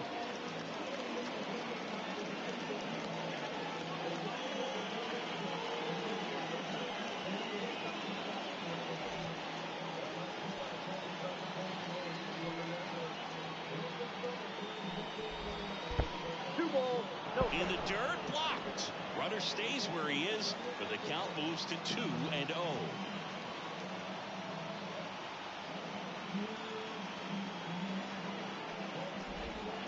And another ball. At this point in the game, you cannot issue free passes. He's going to have to challenge this hitter. Hitter's got to be ready to swing it. Andrew McCutchen hitting on deck circle.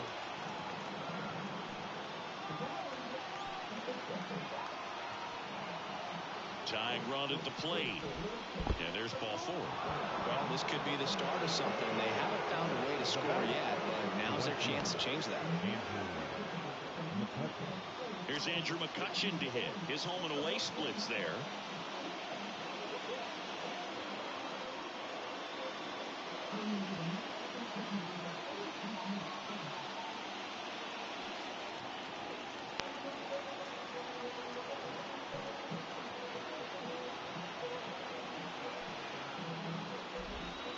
Can't find it here. That's 6 straight balls. 2 walks in the inning already, and he just doesn't seem comfortable out there. Like he can find the right mechanics and then repeat them.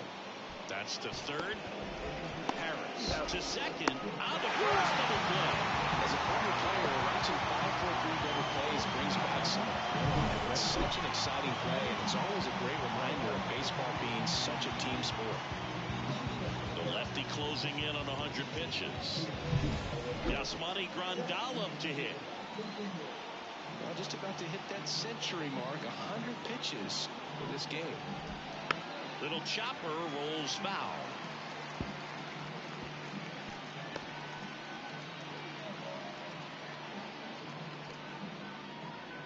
Two outs with a runner at third.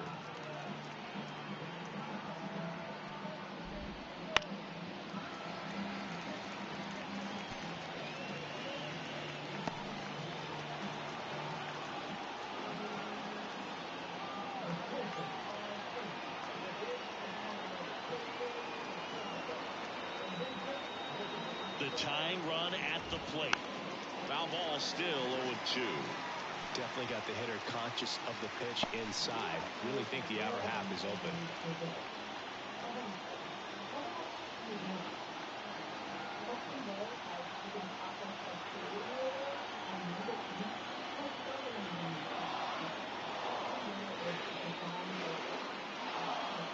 Oh, and they're going to tag the pitcher with a pitch clock violation. That's an automatic ball. The pitcher must begin his motion before the pitch timer runs out. We're looking for a little more urgency out there. Huge strikeout there.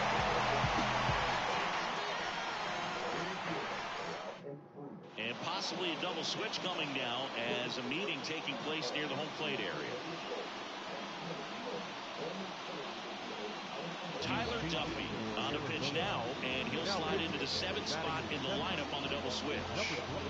Miles Straw, he'll move into the 9th spot in the lineup. Now it's the shortstop. Sing, you talk about a guy that has all the skills. The range is really good, but the arm just stands out. He makes all the plays. And here it comes. And the pitch a little bit low.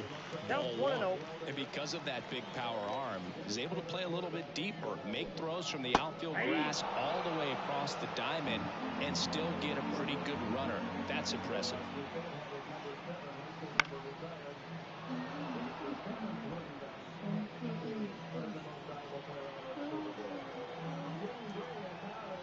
One and two now. And a swing and a miss, and one away in the bottom of the 7th. Well, classic pitch sequencing there to change eye levels for the punch out. That fastball on the pitch before was up. It was very competitive, and that gets you thinking that he might try to climb the ladder. But then the curveball out of that same tunnel just falls off the table, and you can't make contact. A little bit high, maybe, and it's 1-0.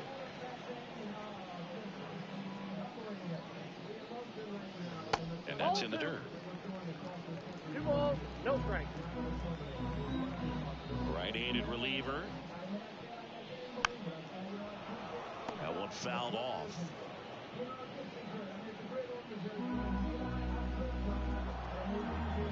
One down, base is empty. And a swing and a miss there.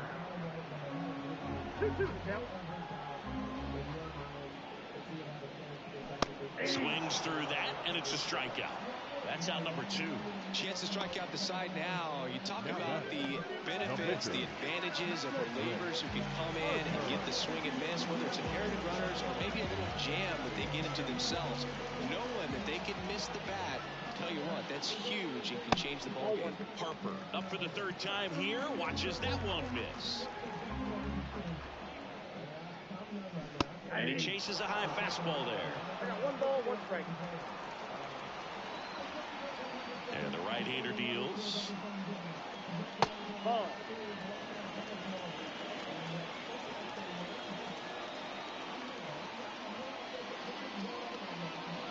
Chop back up the middle. On the run, throw to first. They get the out, and that'll do it. So they make short work of them there. We look ahead to inning number 8. It's the Cubs 2, and the Diamondbacks nothing.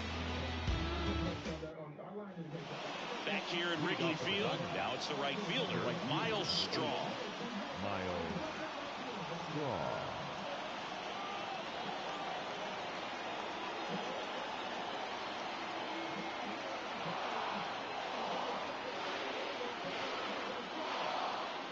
Harper back to work. And that one's a little bit low. Ball 1, no Ball strike. 1.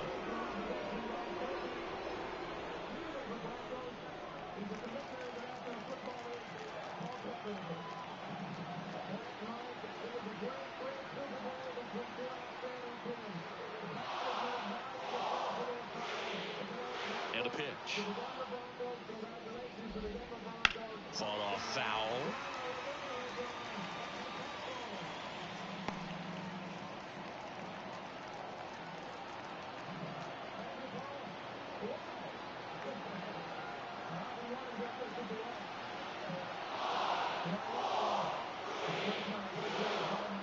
The lefty fires.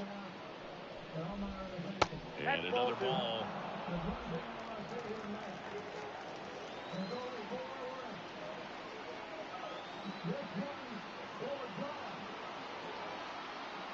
And the pitch. That one finds the zone. And now 2-2.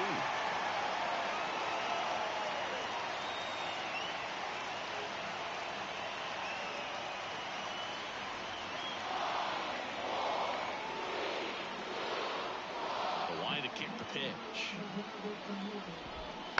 Spoils that one, and it remains 2-2.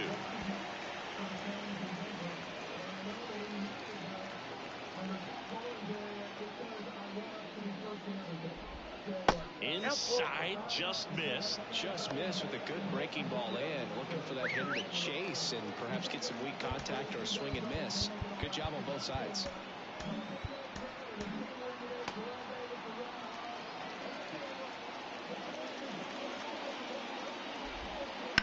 Line drive. Jackson pulls it in on the run.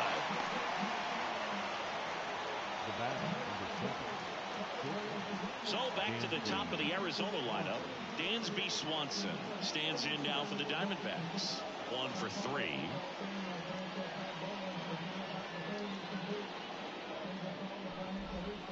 The shortstop takes the ball. Base is empty, 1 away, and we're at the top of the 8th. And that's outside. 2-0.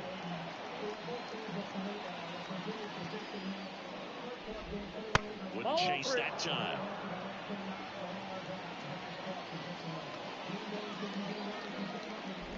And that's ball 4. Well, it might be time to dig into that bullpen. He's looking a little fatigued to me. Now the left fielder, Austin Hayes.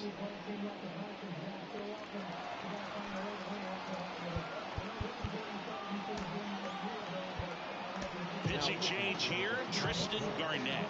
Well, he's a big-time strikeout guy out there. This season, averaging more than 1 per inning.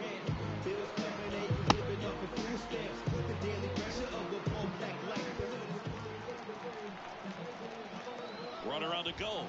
Pitch misses.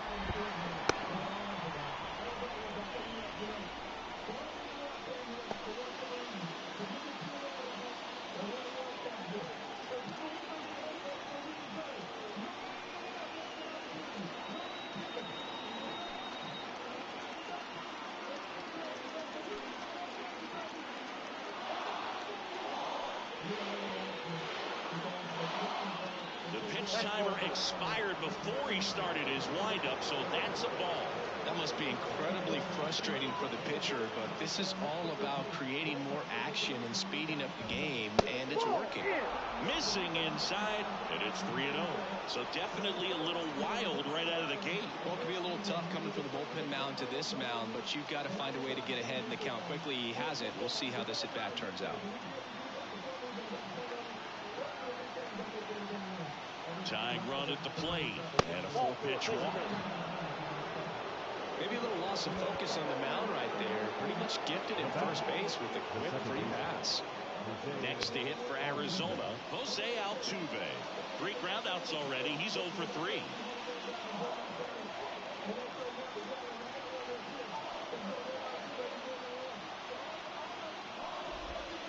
Wouldn't chase that time. The last thing he wants is to hit the ball on the ground, but I wouldn't expect many pitches up in the zone. They'll be pitching for a double play in this spot. Well, he knows they don't want to give him anything to hit, but when you've got opportunities to drive in runs, you've got to expand the zone. He's capable of going out there and doing damage with it. Line drive, can't get there, and now maybe extra bases. Around third. The relay to the plate, the tag, and he's safe. Well, there you go. The RBI machine. Another clutch run scoring at bat. Yeah, he's been so good in these situations. Call it clutch if you want, but his resume speaks for itself. Now the third baseman, Jorge Polanco. Golden opportunity right here.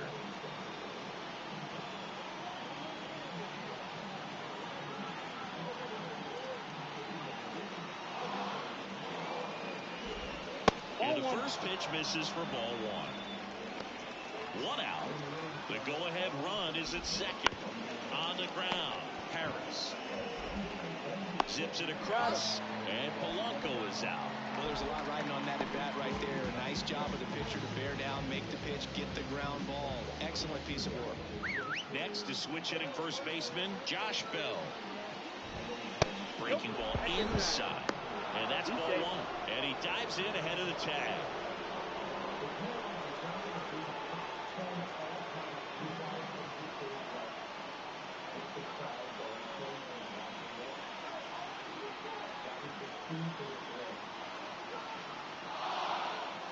And he deals.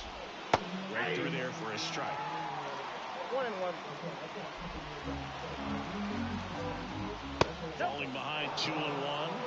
He's so great about hitting the ball the other way. He gets those arms extended. So right there, just trying to straighten him up a little bit so he doesn't have as much outside plate coverage.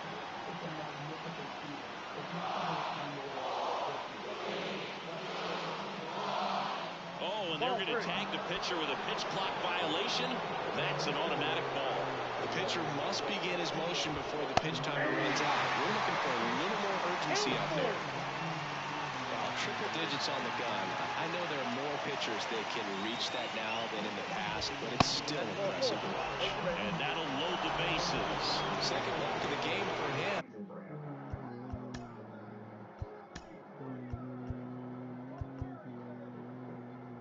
His last season, to me, it doesn't matter what the yardage was. It was no different than any previous season. He was as good as there was and always had highlight runs, more so than probably any back in the league. Barry again off the right side. It was so cool to see the things that he could do, and it was a bummer to see him go.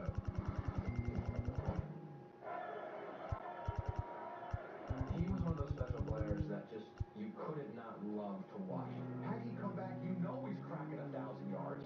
He's probably got 3 or 4. And he's been really patient at the plate. The game plan that he's sticking to is just not going outside of what he's looking for up there. Harris drifts towards it, and that's the third out. D-backs with a run-scoring double, and it's now a 2-1 ball game. You're dialed into the show.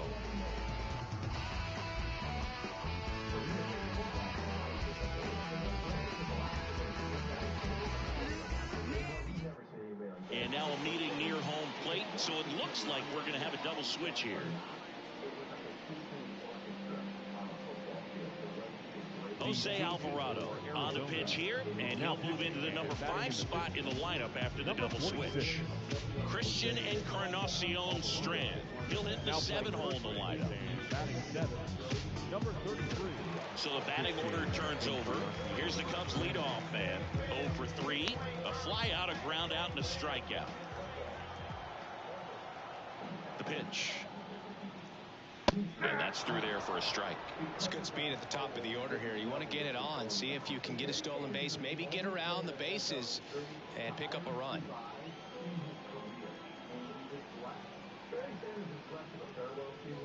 Splits the plate, and that's strike 2.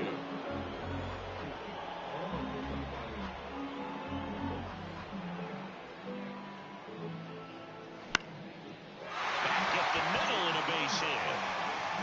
And aboard on the leadoff single. Now batting left field. And next for the Cubs, Chris Jackson. 0 for 3 with 2 strikeouts and a ground out.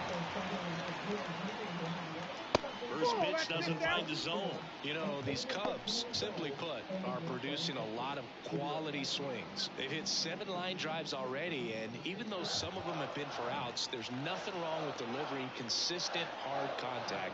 That's almost always going to lead to positive results.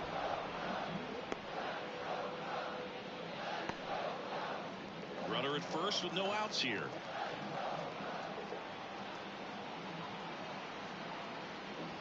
Swings and misses. 1 and 2. 2 strikes. Step off, throw to first. And he dives back in safely.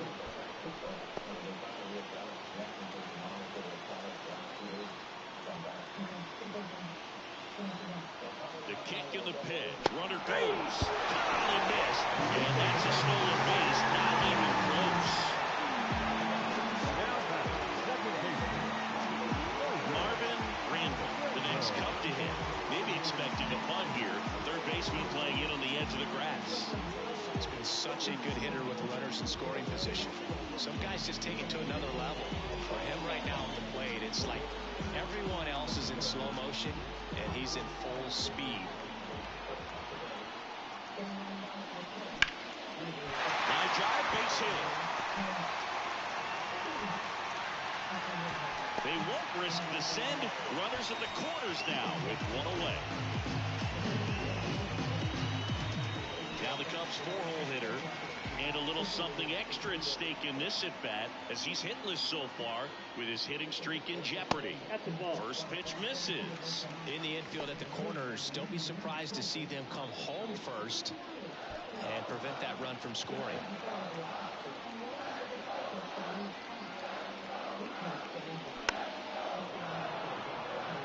Alvarado, he's kind of a prototypical bullpen arm in today's game. Electric stuff that results in a ton of strikeouts. In a tough spot like this, that is a big-time benefit. Right through there for a strike. Now, as a hitter, when a guy like this comes into the game, you feel like he's standing on top of you, and it's just attack mode coming right at you, expecting to get a swing and miss. Encarnacion Strand makes the grab for the second out. So out now for Chicago, Heath Edwards. I'm curious how he decides to attack on the mound. This guy at the plate has been great hitting under pressure this year.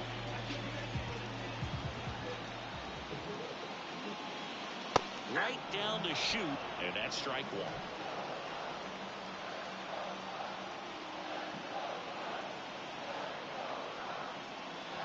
And ball one. Corners are occupied with two down.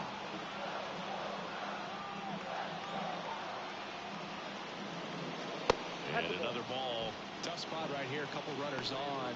2-ball count.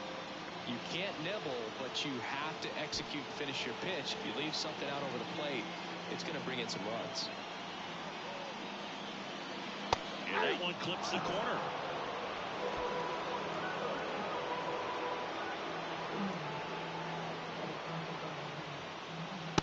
Struck him out looking. Cubs strand a couple as they're unable to add to their 2-1 lead.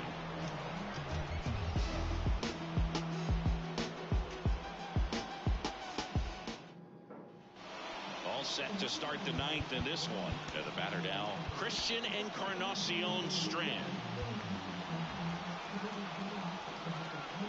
The pitch. Just off the inside edge. Next offering is in for a strike. In the air, left field. And there's one away. Just pulled off of it a little bit right there. That front shoulder coming open instead of staying closed. If he does that, he's going to be able to go up the middle the other way with some authority instead of a fly out to left. Grandal, the next to hit, takes low for a ball. Next pitch is outside. He's been raking in recent games, and a big reason why, getting ahead in counts. He's been able to do that consistently, and you see the results. That just missed. He walked him on 4 pitches. They're not ready to go home quite yet. One down, runner at first. Miles Straw will hit next. Well, so many hard-throwing relievers in the game these days. You would think that hitters have made the adjustment, but I don't know if you ever get used to it. Just pumping gas out of the bullpen. So hard to play catch-up.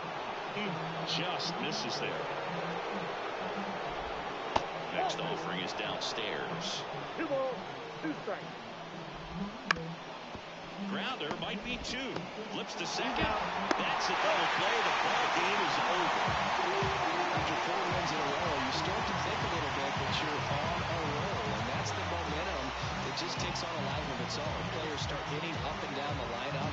You never know who's going to come up with the big hit, who's going to come out of the bullpen and get the big outs, but it's a good feeling, and you want to extend it. And your final score here today, 2-1. They hang on to win it by a run. For Chris Singleton and our entire crew, I'm John Shelby saying so long. They're coming through, and they're gonna for you. But we know the truth, so we making move. Why they being supply? We going straight to the top, so we gotta move in the same direction. Yeah, we gotta move. Here now is the final line score tonight. First for the victorious Chicago Cubs. 2 runs on 8 hits. Magic. No mess, no prep, just effortless meals that are ready to go. Discover the magic of tamales today. You can meet the world team, which is why the healthy strolling works. protein preservative-free ingredients I can actually recognize on the label and that help Yuka thrive. Yuka is my family, he's my son, and I want to give him nothing but the best. Liberty Mutual customized my car insurance, and I saved hundreds. With all the money I saved, I thought I'd buy stilts. Being so tall definitely has its advantages. Here you go, kiddo. Thanks. Hi, honey. Ready to go? Yep. There it is. There it is. There we go. I guess it also has some disadvantages. Yes, it does. Only pay for what you need. Liberty, liberty, liberty, liberty. I was stuck. Unresolved depression symptoms were in my way. I needed more from an antidepressant. Vraylar helps give it a lift. Adding Vraylar to an antidepressant is clinically proven to help relieve overall depression symptoms better than an antidepressant alone. And in Vraylar clinical studies, most saw no substantial impact on weight. Elderly dementia patients have increased risk of death or stroke, report unusual changes in behavior or suicide. All right, guys. Thank you, guys, in children and young adults. for watching. I'll see you guys tomorrow.